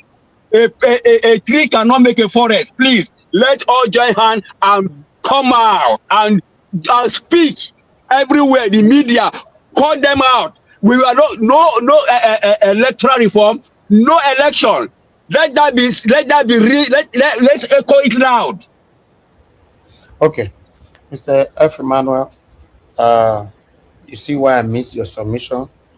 You know, I miss you for almost 78 years now. We'll never see you for a year. But Mr. Elvis, the submission is always, hold on. Let me finish my let me finish the talk finish first. Man, not they forget what I talk. Oga F. Emmanuel, it's good to have you back to put your voice to this. Happy New Year to you. I believe the last time we hear your voice was last year. Thank you for saying that. Yeah, my brother, Happy New Year, sir. Pardon me, I was, in fact, Mr. Kingsley, Jonathan, Eka Sosa, Ekureleo, Mabinu, I'm not going back to you. Since I came back from Dubai, my brother, I had a paradigm shift. So I embarked on a certain kind of project that has kept me completely indoor. But once in a while I connect, but just I can't connect. Okay. Nigerians and grammar. Which one big? Oh, you know, say you are busy. Say paradigm shift. Which one Nigeria and grammar? Just go.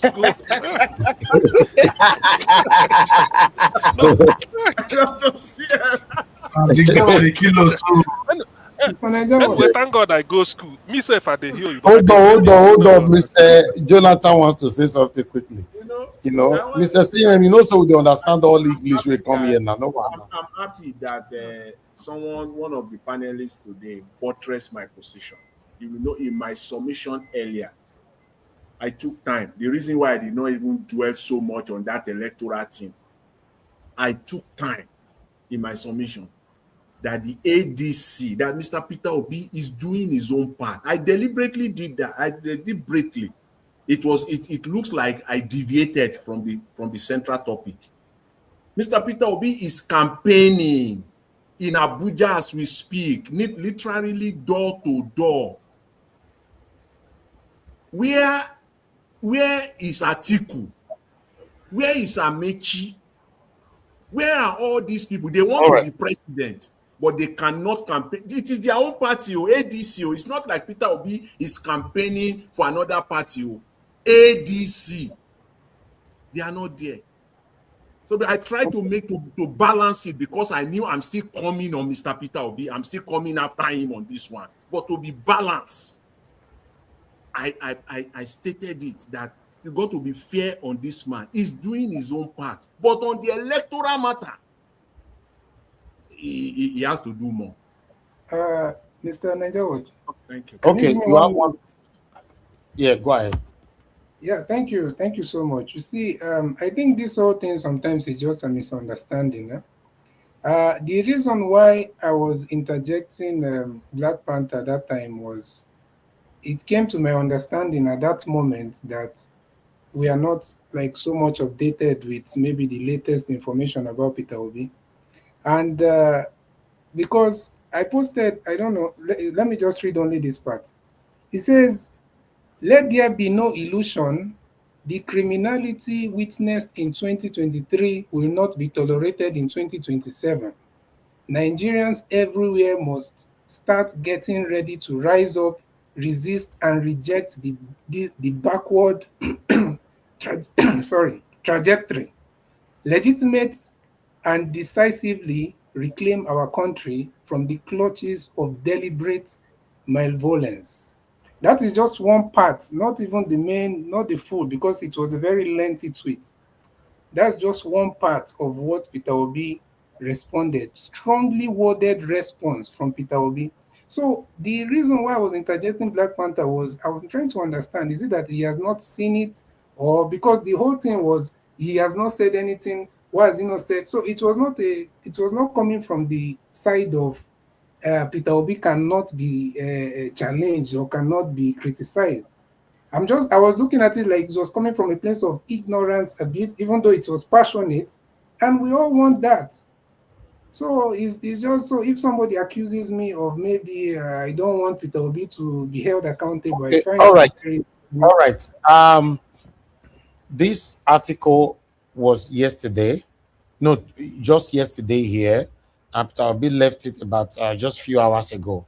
So I think this was dropped before, that is after our broadcast. So you know, it's a good response to it. But I want people to see it. You know, when it comes to Peter Obi, I like to read his speech.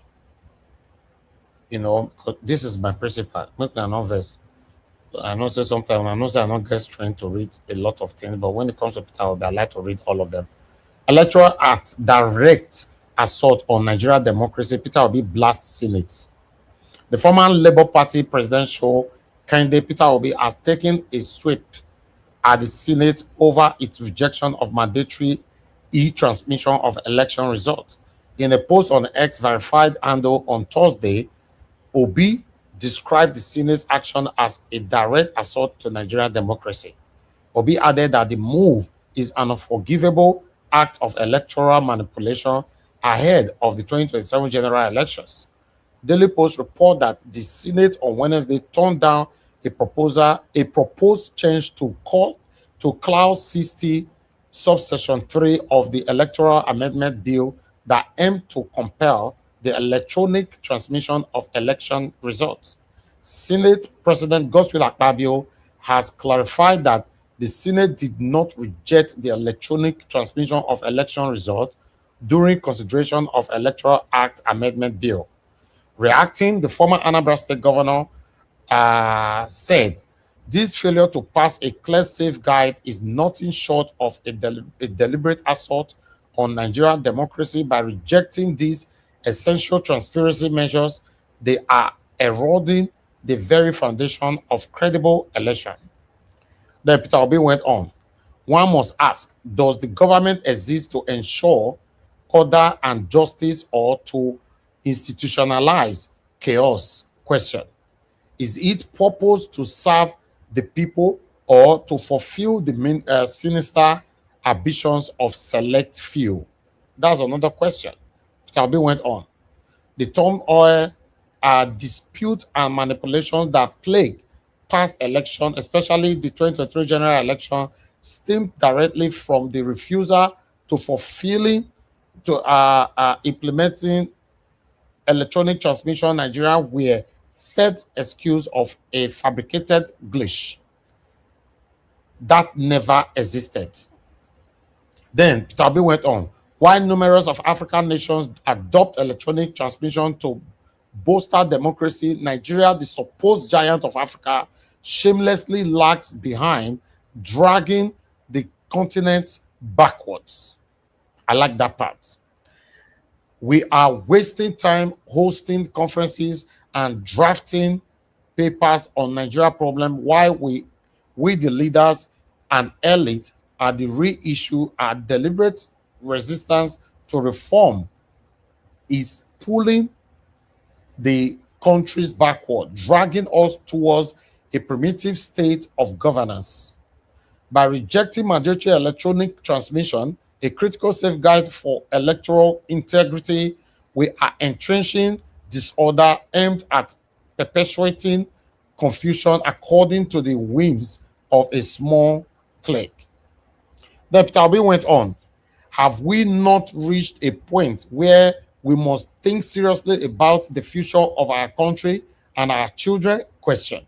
Should leadership not focus on building a credible, orderly, and livable nation for the next generation rather than one permanently ensnared in chaos? Another question. Then Peter Obi went on.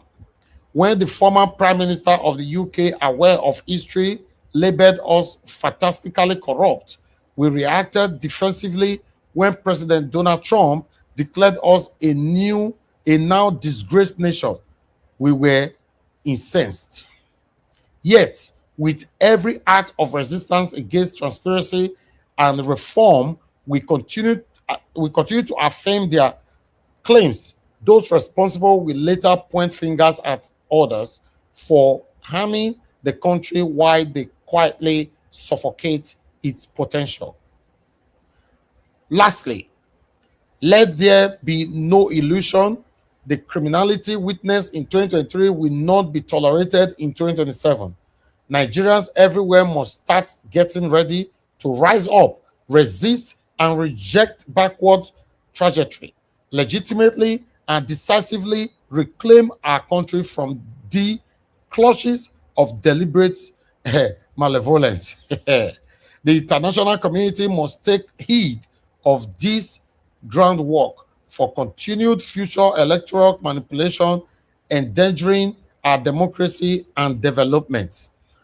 Listen, my people, there's a reason why I'm supporting this man. But before that, let me do this.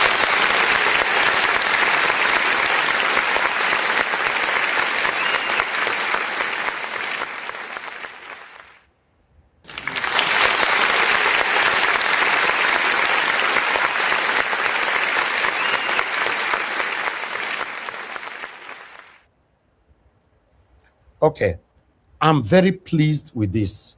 I just found out that it was after we started the broadcast, that's where Peter Obi left this one there. I want to say, you see why our energy can be revitalized, can be regingered when we see things like this. And our energy can go flat as a flat tire of a car when we don't see encouragement. When we talk about encouragement all the time on this platform, some people might think it's only by money. No, I've said this so many times. What you say about me and my panelists will give us the encouragement, the energy, the enthusiasm to do more for you tomorrow. You see what I just read now? I want to say from the bottom of my heart, this man have done what I'm calling for. Yes. In fact, Peter Obi just stated on that article there that Nigerians need to rise and engage this satanic set of people and take back their country. In case you don't know what that means, go and tell your ancestors or your satanic leaders that are ruling us right now to interpret it for you. If they don't say they get too head, maybe they arrest them now. Because listen, now something go trigger this the way we they get for our body. We no feel explode. So now something go trigger them. We don't know. Oh, you don't know. You feel they laughing now from your living room. Now something they trigger something. Yes. Let me tell you a story. There was a guy in Edo State, Benin City to be precise, from Ogbe, called Wolekba. That was his name, Wolekba.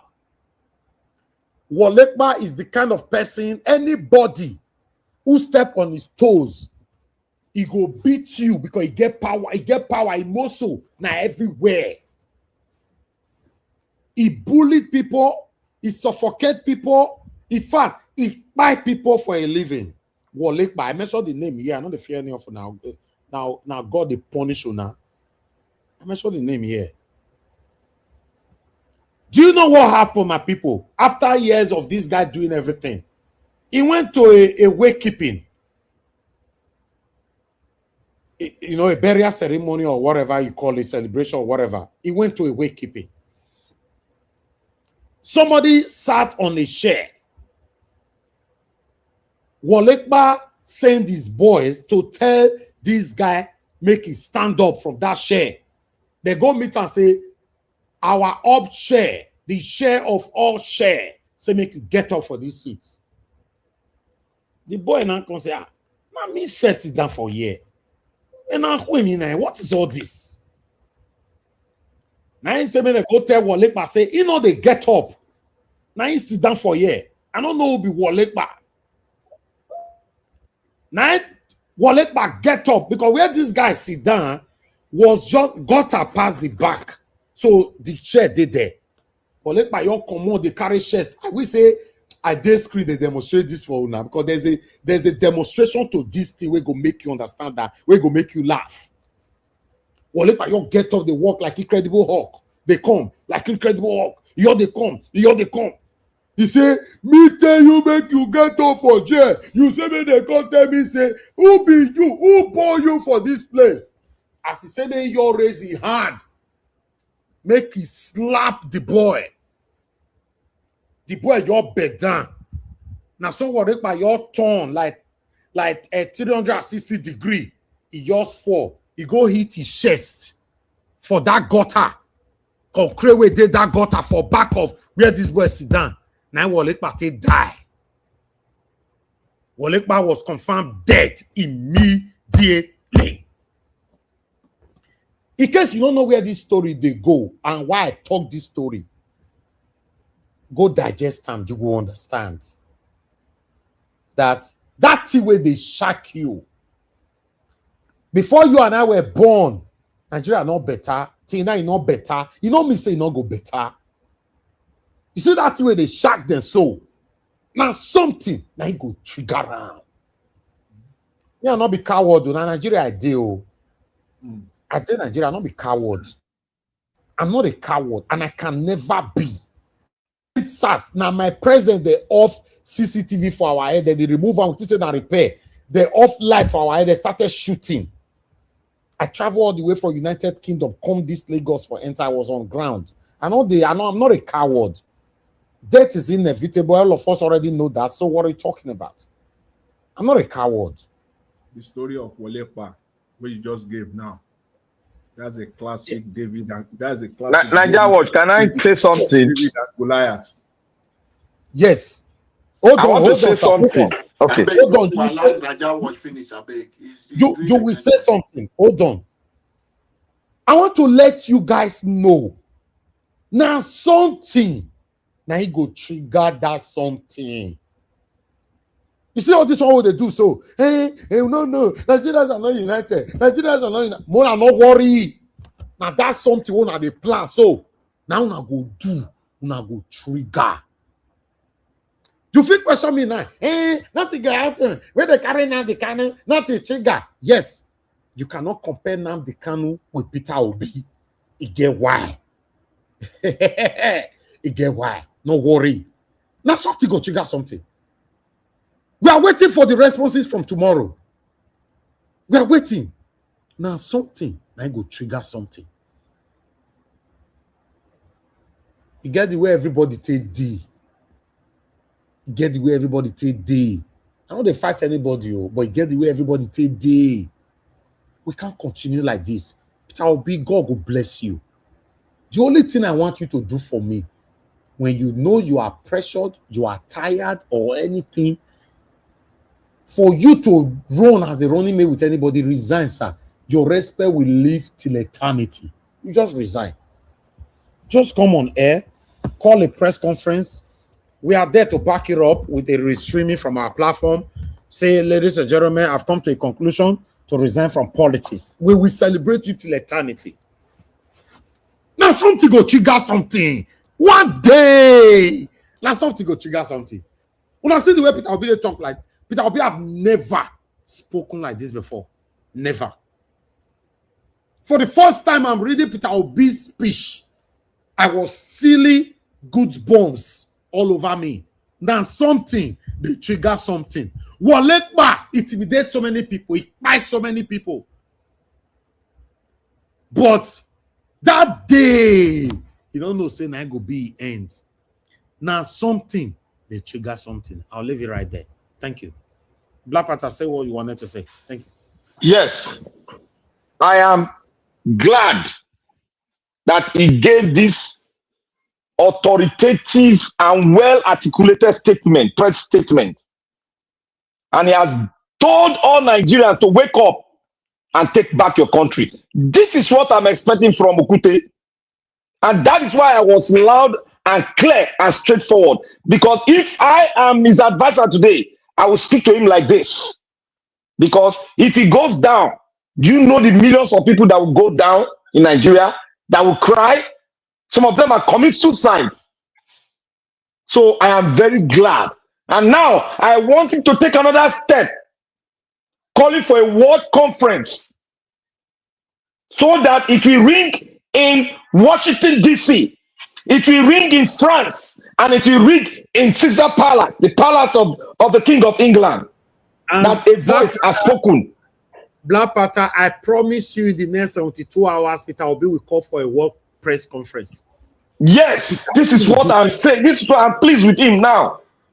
I'm pleased with him now. This is what I'm expecting from a man that has fought for long. Black Panther, I applaud you, my lovely brother. This is what you were crying for just a few minutes ago, and it happens now. I want to say, CBD, thank you very much, sir, for standing firm to defend your stance. Yes, that's why I thank Peter Obi more for saying, no, my children, make una calm down, don't fight yourselves. I'm doing it already. It's 1 o'clock here, almost 1 o'clock here in Lagos. Forget. I dare Nigeria, God punish you. No, they hide call Nigeria. And airport at the pass, I they come. If I want to go, I pass the airport, come out. Now Nigeria, I dare. Get the way everybody. You said what? Who's talking? Yeah, it's me, Abdul Malik. Yes, sir. Yeah, I heard the story you say you give. You see, it's not like Mr. Peter Obi has been talking, writing since. What they try to say, according to what I understand, what they were saying in this panel, they was trying to say that it should lead protest or grant. Mr. Peter Obi has been writing since. No. Hold on. You are taking us back again. This is a time of celebration. Hold on. Abdul Malik, you are taking us back. Peter Obi have been talking. He have never spoken like this ever before. Now me they read them here. So He has never spoken like this before. let's swim Naija in word. this celebration. Don't take us back, please. You have never spoken like this. This is the first time, and it will trigger a lot of reaction. All headline tomorrow. I'm telling you, it will trigger a lot of reactions. Now make me tell you, say, now something, and they trigger something. Thank you. Go ahead. Who's calling me? Naija word. Yes, sir. My own take on this issue is writing is different from action. Speak your voice. Everybody does not have internet to read. Short videos that anybody will see anywhere can trigger something. Do you know that That is why the word press briefing is important. The press briefing is very important. That press if that briefing, happen, he will do it. That's why you see, at least the artificial synthetic press briefing. Let me do so. Let me read everything we did there. At least you don't hear the voice we're talking now, right? You don't hear that one. Now make me say I will read everything. And Peter Obi go do press briefing. I don't know why I'm certain on that. I'm very certain. He will do press briefing. And then remember, international body prefer write-up than a video. Are you aware of that? Peter Obi wrote that thing. He was not actually 100% for the people, but he was targeting somewhere. Go and read it again. He was targeting somewhere. If you go through this article, I only read it once. I already know where Peter Obi is going, and nothing they happen. It was a direct statement to the presidency. This is what I want him to be speaking. Direct. And he called them names. Yes, Peter Obi will be talking like my brother talked just now, but not be like this. Mr. Ne, make I say something again. Yes, sir. You know that this traveling that Tinubu used to travel every time, like 3-4 days back, right? Even Peter Obi say something directly to the president before. I told you before, it's not that what I'm trying to tell you is that, you know, I always refer to Abiola.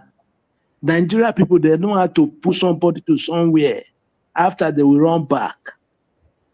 You understand what I mean? I'm not telling you I'm the one that say it should go on ground. Abiola, listen, Abdul Malik, you are still not getting it. Abiola did not do what Peter Obi is doing. Peter Obi is not doing what Abiola is doing. Abiola declared himself the president of the Federal Republic of Nigeria with a military ruler, and he was declared and arrested. So that's the total different thing. We have showcased it here. You know, even though if people support him, if they come out 1 week on Nigeria unrest, Abiola will be released by force. Yes, on that I also support you, because many Nigerians are cowards. I understand where you're coming from, but let's dwell in this wonderful submission first. Yes. Yes, sir. Can you hear me? I just answered this. Okay, I'm hearing a voice. Dr. Steele, are you speaking? Nami. Yes, okay, so now my turn. Now finish, quickly. Okay. Let me quickly. Okay. Now I give my own submission. Well, the thing is like that's why sometimes when the emotions are high, all these things, in the end, when you look through it, you find out that people are saying the same thing. So thank God where we've arrived now. You see, I made this. I've not even seen this write-up. When I was suggesting that what P2B should do is that, you know, that type of press conference, more than 100 microphones will be in your front and you're on the table. That is what they call every media, major media, CNN, they have their correspondents in Nigeria, BBC, everybody. They just did there. Even Al Jazeera. You now speak, when you spoke on the people we know, you see, yes, people are saying ADC, this, it is true. But there's something we must all know. The only person people are listening to, that any politician of consequence now, as of today, 5th of February, others may speak. What P2B says is what people want to hear. It's as simple as that. So that is the burden of history on him. I'm not unmindful of the fact that ADC can come and their chairman and all their gladiators, they call them, should come and line up and be speaking. Obi on his own, having spoken, That is what the world want to hear, and he owe it as a duty. That is the rare thing people are listening to. For every policy statement of this administration, he has been reacting. So this electoral something cannot be an exception. He should come out, and then Okay. with a microphone before him, he will now Mr. speak, All and people will carry it all, and All right. people will Mr. take it all over. Let me Thank you, quickly say Augustine. this. Please, Only 1 minute. We are already over 5 hours. I just want to say this. You've spoken well that you believe that Mr. Peter Obi will come out. I want to agree with you on that. That because if that do not happen, it will be words without action. He must back it up with action. Nothing much is being requested from him, but he must back this up.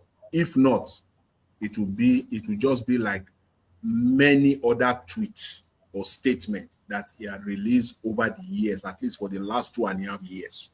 So this one is different. This one must come with action. That's why I want to agree with you. You said you believe that he will back it up with action. Well, I keep my fingers crossed. We shall see. Mr. Jonathan, can I interject a second? Okay, quickly. 1 minute. Only 1 minute. Okay, this one you people are pushing Peter Obi. For me, it will be more decent if the ADC as a whole make this movement so that it should just be a one-person thing. Because you know how this political satanic, according to Avis, people they can turn things around and say, hey, Igbo man has come, all this guy, blah blah blah. You know, so if they come in as a bloc, as a party, as a complete opposition and push the narrative and also come out if it is protest they want to do as a whole, holistically, then it will not make sense. If they want to bundle all the ADC people into prison, let's see how they are going to do it. Yeah, I agree with you. Okay. Thank you. Mr. Alabo, yes, quickly, Okay. 1 minute. Okay, thank you, sir. Thank you for that wonderful submission. That was what I was saying. People should allow you to speak because you make a lot of sense. God bless you. And one thing I want to encourage Nigerians, please follow Peter Obi at his Twitter handle if you need any information. That is the first place he will always drop every information you need. Follow him there. And for us, I want us, those who love Peter Obi with passion, to try and calm down. Peter Obi welcome anyone who want to call him. He listen to Nigeria. I can vouch for him he listen to everyone. You might not understand. He listen to a lot of program holding in Nigeria. That is who Peter Obi is. The least profile Peter Obi follow to listen. He listen. So everything you are saying, we are not gagging anybody. People should speak. It's what they want. Peter Obi is a president who is coming, who wants to listen to people. Call him to do more is welcome. Does not mean the people hate Peter Obi. So everyone have a right to demand for their leader. That is the country we want. We are not in a country people are protecting. Tinubu cannot address the country. Anytime he like, he will travel and come. That is not the system Peter Obi is coming with. It's a freedom of speech. We have people, he can interact with people. That is why Nigeria loves him. So you that want him to come out, continue to speak. Whatever you want him to do, continue to demand. Peter will be listening. And he will do one Nigeria want and what will favor Nigeria. Thank you, Mr. Najawash. Okay, well, since we are giving our final submission again, well, I think like everyone has said, and please, my brother, Mr. Alabo, I know probably maybe you don't know my my stance so well, but please don't associate me with that tribal supporting somebody because it's from your tribe thing. You know, my IQ is not that low. I'm not the most smartest person in the world, but I don't have such a low IQ to do that. So that's the only reason why I was telling my brother Panther, you know, there are two things I would have done. Maybe I would have let him finish, then tell him, but I felt like he's so passionate. He might say some things that, you know, he wasn't supposed to say. I was trying to call him, but, you know, it was so heated. Nobody wanted to stop for the other person. So that's why it went that way. But that's what I'm trying to say. Please, we should always try to balance our passion with facts. And it's not anytime somebody calls for that, then all of a sudden they are trying to link you with some tribal bigotry or something. I don't think I've ever put myself in that category. So, but yeah, thank you.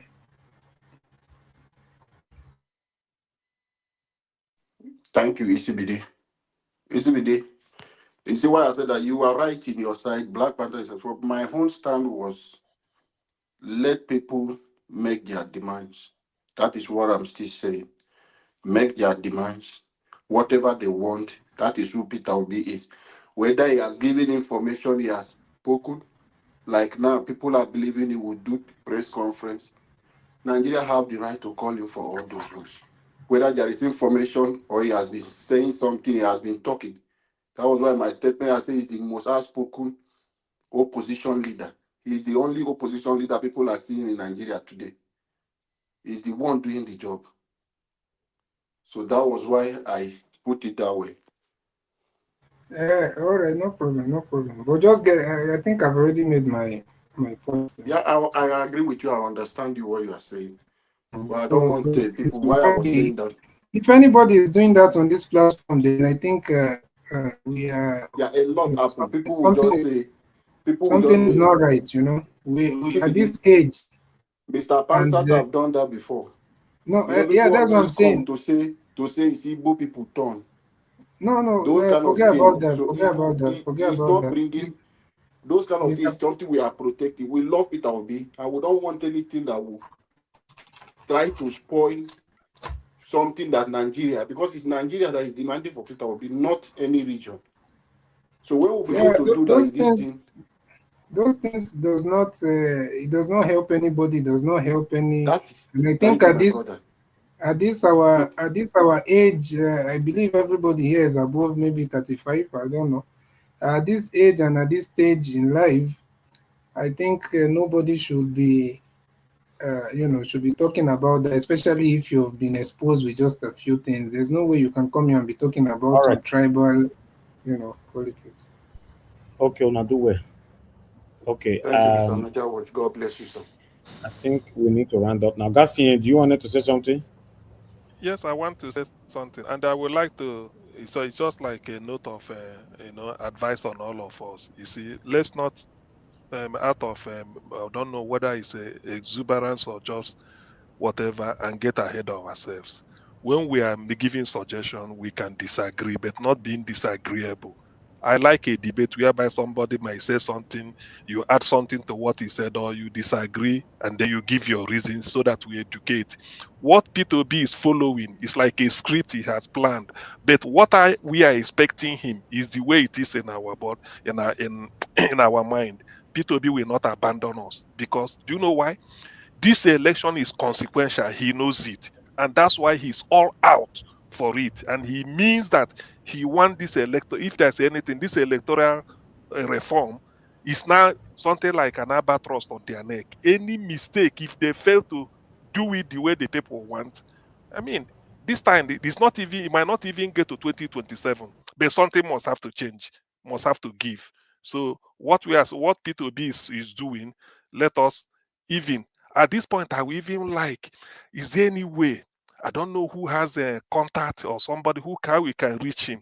There are things, and when I mentioned P2B, Black Panther mentioned of Tanko. Tanko also should be. I wish we can. That one is even more important in terms of obedient movement. There are things we can even preempt, not even waiting for P2. Before you know, obedient movement has said that this election. Sorry to interject you. That is why I said Tanko should set up a committee, 40-60 diaspora, 40% that will nurse this, that will nurse PO, and the committee that will rise up so that we can have a formidable election without no loopholes anywhere. Because advice from diaspora is very important. Because in this electoral something, before the P2B will even say, Obedient has even issued and said, look, they are not willing to put up with this shenanigan anymore. That this is what the voters want, and that is where we stand. So everything now will now be reactionary to what Obedient said, or people are adding it, or people are coming to clarify and say, please, so Obedient is not like that. So that we lead the debate. Because this time, every credibility lies with P2B and the followers. Thank you. I stop here. Niger Watch. This is just information to Niger Watch and Nigerians to anticipate more.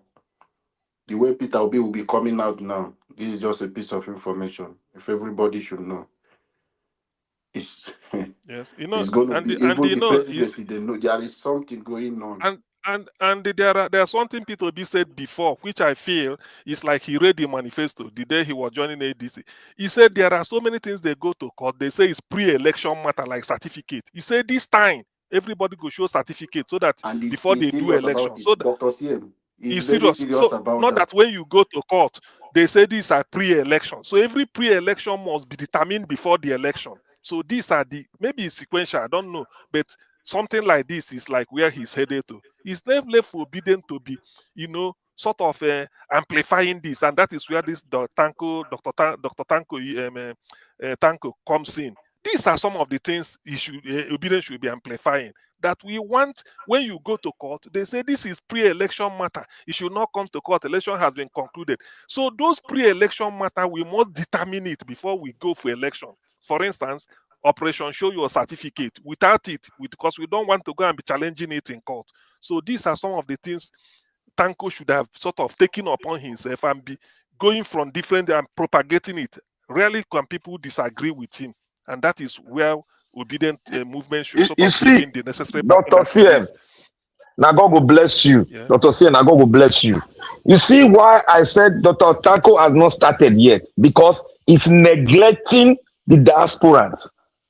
I have said it time and time again. Look, wait. Let me talk. If you need information, we'll give you information. I don't need any information. Let him be on ground.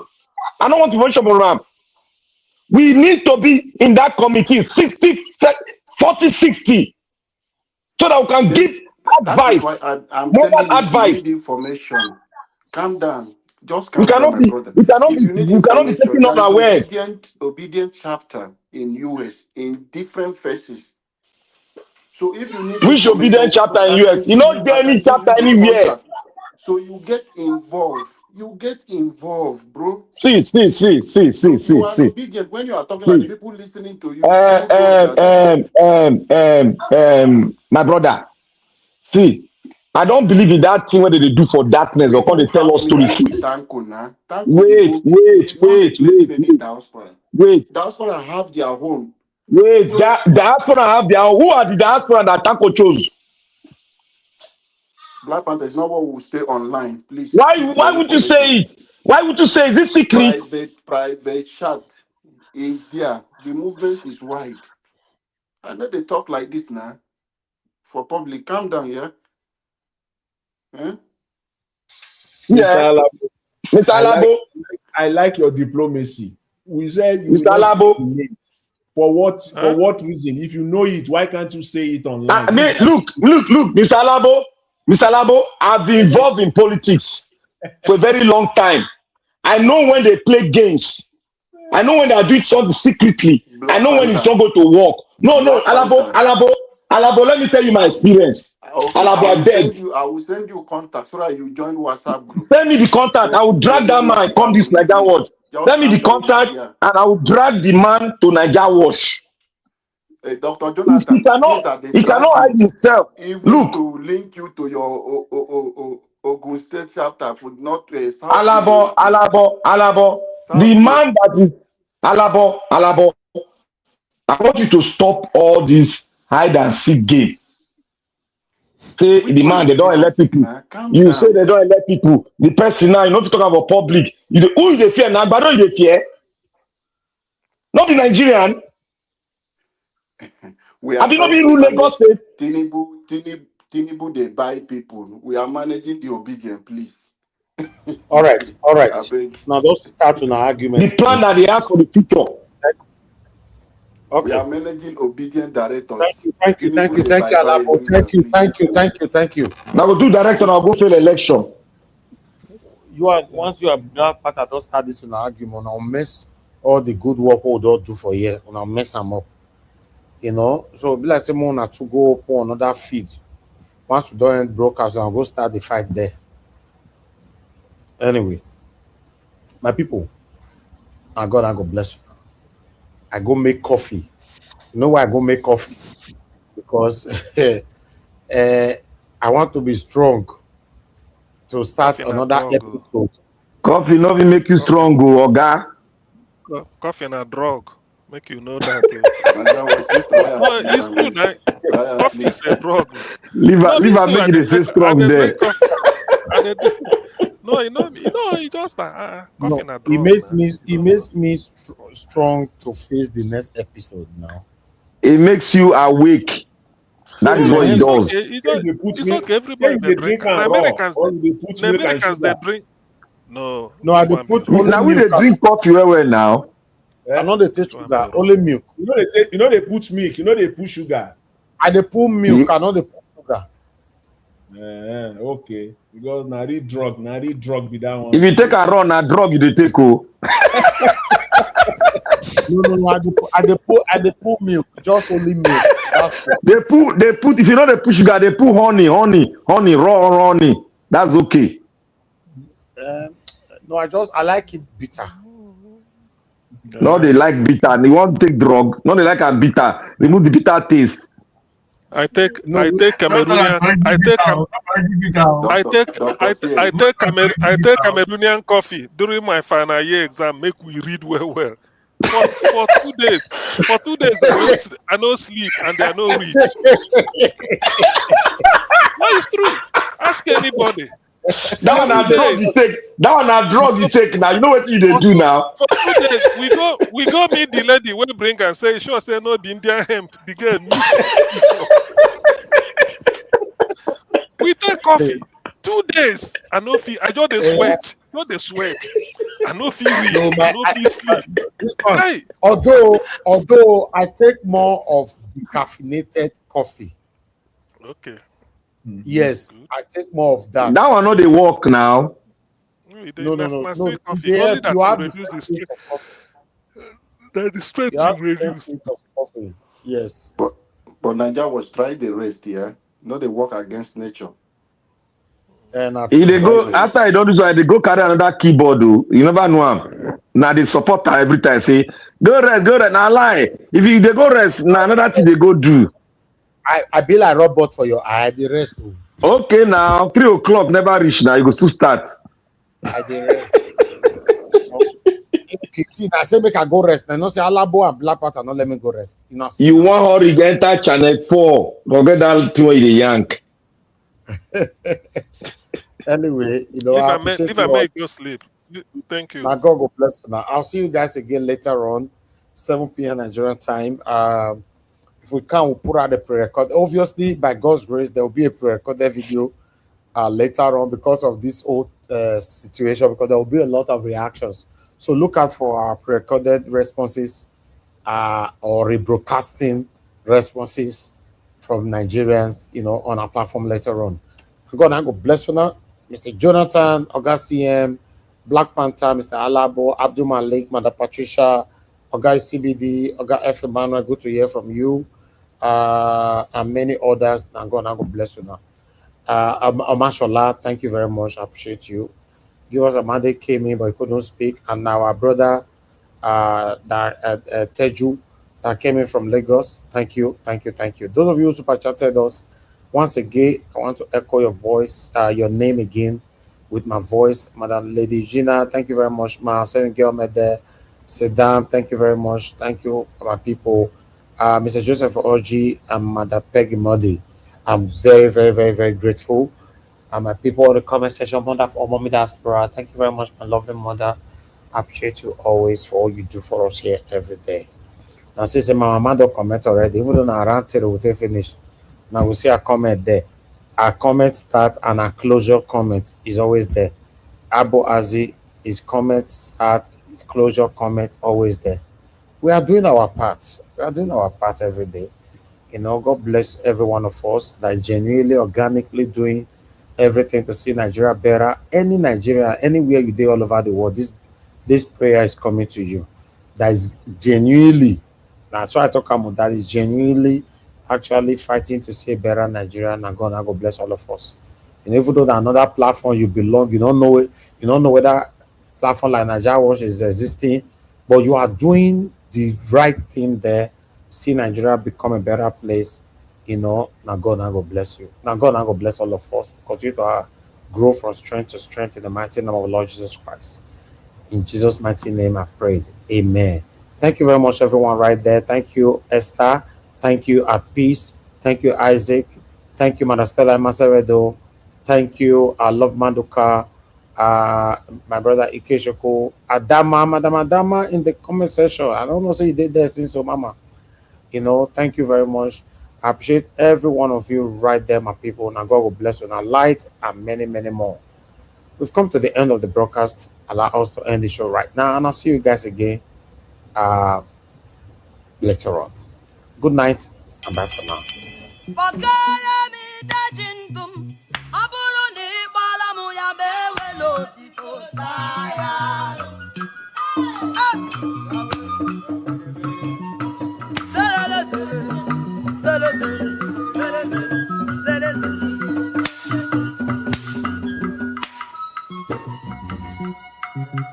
Are you me the jindum? Are you me the jindum? Balano me the jindum, Kamwelo Tito Saya.